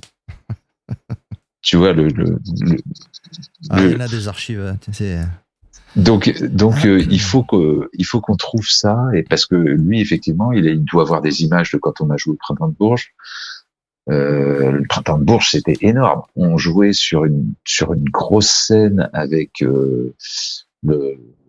on joue en première partie, enfin c'était pas vraiment une première partie puisque c'est le printemps de Bourges, avec Clawfinger.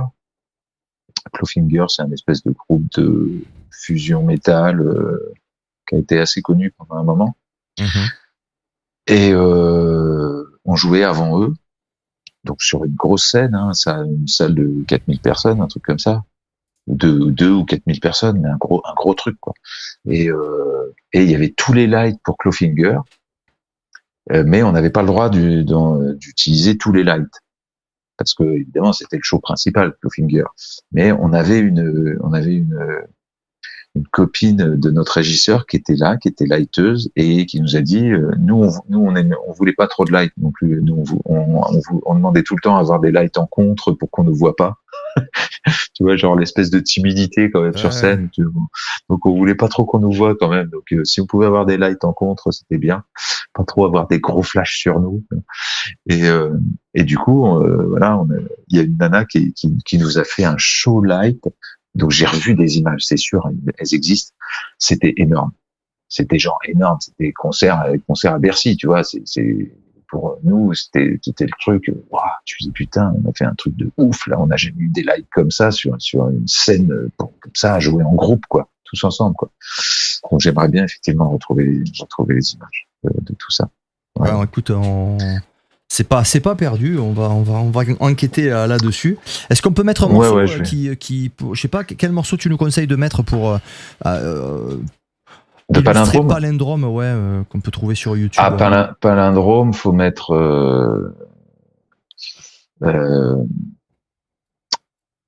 T'as l'album là sous les yeux. T'as tous les titres. Oui. Alors. Wolfen.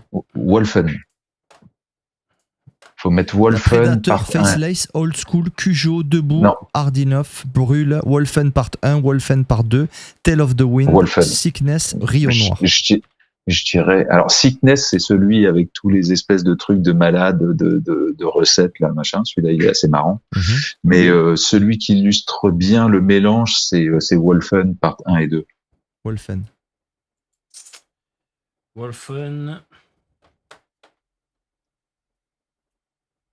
Parce que là, il y a vraiment l'histoire de Manu, il y a vraiment un truc rock, et après, ça part sur un truc vraiment hardcore. Le part 2, tu m'as dit? Part 1 au départ, pour démarrer. Ça y est, part 1, il est là. Mais bon. Allez, vas-y.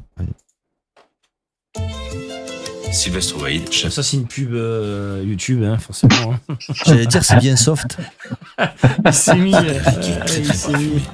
C'est un rythme très parfumé. Palindrome l'album est magnifique. Nous vous conseillons de l'acheter. Alors, nous, le riz parfumé, là,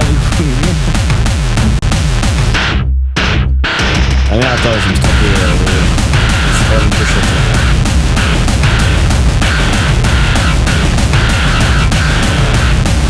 Y'a un problème là? Ah, il fallait que je te file le bon.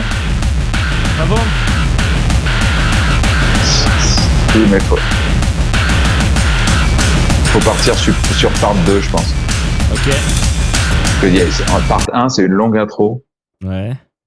Si je me rappelle bien, c'est une longue intro électro comme ça, et après ça rentre sur part 2, c'est là où Manu rentre, il y a la guitare qui rentre. Il y a Rod qui demande, est-ce que tu aimes les trucs genre Combi Christ? Combi Christ, je ne connais pas. Moi non plus. Voilà. Présence, j'ai sens une présence là. Tant qu'on la voit, les parle, écoute parfois. Gondolier des mers baltiques et du grand froid. Comme le Titanic qui sombre, jamais la main noire. Je couvre le feu, et dans le conteneur, limite la course tic-tac. Avec ses aiguilles, presque il rappe là. En un quart d'œil, invincible, pas intouchable. J'en fais le deuil.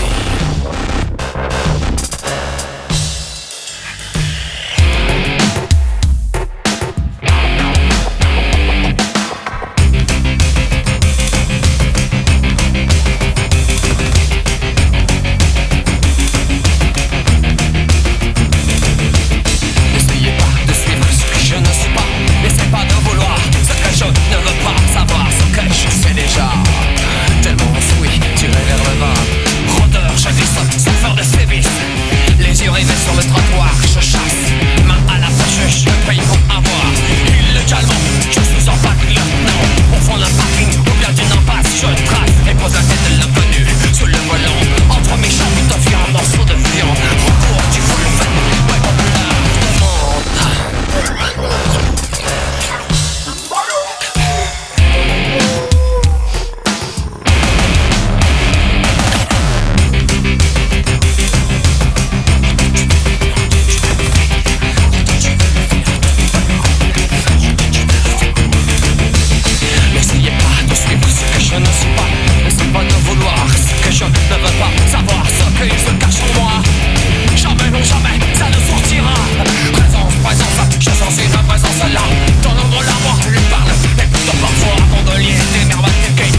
s'énerve. Ouais, tu vois, c'était ça, c'est le mélange, le passage rock, et puis paf, ça repart vraiment hardcore.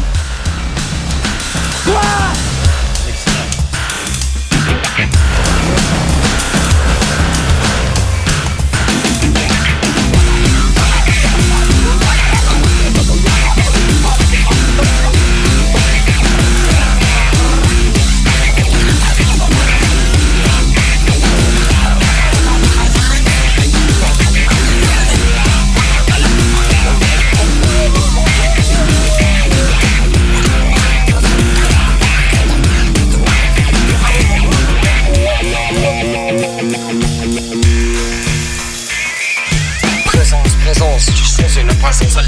Ton ombre la voix me parle, écoute parfois. Gondolier des mers baltiques, du grand froid. Comme le Titanic, je sombre. C'est marrant, ça me fait un petit peu penser à Cool Chain un peu. C'est un timbre de voix quand il fait. C'est un peu Cool Chain vénère. Ouais, quand j'ai fait l'album rap avec Jamal, Jamal il trouvait que ça ressemblait un peu un petit côté Massisteria aussi. Ah, je connais pas ça. Massisteria, c'est un groupe de métal français et qui chante un peu, c'est un petit mélange un peu rappé, parlé comme ça, tu vois. Je trouvais que ça ressemblait un petit peu à ça. C'est des potes de ma vie. Ah, moi là j'y connais rien, mais fusion, metal fusion, je suis une brêle, là, j'y connais rien du tout. Je connais 2-3 groupes connus là, vite fait. Ah, nous on aime bien le métal. Après, moi je suis fan de métal, mais je parlais de metal fusion là. Ouais, vraiment fusion. Ouais. Oui, moi métal si, après métal, si. Sepultura, Slayer, mais sinon metal fusion là, je suis moins. Il y a eu une grosse période au début des années 2000 là, de metal fusion, hein, qui mélangeait tout, du scratch, du hip-hop, de l'électro, du breakbeat, de l'indie, il y avait des trucs, du rock. Le rock, c'était plus qu'un ingrédient parmi tant d'autres en fait à cette époque. Ouais, c'est ça, ouais, il y avait des trucs pas mal. Ouais, c'est clair. Je me rappelle très bien de cette époque. Nicolas, c'était le groupe de Nicolas, c'était ça. Ouais, c'est un peu ça. Ouais. Il y avait une grosse mouvance de gros mélange. C'est vrai que ça, j'y pense, j'en ai parlé déjà de cette époque des années 2000 où il y avait un gros. Il était de bon ton de mélanger tout et d'être ouvert. Tu pouvais plus dire des mecs qui écoutaient du rap, ils disaient plus qu'ils aimaient pas la techno, les gars du métal disaient pas qu'ils aimaient pas le rap. Ça faisait un peu con. Ouais, c'est ça. C'est ce qu'on avait voulu faire un petit peu avec Palindrome parce que nous, Manu, c'est un fan d'NTM, moi aussi d'ailleurs. On adore le rap. Musicalement, on écoute vraiment de tout, quoi. Moi, je suis à fond de métal et il y a un moment où ça nous paraissait logique d'essayer de faire quelque chose comme ça, de mélanger tout, tu vois, parce qu'on se disait bon, c'est bien, la musique électronique, c'est bien, faire un live uniquement électronique. Si on est plusieurs, il y a un moment, tu vas faire semblant de faire des trucs, ça n'a aucun intérêt. Si tout est enregistré, soit tu fais un vrai live, oui, bien sûr. Joues, soit sinon. Et du coup, voilà, c'est pour ça qu'on s'est dit, là, faut se lancer dans un vrai truc. Bon, après, c'était pas abouti comme on aurait voulu. Voilà, il aurait fallu continuer et travailler encore beaucoup pour que ça évolue vraiment bien. Tu vois. Après, Tana, c'est toute leur vie. Un groupe metal fusion, c'est toute leur vie. Donc, c'est vrai qu'après, c'est dur de faire ça. Plus DJ, plus des vies perso, plus produire de la techno. Ouais, c'est ça. Ouais, et puis après, il y a des. Je te disais, Manu, à ce moment-là, il y a eu une période un peu difficile. Écrire, c'était pas forcément son truc. Là, tu vois, déjà, il a pondu des textes qui étaient un peu chiadés. Il me disait, mais attends, je sais pas si je serais capable d'en refaire un, tu vois. Tu vois, là, j'ai tout donné, là. Ouais, c'est déjà un album, c'est déjà beau dans une vie d'avoir tenté l'expérience, c'est déjà énorme. Ah, carrément, avoir tenté l'expérience, puis on a eu la chance, par notre notoriété de l'époque, d'avoir pu jouer dans des gros trucs, tu vois. C'était génial, quoi. Puis il y a plein d'anecdotes, hein. La première fois qu'on joue, donc on avait nos 2 studios, c'était à Astropolis. On avait dit comme Astropolis, c'était vraiment notre maison. nous avait bien soutenus aussi dans l'idée de faire Palindrome. On avait dit, mais notre premier live, c'est pour vous, c'est Astropolis. Et donc, on ramène tout notre matos, les deux studios, celui d'Aphasia, le nôtre, un matos de dingue, un guitariste avec nous. Il y avait pas encore Jeff Bock, je crois, ou il y avait Jeff Bock et plus un autre pote, je crois. Non, ça, c'était à Dour, où il y avait un autre pote aussi. Et enfin, il y avait gros truc, tu vois. Et on commence le live, panne de groupe électrogène, tout plante. Putain. On redémarre, mais à l'époque, c'est pas tu redémarres pas un ordi et puis t'as tout dedans. Il fallait qu'on recharge toutes les disquettes dans les sampleurs. Enfin, il y en avait pour 10 minutes pour tout remettre à zéro, quoi. Donc, on fait ça. Pendant ce temps-là, Manu avec son micro qui fait le con, Jeff Bock qui joue 2-3 trucs de gratte. Les gens, nous connaissant, étant tous plus ou moins des potes en Bretagne, on est tous potes. Et donc, Puis voilà. des fans surtout, donc. Ouais, puis ils nous soutenaient, tu vois, c'était cool. Et on redémarre. Et là, tout joue à l'envers. Oh putain. Et là, on fait, mais qu'est-ce qui se passe? Le morceau redémarre, il n'y avait pas un seul pied droit, tout jouait genre badaboum, quoi. Ce problème de synchro. C'est quoi ce délire? Qu'est-ce qui se passe? Putain. On refait, on arrête tout, on refait, putain, c'est quoi? Et là, il y a un truc qu'on n'a pas fait, on n'a pas redémarré l'ordi. On a tout redémarré sauf l'ordi. L'ordi, le fait de planter, machin oui, et ça l'a tout, fait bugger.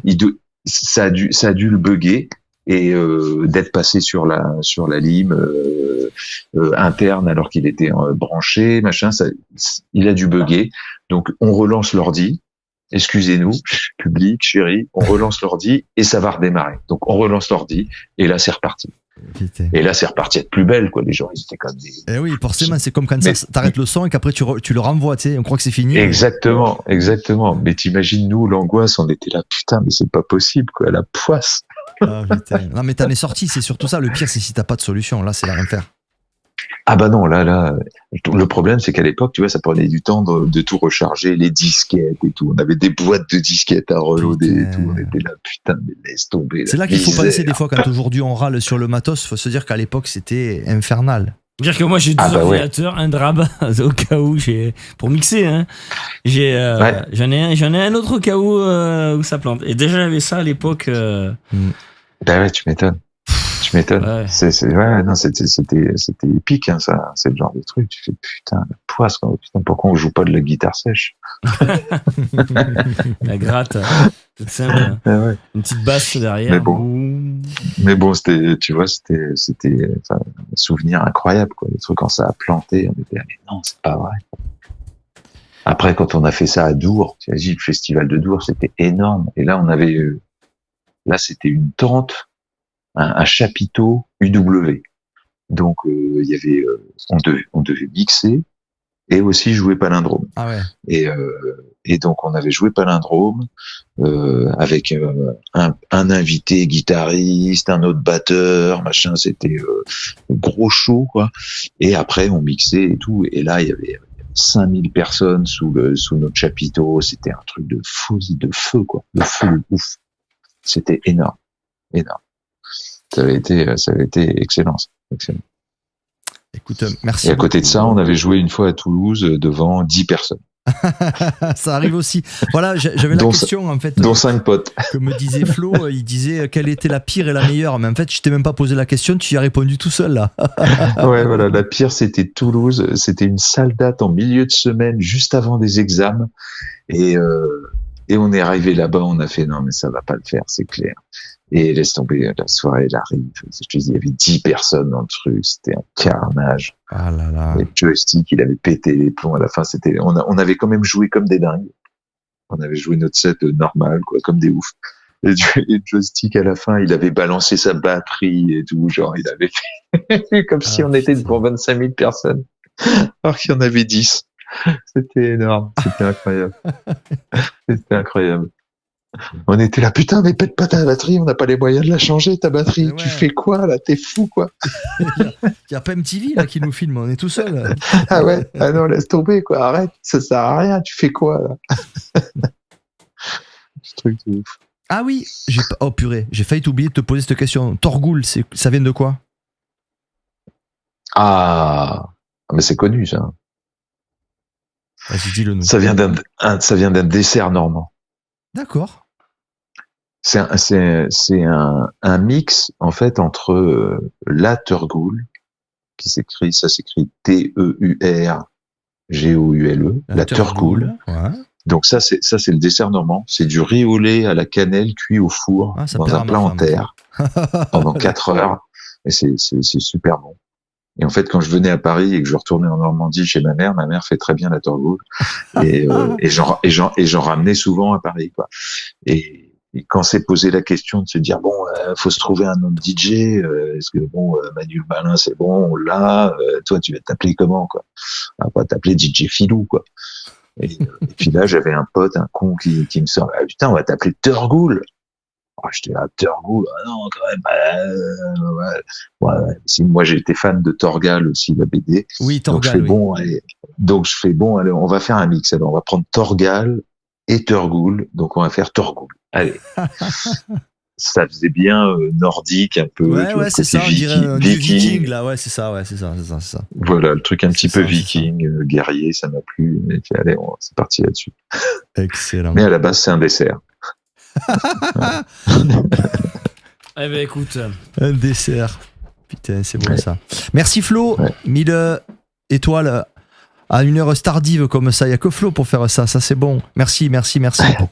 Alors, on arrive un petit peu sur la fin. Je vais un petit peu accélérer. Je vais reprendre un peu le fil de mes questions habituelles. Vas-y.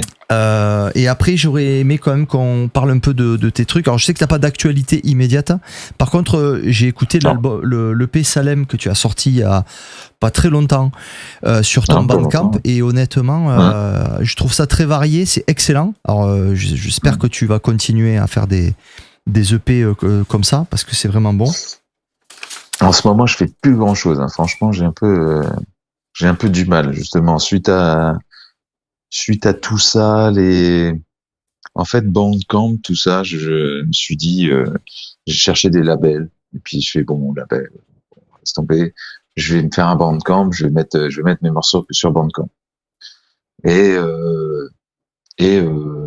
je vais en vendre. En fait, j'en vends que dalle. C'est un truc de ouf. Et puis, il y a un moment, tous les vieux morceaux, je les donne. Mais les derniers morceaux que je fais, par principe, j'ai du mal à les donner.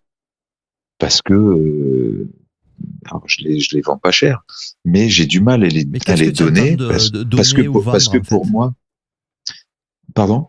Comment, tu peux pas faire une licence, c'est ni vendre ni donner, tu licencies tes morceaux. Ouais, tu parles de Bandcamp, tu les mets gratuits, c'est ça que tu voulais dire? Bandcamp, tu peux soit tu les donnes, soit c'est du téléchargement gratuit. Ah, d'accord. Soit tu les vends 1 euro le morceau ou un truc comme ça. Ouais. Et si tu veux, moi, dans mon principe, je suis de la vieille école. Pour moi, j'adore, ça me fait plaisir d'aller acheter de la musique à des gens qui font de la musique parce que je sais que je les sponsorise en faisant ça. Ouais. Tu vois, c'est un travail de faire de la musique. Ça demande du temps, ça demande de l'engagement, ça demande voilà. Et quand je vais chez le boulanger, je vais pas lui dire, bah attends, t'es boulanger, c'est normal, donne-la-moi ta baguette. Tu fais ça toute la journée, vas-y, donne-la-moi. Pourquoi je te la paierais? Bah, c'est pareil pour la musique. Ça me fait donc la donner. Ouais, les vieux trucs qui ont déjà été sortis, machin. Je vais pas essayer de gratter des sous là-dessus. En plus, j'ai un métier et tout. C'est pas ça. C'est une question de principe un peu, parce que à l'heure actuelle, la musique c'est devenu un espèce de produit jetable comme ça, qui n'a plus de valeur. Je trouve au niveau je parle du jeune public. Ils écoutent plus un album. Ils prennent un morceau. Un album, c'est un concept. Quand tu crées un album, tu vois là par exemple, j'ai récupéré une chaîne hi-fi que j'écoutais plus que des albums sur mon téléphone et tout, et du coup j'ai ressorti tous mes vieux CD et je réécoute des CD. Donc tu vois, je mets, parce que souvent sur mon téléphone, je mets les trucs et puis je zappe soit quand j'écoute les Cure, je mets l'album entier, tu vois, parce que tout ça c'est un concept, tu vois, l'album il est construit, tout. Et donc je trouve qu'à l'heure actuelle, j'aimerais à nouveau que les gens qui écoutent les trucs, ils écoutent pas un produit comme ça, juste tiens, j'écoute que ce morceau-là. Si t'écoutes le Salem Hippie, t'écoutes les 4 morceaux, il y a une petite histoire dedans. Ils ont juste pour histoire, parce que c'est très important ce que tu dis là. Rappelez-vous, le CD, je vous rappelle que c'est Apple et c'est Steve Jobs qui est arrivé et qui a dit tiens, on va avant du streaming, je parle avant le streaming, qui a dit tiens, on va faire l'iTunes Store. Et vous allez pouvoir acheter donc vos morceaux en digital avec l'iPod. Ouais. C'était la stratégie de l'iPod. Donc l'iPod est sorti en 2001. Donc la stratégie, c'est que l'iPod, faut qu'on le remplisse. Hors de question de mettre de la musique piratée. Donc qu'est-ce qu'on fait ? On va sortir une plateforme musicale qui s'appelle l'iTunes Store. Et là, c'est posé une question primordiale.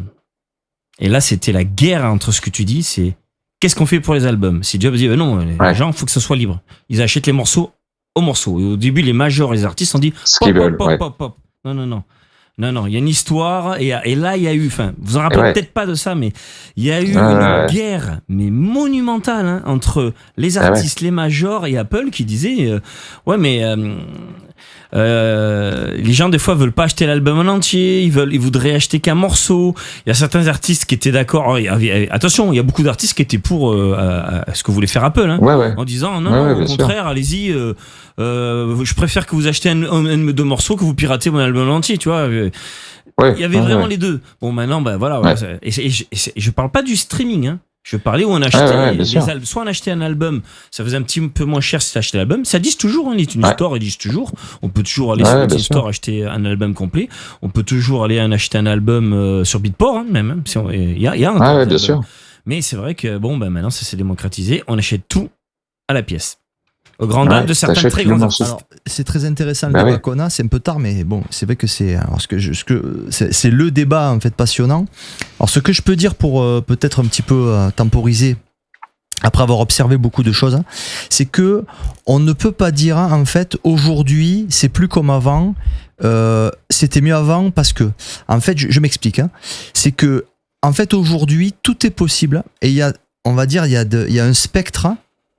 On va dire de A jusqu'à Z. Et en fait, la difficulté, nous, comme on est un label et qu'on est à cheval sur plusieurs styles, c'est plus facile pour nous que quelqu'un qui est par exemple dans un style. Mais pourrait m'expliquer, par exemple, il y a des styles de musique où la majorité du comportement d'achat des fans va être le CD. C'est par exemple dans l'EBM. Dans l'EBM, je connais très bien la communauté EBM, les gens en achètent que du CD, un petit peu de vinyle, et pas de digital, ou très peu. Et ils soutiennent les artistes, et ils ont gardé cette culture de écouter l'album, parce que l'EBM, ça se sort en album, et très peu en maxi, ou en EP. Donc ça, c'est l'EBM. Après, tu as les gens qui veulent conserver l'expérience de l'album, mais dans des musiques un petit peu qui peuvent être plus variées. C'est là où le vinyle intervient. On s'aperçoit que de moins en moins de vinyles se vendent en maxi. Nous, on le voit, on a plus de mal à vendre un maxi. Par contre, il se vend beaucoup plus d'albums qu'avant, beaucoup plus cher, beaucoup plus collector, double, triple, quadruple, quintuple vinyle, couleur, splatter, cassette audio collector, CD mixé, carte postale dédicace. Ça cartonne en ce moment. Mais pour conserver l'expérience album. Après, tu as les gens qui soutiennent les artistes et qui achètent au morceau sur le Bandcamp ou sur Beatport, etc. Après, tu as ceux qui stream, qui écoutent la musique comme ça, qui la consomment, Spotify, Deezer, et les artistes touchent une fraction à chaque fois que c'est dans une playlist, où finalement les gens peuvent se faire leur playlist et avoir une certaine expérience par la playlist streaming. Tu as des ultra niches de gens qui achètent que des cassettes audio, il y en a. Et tu as ceux qui piratent la musique, alors t'as ceux qui piratent la musique, ça me batte les couilles, et puis t'as ceux qui piratent, mais qui, pour marquer le coup, vont voir l'artiste, le soutiennent, le suivent, mettent des likes, mettent des trucs. Et en fait, tout ça pour dire que quand on arrive à comprendre tous ces spectres-là, on peut s'en sortir, mais ça demande de réfléchir. Par exemple, tu vois, Torgoul, si tu trouves un label qui correspond à ton son, tu fais un album, tu sors un CD, tu es plutôt du côté de l'Allemagne et tu fais un truc un peu plus industriel, tu vas voir que ton album il va se vendre très très bien. Si tu fais un truc dans un esprit un peu shaper, c'est pas péjoratif quand je dis shaper, on se comprend, c'est un peu tu vois, un peu musique de shaper, tu envoies un peu plus les BPM, tu fais un truc un peu sympa sur un label bien underground et tout, tu fais ton vinyle, ça va se vendre. Et voilà, tu vois ce que je veux dire, c'est bien sûr. C'est ça, je veux dire, donc c'est assez compliqué et c'est à force, si tu veux, de faire des interviews avec des artistes, des gérants de labels, de poser des questions toute la journée à tous les gérants de labels, à leur demander des distries, des machins, des trucs, que petit à petit, on arrive, nous, si tu veux, à voir un peu le truc se détourer un petit peu et c'est voilà, c'est assez compliqué parce que voilà, mais c'est vrai que moi j'ai des amis dans l'EBM, auto-promo, ils se vendent sur leur Bandcamp 500 copies de leur CD tout seul, 100 personnes. Il y en a, ils font... Ouais, mais parce que c'est des niches un peu effectivement de gens qui sont passionnés et qui savent que en achetant ils permettent à l'artiste de continuer à le faire. Et ça, dans nos musiques, c'est pas toujours évident. Je trouve qu'il y a beaucoup de gens qui sont consommateurs. Ce que je reprochais, par exemple, dans les free parties, tu vois, parce que à la base, ce qu'on appelait free party, c'était pas une partie gratuite. Ça, c'était en France que c'est devenu comme ça. Une free party, c'était une fête libre. Et c'était une fête sur donation.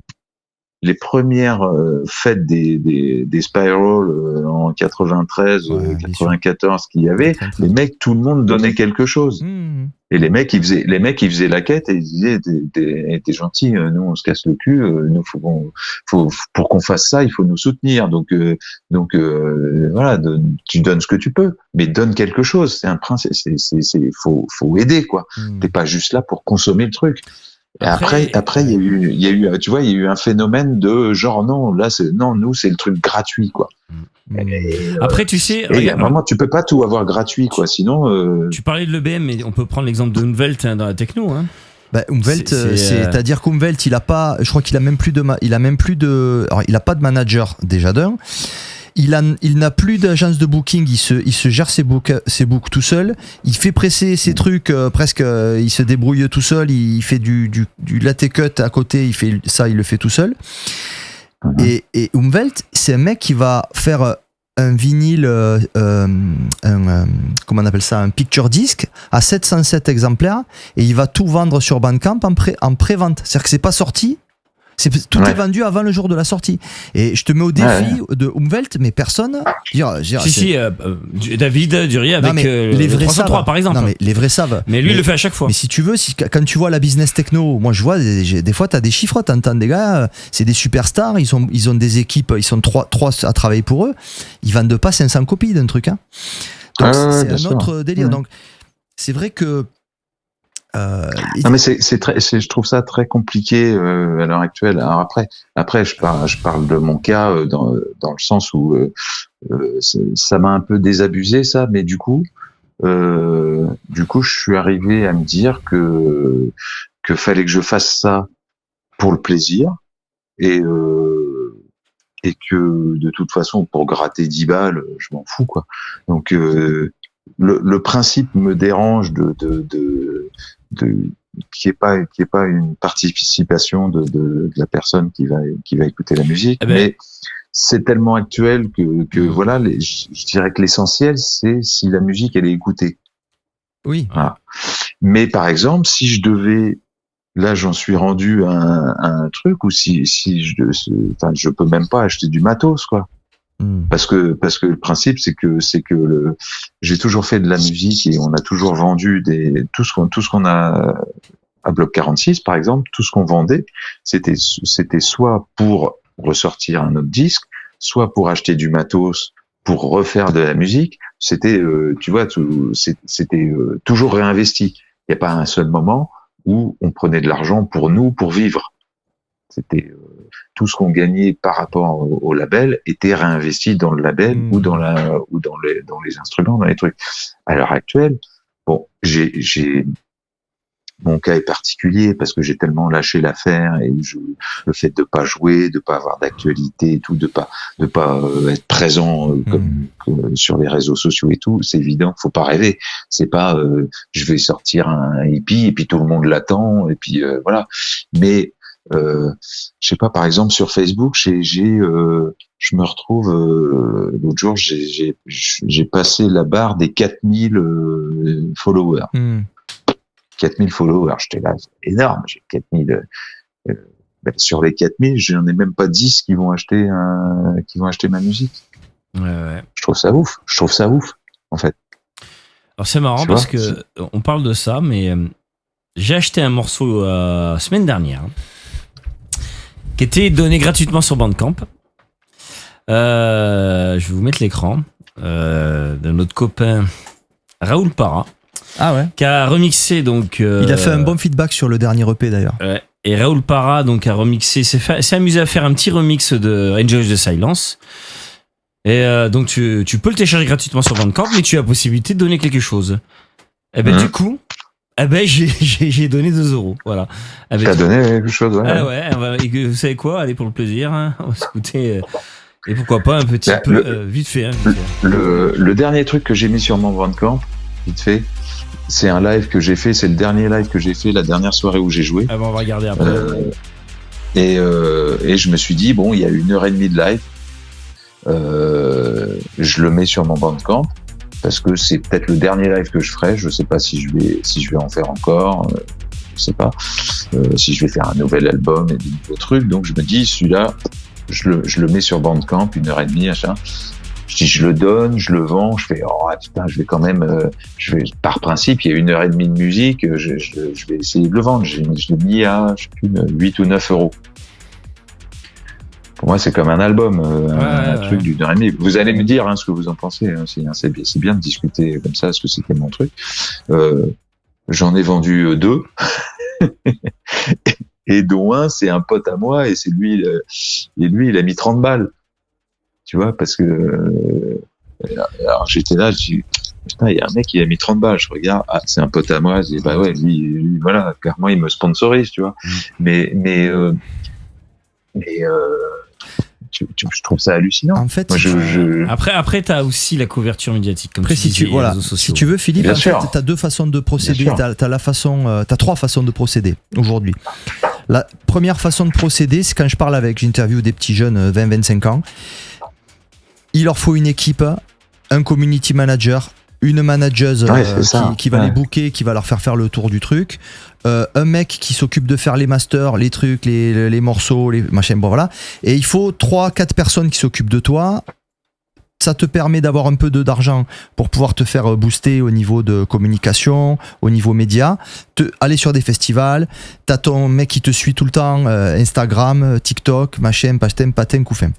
Tu joues ce jeu-là dans le but d'avoir le plus de booking possible, et après d'être dans les charts Beatport, etc. Et à longueur d'Instagram, tu mets je suis numéro 11, je suis numéro 12, bravo. Bon.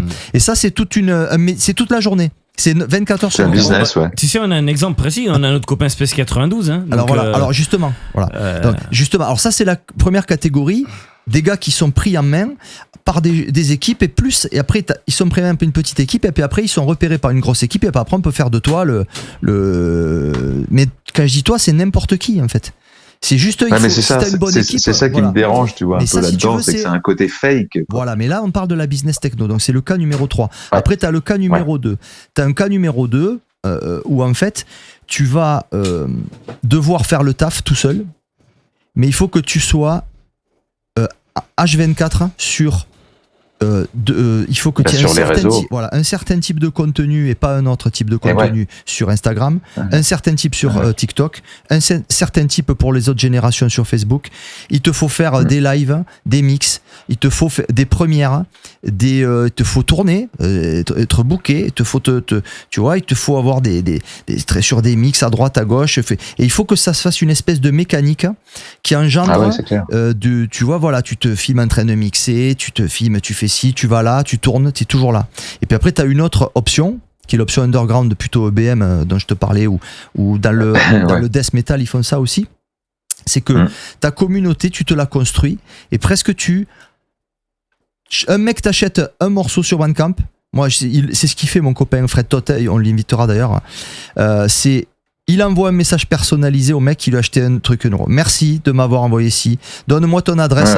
Le jour il prend son anniversaire, sa date d'anniversaire. Le jour d'anniversaire, il envoie un truc. Des trucs collector, machin. Un mec lui achète un album, il lui envoie des cadeaux. Dès qu'il va dans des festivals, il a son package. Il va sur le merch et il vend 10, 20, 30 CD sur ce festival. Il va dans un autre. Il va en Allemagne pendant un mois. Ça marche beaucoup en Allemagne. Il se fait connaître, bim bam, il a des flyers avec son nom, un code QR, il va voir tout le monde dans les tentes. Salut, tu as écouté ma musique? Ah ben ouais, c'est pas mal. T'as le CD? Oui, je l'ai. Bam, bam, bam, bam. Mais ça demande un travail à temps plein, si tu veux, tu vois. Donc en fait, en gros, même si c'est plus le même job quelque part. Tu vois. Après, attention, comme tu disais, il y a plusieurs levels. Je vous reparle. Je vais vous remettre le. Non, mais c'est ça. C'est pour ça que je te dis, moi là, j'en suis rendu. Je vais le but, c'est que je fais de la musique pour le plaisir. C'est plus mon métier premier. Et du coup, ce que je veux, c'est que ça soit écouté. Mais pour toi, si je fais de la musique, c'est pour que ça soit écouté.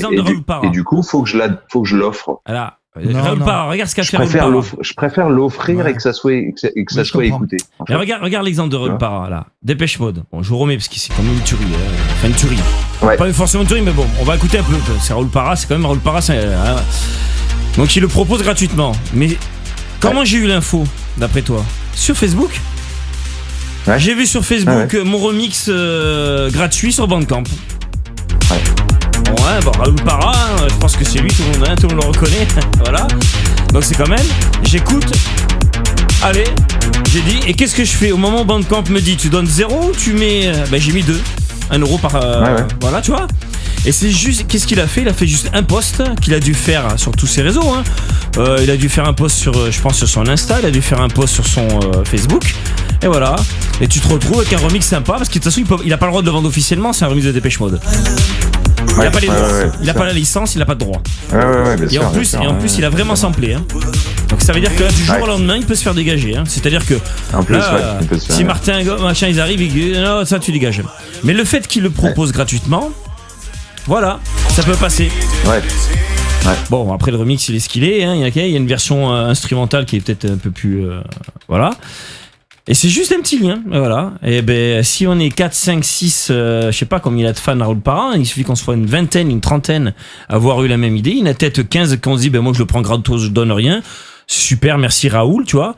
Et il y a sûrement d'autres personnes comme moi qui ont dit, merci Raoul, c'est sympa, tiens, 2 balles quand même.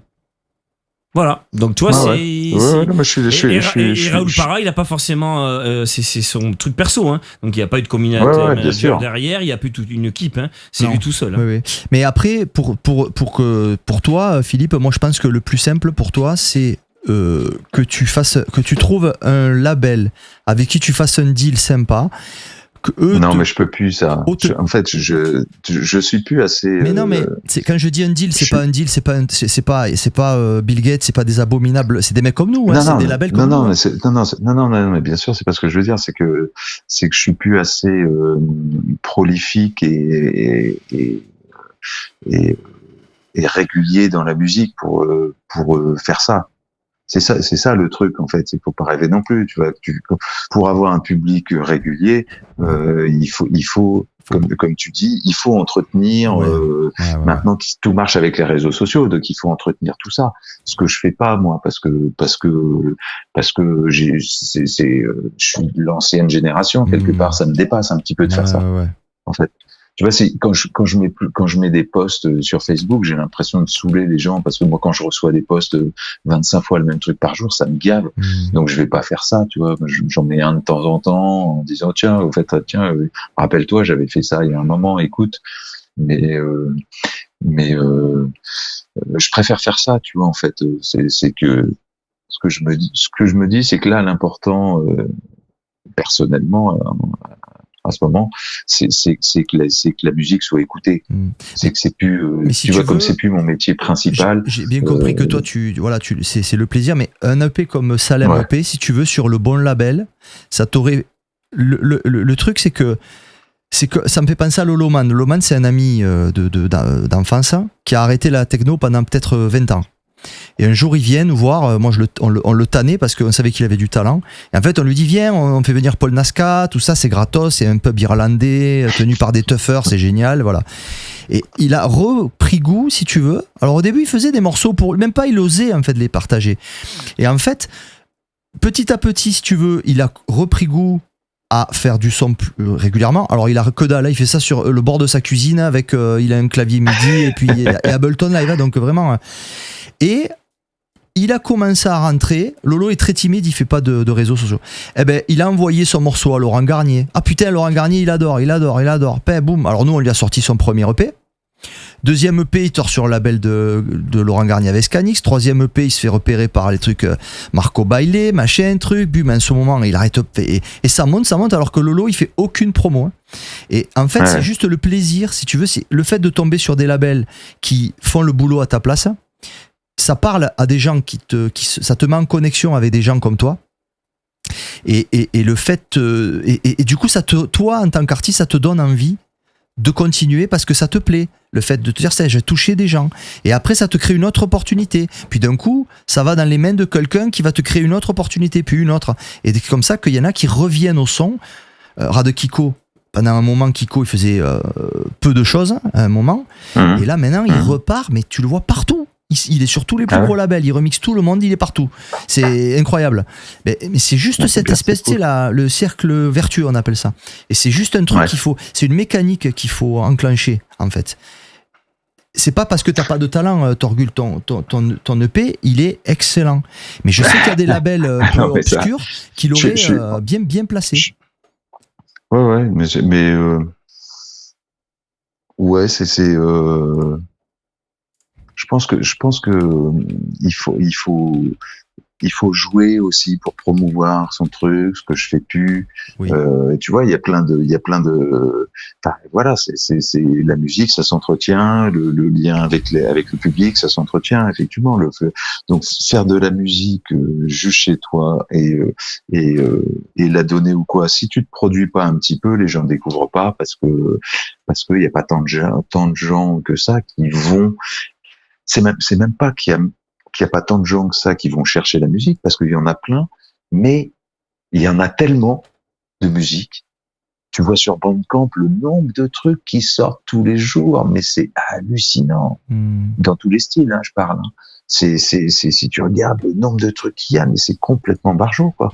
Faudrait passer sa journée à aller écouter des trucs si tu veux vraiment découvrir des nouveaux artistes. C'est complètement dingue. Et mais ça a un côté génial en même temps. Moi, je suis à fond pour Bandcamp. Je trouve que c'est une plateforme super bien parce que justement tu peux donner, faire des trucs participatifs, et puis t'as pas un cadre figé, tu vois, très complexe. La communauté est très active, tu vois. Ce que je disais, je trouve que c'est un fonctionnement qui est vraiment bien. 1000 abonnés sur Instagram, je sais pas trop ce que ça veut dire. Par contre, 1000 abonnés sur Bandcamp, tu sais que ça commence à avoir quelque chose. Bien sûr. Ah ouais, carrément. Philippe, il commence à se faire tard. Carrément. Je vais quand même te poser, alors on va essayer d'aller un peu rapido. Si sur le live, il y en a encore, si sur le live vous avez des questions à poser, on va commencer à envoyer-les, comme ça je les noterai et on y répondra. On va essayer de faire réponse assez rapide. Je vais te poser la question Back to the Past. Donc, tu es là dans la DeLorean de Retour vers le futur. Tu es devant le convecteur temporel et tu peux choisir un lieu et une date dans le passé. Tu as un choix. Tu serais où et ce serait quand? Vécu ou non, hein. Ça peut être un choix vraiment très large, hein. C'est pas que du vécu. Pas que lié à la musique non plus, c'est comme tu veux. T'as un choix. Ouais. Ouais, je crois. Je crois que je retournerais bien à l'usine éphémère à Asnières. Tu vois, le jour où j'ai pris ma claque à me dire c'est ça la musique que j'aime, c'est ça le truc, parce que ce moment, enfin cette soirée était tellement incroyable. Je me rappelle de détails de cette soirée, donc je me rappelle pas de plein d'autres soirées, quoi. Celle-là, il y avait un truc, il y avait la découverte. C'était tellement énorme qu'il y avait un sentiment, un feeling qui était carrément incroyable. Ok. Donc ça, j'avoue que je crois que je retournerai là. Je retournerai là parce qu'après retourner dans le passé, dans des trucs que j'ai pas vécu, de Moyen Âge, j'en sais rien, tu vois. Mais là, vraiment un truc, là c'est un truc concret, je sais ce qui s'est passé et c'était tellement exceptionnel, une découverte comme ça que ce sentiment était tellement génial que à revivre, ouais, ça serait top. Ok. Alors, j'enchaîne. Il y a Romain qui demande, je suis en retard, est-ce que vous avez parlé du live en 2000 avec l'orchestre de Montpellier? On en a parlé? Très peu, vite fait. Ah. Très peu. Non, pas. En peu de temps, c'est pas assez compliqué. Ah, c'est pas facile. Ouais. Bah écoute, alors vite fait, très vite fait. René Koering, donc le compositeur et chef d'orchestre, enfin et responsable de la musique à Radio France et au Quorum à ce moment-là à Montpellier, branche Manu par l'intermédiaire de quelqu'un d'autre qui dit Pascal Peck, je truc. pense. Pascal Peck. Pas Pascal Peck. un des pingouins. Non. Pascal Peck qui travaillait avec Radio France. En fait, si tu veux, René Koering faisait appel à Pascal, qu'on salue d'ailleurs, qui fait le festival Colors et tout ça. Il y a de fortes chances que ce soit lui. Peut-être. Pascal. Et enfin, en tout cas, donc il dit ouais, je voudrais faire un truc avec un mec de la musique électronique, mais un truc un peu pas un truc facile, pas un truc house. Donc on lui dit bah tiens, faudrait peut-être essayer de mettre malin, ça brancherait. Manu frileux un peu à la base parce que pas technicien à fond, donc un peu angoissé, tu vois, d'un projet comme ça. Il me dit moi je ferai jamais ça tout seul, quoi. Donc il me dit est-ce que toi t'es chaud? Si t'es chaud, on se lance, on le fait, quoi. Donc moi je fais écoute, ouais. Ouais, ça se reproduira pas deux fois un truc pareil, donc ouais, il faut qu'on le fasse. Donc vas-y, on attaque. En tout cas, on va rencontrer ce René Koering et puis on voit, quoi. Et puis on a bien kiffé le personnage. Et on s'est dit il faut le faire, quoi. Ce mec est fou, il est 10 fois plus fou que nous. La musique qu'il fait, la musique contemporaine, classique, c'est encore plus débile que ce qu'on peut faire. Enfin, c'est énorme, ça, c'est complètement incroyable. Il y a des trucs complètement fous, quoi. Et voilà, on pouvait pas passer à côté. C'était pas possible. Donc il fallait le faire. Donc on a bossé comme des branleurs qu'on était, tout au dernier moment, comme d'hab, quoi. Mais bon, ça a été un chaos infernal la première fois qu'on l'a joué. Et après, on a retravaillé dessus quand on l'a rejoué à la Maison de la Radio, à Radio France, quand on l'a rejoué à Paris aussi, au Châtelet. Là, on avait retravaillé un peu chacun nos parties. Et du coup, ça se mélangeait mieux. Ouais. La première expérience au Quorum à Montpellier, ce qui a été filmé et enregistré, c'était un chaos indescriptible, quoi. C'était waouh. Ouais. Mais c'était énorme en même temps. Alors, tu sais que, alors moi René Koering, je l'ai connu personnellement moi aussi, parce que tout simplement j'étais la personne, c'était moi qui réparais ses Mac à Radio France. À l'époque, je travaillais pour une petite boîte.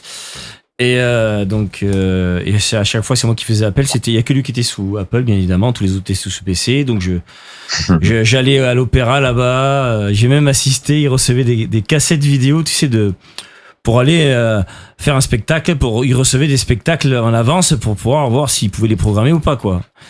Et il avait un caractère, il était extraordinaire. J'adorais. Alors, il y a beaucoup d'employés qui le craignaient et moi, il m'adorait. Et à un point que bon, je demandais quand même pas mal de choses, et avec Edith Roland, qu'on salue d'ailleurs, on l'embrasse très fort. D'ailleurs, qu'il faut qu'on rappelle pour certains projets.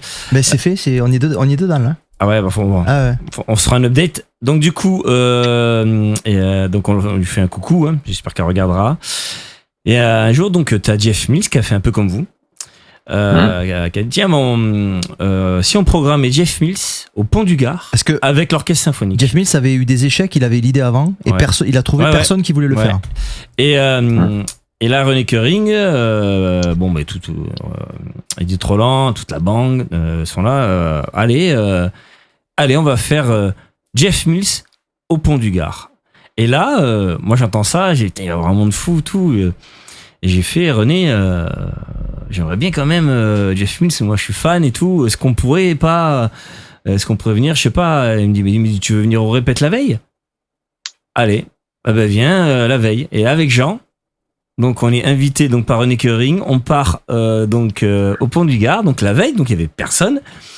On arrive, Jeff Mills avec sa fiancée. L'orchestre là, il y avait pas de foule quoi, on était devant. Les techniciens. René qui gueulait parce que forcément c'est un vrai quoi, c'est le boss, tu vois. Oh, c'est quoi ce bordel, c'est pas fait ça. Allez voilà. Jeff Mills qui monte sur la scène, il commence à Terre 909, pop, allez, et on s'est eu le concert pour nous tout seuls. La veille. Donc il y en a plein qui ont un souvenir de malade parce qu'il y avait un DVD le lendemain, il y avait 10 000 personnes. Donc c'était rempli. Et nous on y était la veille pour nous devant. Et après on l'a eu que pour nous. Et on a sorti parler. tous les disques. Il a signé toute la collection. On a parlé. On est resté. Et à l'époque on faisait pas d'interview, mais l'interview on avait des doigts dans le nez. Et surtout qu'il fait l'agoraphobie. Il y a l'agoraphobie, la peur des gens, tout ça. Et là nous. On a eu une approche, je pense, qui est tellement typique que il a apprécié. Il était avec sa chérie. Il a dit non, mais allez, on a un petit peu parlé. Ouais, il nous a signé. Du coup, très à l'aise. Moi et toute ma collègue Underground Resistance. Toi, t'avais tes Axis, tes Purpose Maker. Il a tout signé. Moi, j'avais plein de questions à lui poser. J'ai posé mes questions. Voilà. C'est con qu'on n'ait pas filmé. Ça, c'est on a dommage. pu voir Tiga aussi, grâce à tu vois, avec toute la bande. Carl Craig. Carl Gregg aussi. Caretta et le premier live de Vitalik. Ah, de Vitalik aussi, ouais. C'est vrai qu'on a pu assister à tout ça et à pouvoir en parler. Bon, ouais. Et c'est vrai que ça pour dire que René Koering, si un jour le voit, René, d'ailleurs, j'ai son numéro, on l'appellera un jour, on lui fera un truc. Alors, on va enchaîner les questions du live. On fait rapido. Allez, c'est parti. Qu'est-ce que tu penses de l'intelligence artificielle? Ah, je suis dessus si vous voulez. Là. J'ai le dernier GPT si vous voulez, le 4.0. Vous les contestes? Moi, je suis très Terminator. Donc pour moi l'intelligence artificielle, je trouve ça dangereux. Je trouve ça dangereux parce que culture Terminator. Et moi, tout ce que je vois qui est en train de se passer, il y a plein de gens qui trouvent que c'est génial. Alors c'est génial, mais comment on va l'employer? Et voilà, ça me fait un peu peur. Il y a déjà des boîtes qui virent tous leurs employés pour remplacer par l'intelligence artificielle. Il y a des trucs un peu complètement débiles, je trouve, qui se passent. Alors... Et au niveau artistique, c'est un peu compliqué, quoi. Du coup, tu vois, t'arrives plus à savoir ce qui est vrai, ce qui est créé par l'intelligence artificielle. Ça entraîne des tas de questions. Complexe à mon avis. Je vous inviterai à aller voir la démonstration d'OpenAI sur la dernière version de ChatGPT 4o où tu discutes naturellement avec l'intelligence artificielle, avec l'intonation. Tu peux l'interrompre, genre ah ça va, ouais. Il est capable de voir ton écran en temps réel. J'ai un problème sur le truc. Raconte-moi une blague s'il te plaît sur ça. Raconte-moi une histoire avec deux robots qui s'aiment. Ouais. Non mais moi vraiment plus d'intensité. Et c'est tout. C'est complètement malade. Et attends, il est capable de voir ton écran. Attends, tu lui montres en temps réel ta caméra. Tu fais un petit cœur. I love GPT. Wow. Ah qu'est-ce que t'en penses? Ah c'est trop gentil. C'est complètement fou. Et on est qu'au début. On est qu'au début. Ouais. Voilà. Vous allez voir démonstration, vous tapez OpenAI démonstration. Ou alors la chaîne underscore, je fais une petite pub aussi pour les youtubeurs français. La chaîne underscore de Micode. Allez voir la dernière vidéo de underscore, hein, Micode. C'est la toute dernière d'aujourd'hui, où il montre l'extrait de ça. Et franchement, tu te dis, ah ouais, quand même. Mais tu sais quoi? Terminator 2, c'est au niveau, n'y est pas. Même le Terminator parlait pas comme ça, hein. Talk to my hand.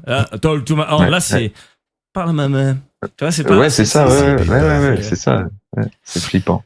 Alors, je continue. Quel est ton setup aujourd'hui quand tu fais la compo? Est-ce que c'est Ableton Live? Oui, tout à fait. Sur Mac ou PC? Sur Mac. C'est bien. Sur Mac et un petit truc qui m'a rendu très fier quand j'ai fait mon album 20 là pour Lenny, il a reçu les morceaux et il me dit putain mais t'as toujours tes synthés et tout. Et je lui dis bah non c'est que du Ableton, j'ai Ableton, ma carte son, des plugs, c'est tout. Il me dit quoi? Putain, il me dit putain ton son là ça sonne grave analogique, j'avais l'impression que t'avais encore ton matos et tout. Et je dis non, j'ai tout revendu, j'ai plus rien, plus de place à la maison pour mettre tout ça quoi. Et du coup j'étais flatté, j'étais très content de me dire putain juste avec mon ordi j'arrive à avoir ce son, quand même ce grain un peu à l'ancienne, analogique. Excellent. Donc, j'étais content. Ok. Qu'est-ce que tu penses de Tomorrowland? Question de Florent, non? C'est Flo, la question à Flo, ça. On va l'appeler la question à Flo. Eh ben, je vais la rentrer dans rien parce que j'y suis pas allé. Ouais. Mais ça n'a rien à voir avec ce qu'on a pu faire. Et c'est Disneyland, quoi. C'est le Disneyland de la techno, quoi. Pour moi, c'est que du fake. Voilà. C'est un énorme business et c'est tout, quoi. Que du fake. Voilà. Bon, ok. Oui. Est-ce qu'il y a des collaborations avec Manu prochainement de prévues? Non. Vous restez quand même en contact? Ouais, bien sûr, mais je te dis, moi je bosse pas mal, j'ai du mal à trouver le temps là pour faire de la musique en fait. Ouais. Et pour faire de la musique, il faut du temps. Il faut pouvoir s'enfermer, se plonger dans son truc. Et là, en ce moment, les dernières fois que j'ai fait un peu de la musique, c'était je fais 2 heures par-ci, 2 heures par-là, et ça marche pas. Ça marche pas. En faisant ça, il y a rien qui aboutit vraiment, quoi. J'arrive pas à finir un morceau parce que tu vois, tu perds le fil. Oui, mais ça c'est des cycles, là, donc faut pas forcer. Quand c'est pas là, c'est pas là. Et quand ça vient, c'est magique, c'est fabuleux et ça viendra. Exactement. Et j'ai pas de. Justement, le fait de pas avoir de quelconque contrat, quoi que ce soit, de contraintes, de me dire c'est avec ça que je gagne ma vie et tout. Du coup, ça me laisse une complète liberté, ce qui fait que quand j'ai pas l'inspiration, quand il y a rien qui passe, je fais pas. Et puis quand ça vient, des fois je prends 3 morceaux en une semaine, et puis voilà, et tant mieux. Et souvent, je fais ça quand je suis en déplacement, d'ailleurs, parce que voilà, je suis dans mon hôtel, j'ai rien à foutre le soir, et des fois j'ai mon ordi, et puis des fois l'endroit où je suis m'inspire des trucs. Toi, le dernier, Salem Epi, j'ai fait plein de trucs pendant le Covid, à côté de Dubaï, où j'étais enfermé dans un hôtel à pas pouvoir sortir, sauf pour aller travailler, et du coup, quand je bossais pas, je faisais de la zik. Ok. Alors on va faire le moment important, c'est le quiz. Même si on est un peu fatigué, il faut faire le quiz. C'est le moment le plus attendu. Faisons le quiz. Il faut faire le quiz. Attends, faut que je me prépare. Tu es de la génération X, tout début de la génération X, mais tu es de la génération X. Donc, c'est bon? Alors, explique les règles quand même. Je te donne deux choses. Tu me réponds donc, papa ou maman. Tu réponds papa ou maman. Et tu peux pas dire ah ben non, je préfère. Tu dois répondre. Ok. Allez, Ouais. On est parti, top. Il y a des buzzers ou des bruits qui peuvent apparaître selon tes réponses. Voilà, ça ouais. dépend. 808 ou 909? 909. DX7 ou Moog? Moog. Atari ou Amiga? Atari. Fuse ou Plastic Man? Plastic Man. Les inconnus ou les nuls? Les nuls. Samantha Fox ou Sabrina? Sabrina. Technotronic ou Black Box? Technotronic. Mac, Linux ou PC?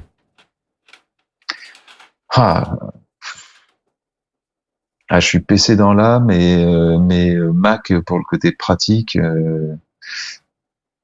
Je dirais Mac pour la stabilité, pour faire de la musique. Mac. Allez. Mega Drive ou Super Nintendo? Xbox. Pourtant, J'ai une Xbox à l'heure actuelle, mais non, Mega Drive, j'ai eu une Mega Drive. Mega Drive. Sylvester ou Mega Arnold?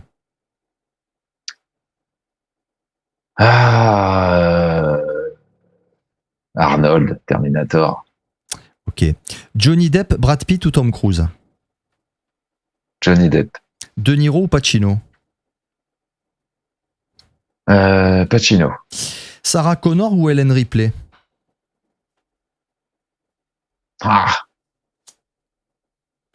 Ripley. Ripley. Prince ou Michael? Ripley. Prince. Derrick, Juan ou Kevin?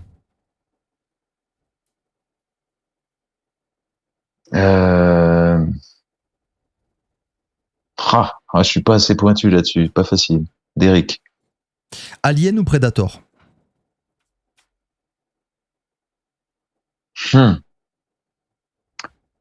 Alors j'aurais bien dit Predator parce que quand j'avais mes dreads, je faisais vraiment Predator. mais Alien. Ok. Alien, c'est quand même un niveau au-dessus. Mad Max 2 ou Blade Runner?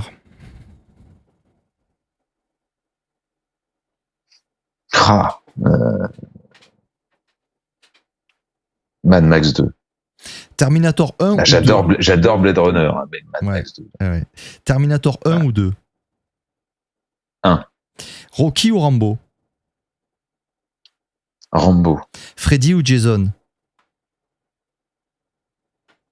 Freddy. Goldorak, Albator ou Capitaine Flamme? Goldorak. Les Chevaliers du Zodiaque, Dragon Ball ou Ken le Survivant?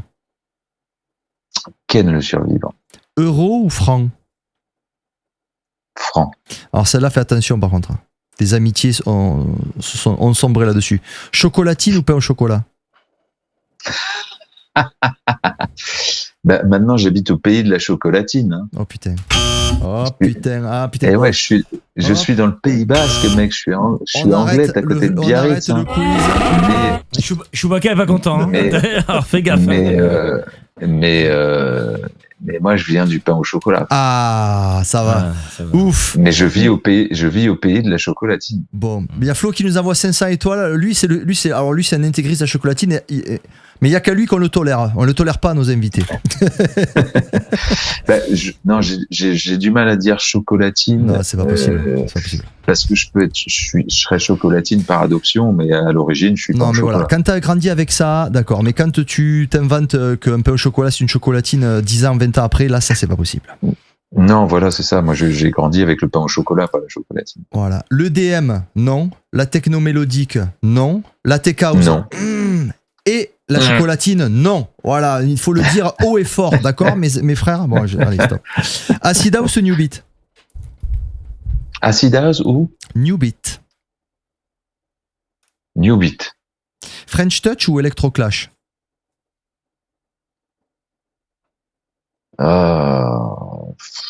French Touch. Années 80 ou 90?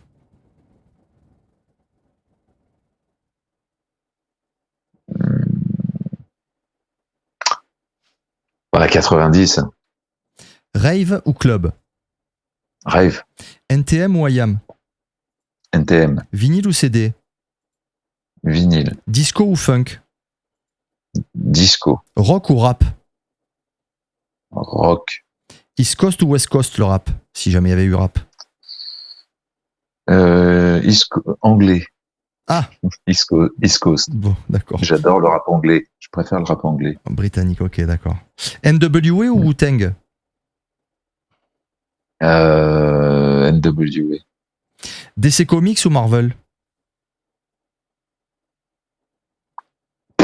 Attention, Les je deux parle me pas des cassent. films, hein, je parle des bandes dessinées, bien sûr. Hein. Ouais. Putain, j'ai tellement mélangé justement avec tous les films et tout que j'ai du mal à. Non, on oublie les films, c'est que bande dessinée, film, on n'en parle pas. Ouais, mais justement, du coup, j'ai du mal à dire quel personnage va chez qui.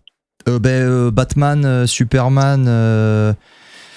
Tout ça, c'est DC Comics. C'est DC Comics. Et... Non, moi, je suis Batman, donc DC Comics. D'accord. Classique ou jazz? Classique, je comprends rien au jazz. Soul ou reggae? Soul. Chicago ou Détroit? Détroit. Carl Cox ou Jeff Mills?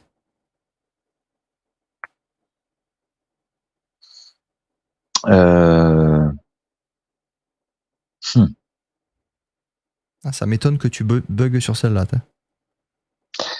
Ouais, mais alors, j'ai vécu des soirées avec Carl Cox,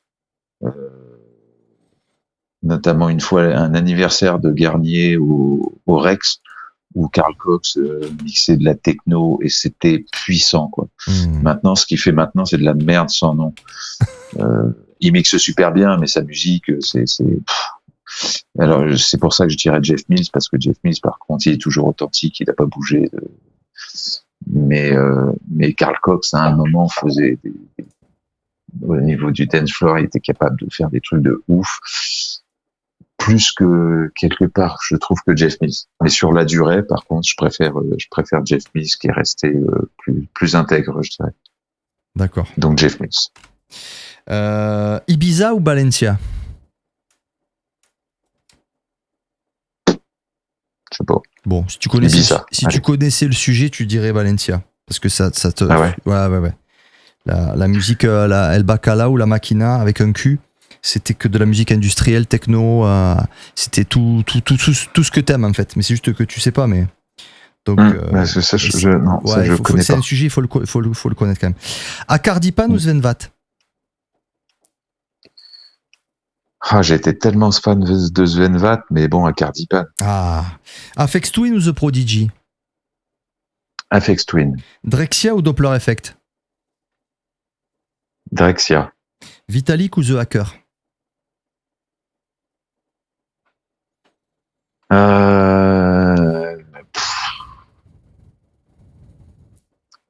C'est pareil, Vitalik qui me saoule maintenant. Donc je dirais The Hacker. Et la question commuteur, Dépêche Mode ou Kraftwerk? Je suis tellement fan de Dépêche Mode. Dépêche Mode. J'ai jamais vu Kraftwerk en concert. Alors j'ai déjà vu plein de fois Dépêche Mode. J'y suis encore allé. Et la question minimum syndicat, Berlin ou Francfort? Berlin ou Francfort? Compliqué. Je connais pas assez. Je suis jamais allé jouer à Francfort, j'ai joué à Berlin. Je dirais Berlin. D'accord. Ouais, allez, Berlin. Mais ça y est, on est arrivé au bout. Ça sur le live là, ça se bagarre là. Alors, sur la chocolatine. Non, il y a Rod là, je le comprends pas ce soir. Il me dit Valencia et la Machina, quelle horreur. Donc c'est pas possible. C'est comme dire Détroit et Underground Resistance, quelle horreur. Pas possible. Il y a un truc qui va pas là, Rod. Alors soit tu fais ça pour me c'est pour me taquiner, je pense ça. La Machina avec un Q, la Machina avec un K, vous le savez, je vous bassine avec ça tout le temps. C'est pas pareil.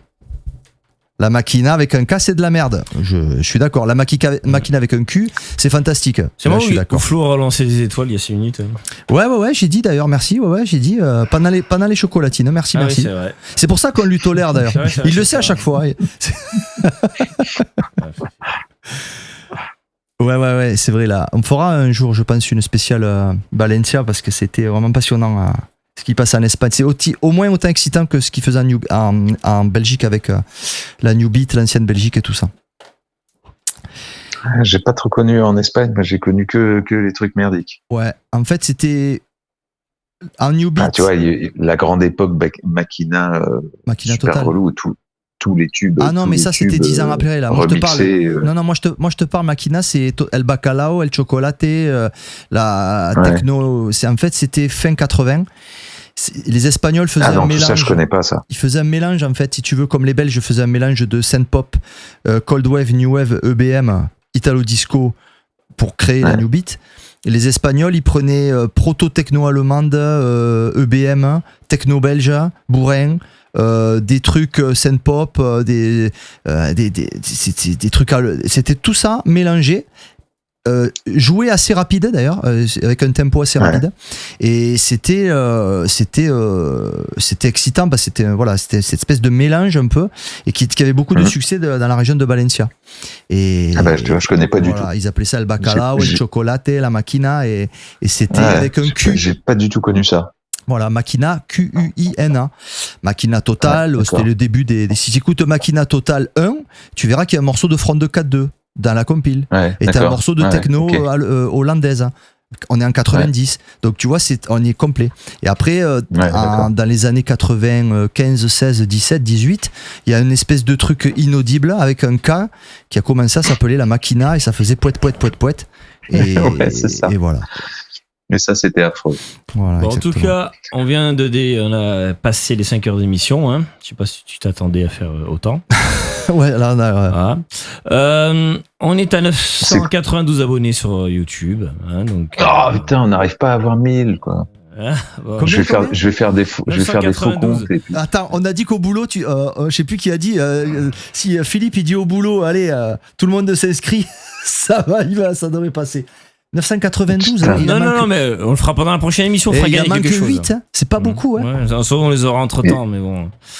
Voilà, en tout cas, 8, merci pour possible, ça. Quoi. Merci à tous pour ça.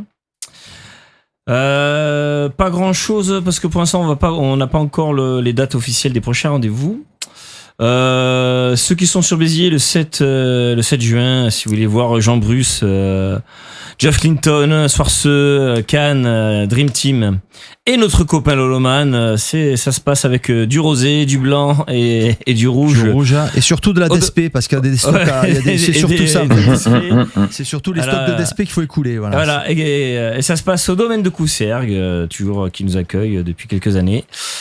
Donc merci à eux. Donc ça c'est le 7 juin, hein, c'est dans 15 jours, hein, voilà. Donc on va se garder de toute façon quelques minutes en antenne, hein, Philippe. T'avais quelque chose à rajouter, Philippe? Voilà ce que j'allais dire. Non, merci à vous pour cette longue émission, c'était cool. On a parlé de plein de trucs. C'est vrai que je suis assez bavard des fois. Quand tu racontes des histoires, tu mets trop de détails des fois. Tu n'auras pas battu le record, hein, je suis désolé. C'est combien le record? Honnêtement 6 heures. Non, tu rigoles quoi. On est à plus que. On a dépassé les 7 heures. Non, je crois pas, non.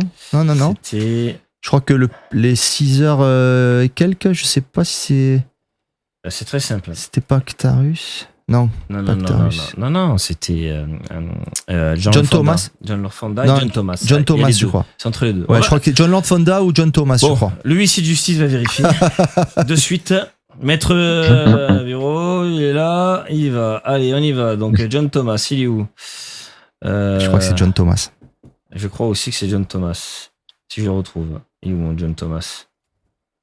Tiens, faut que je l'appelle parce que faut savoir s'il vient dans la région ou pas. Parce que, Ah oui, il devait venir vers Carcassonne. Donc John Thomas, 7h07 d'émission. Ah ouais, quand même. Ouais, voilà.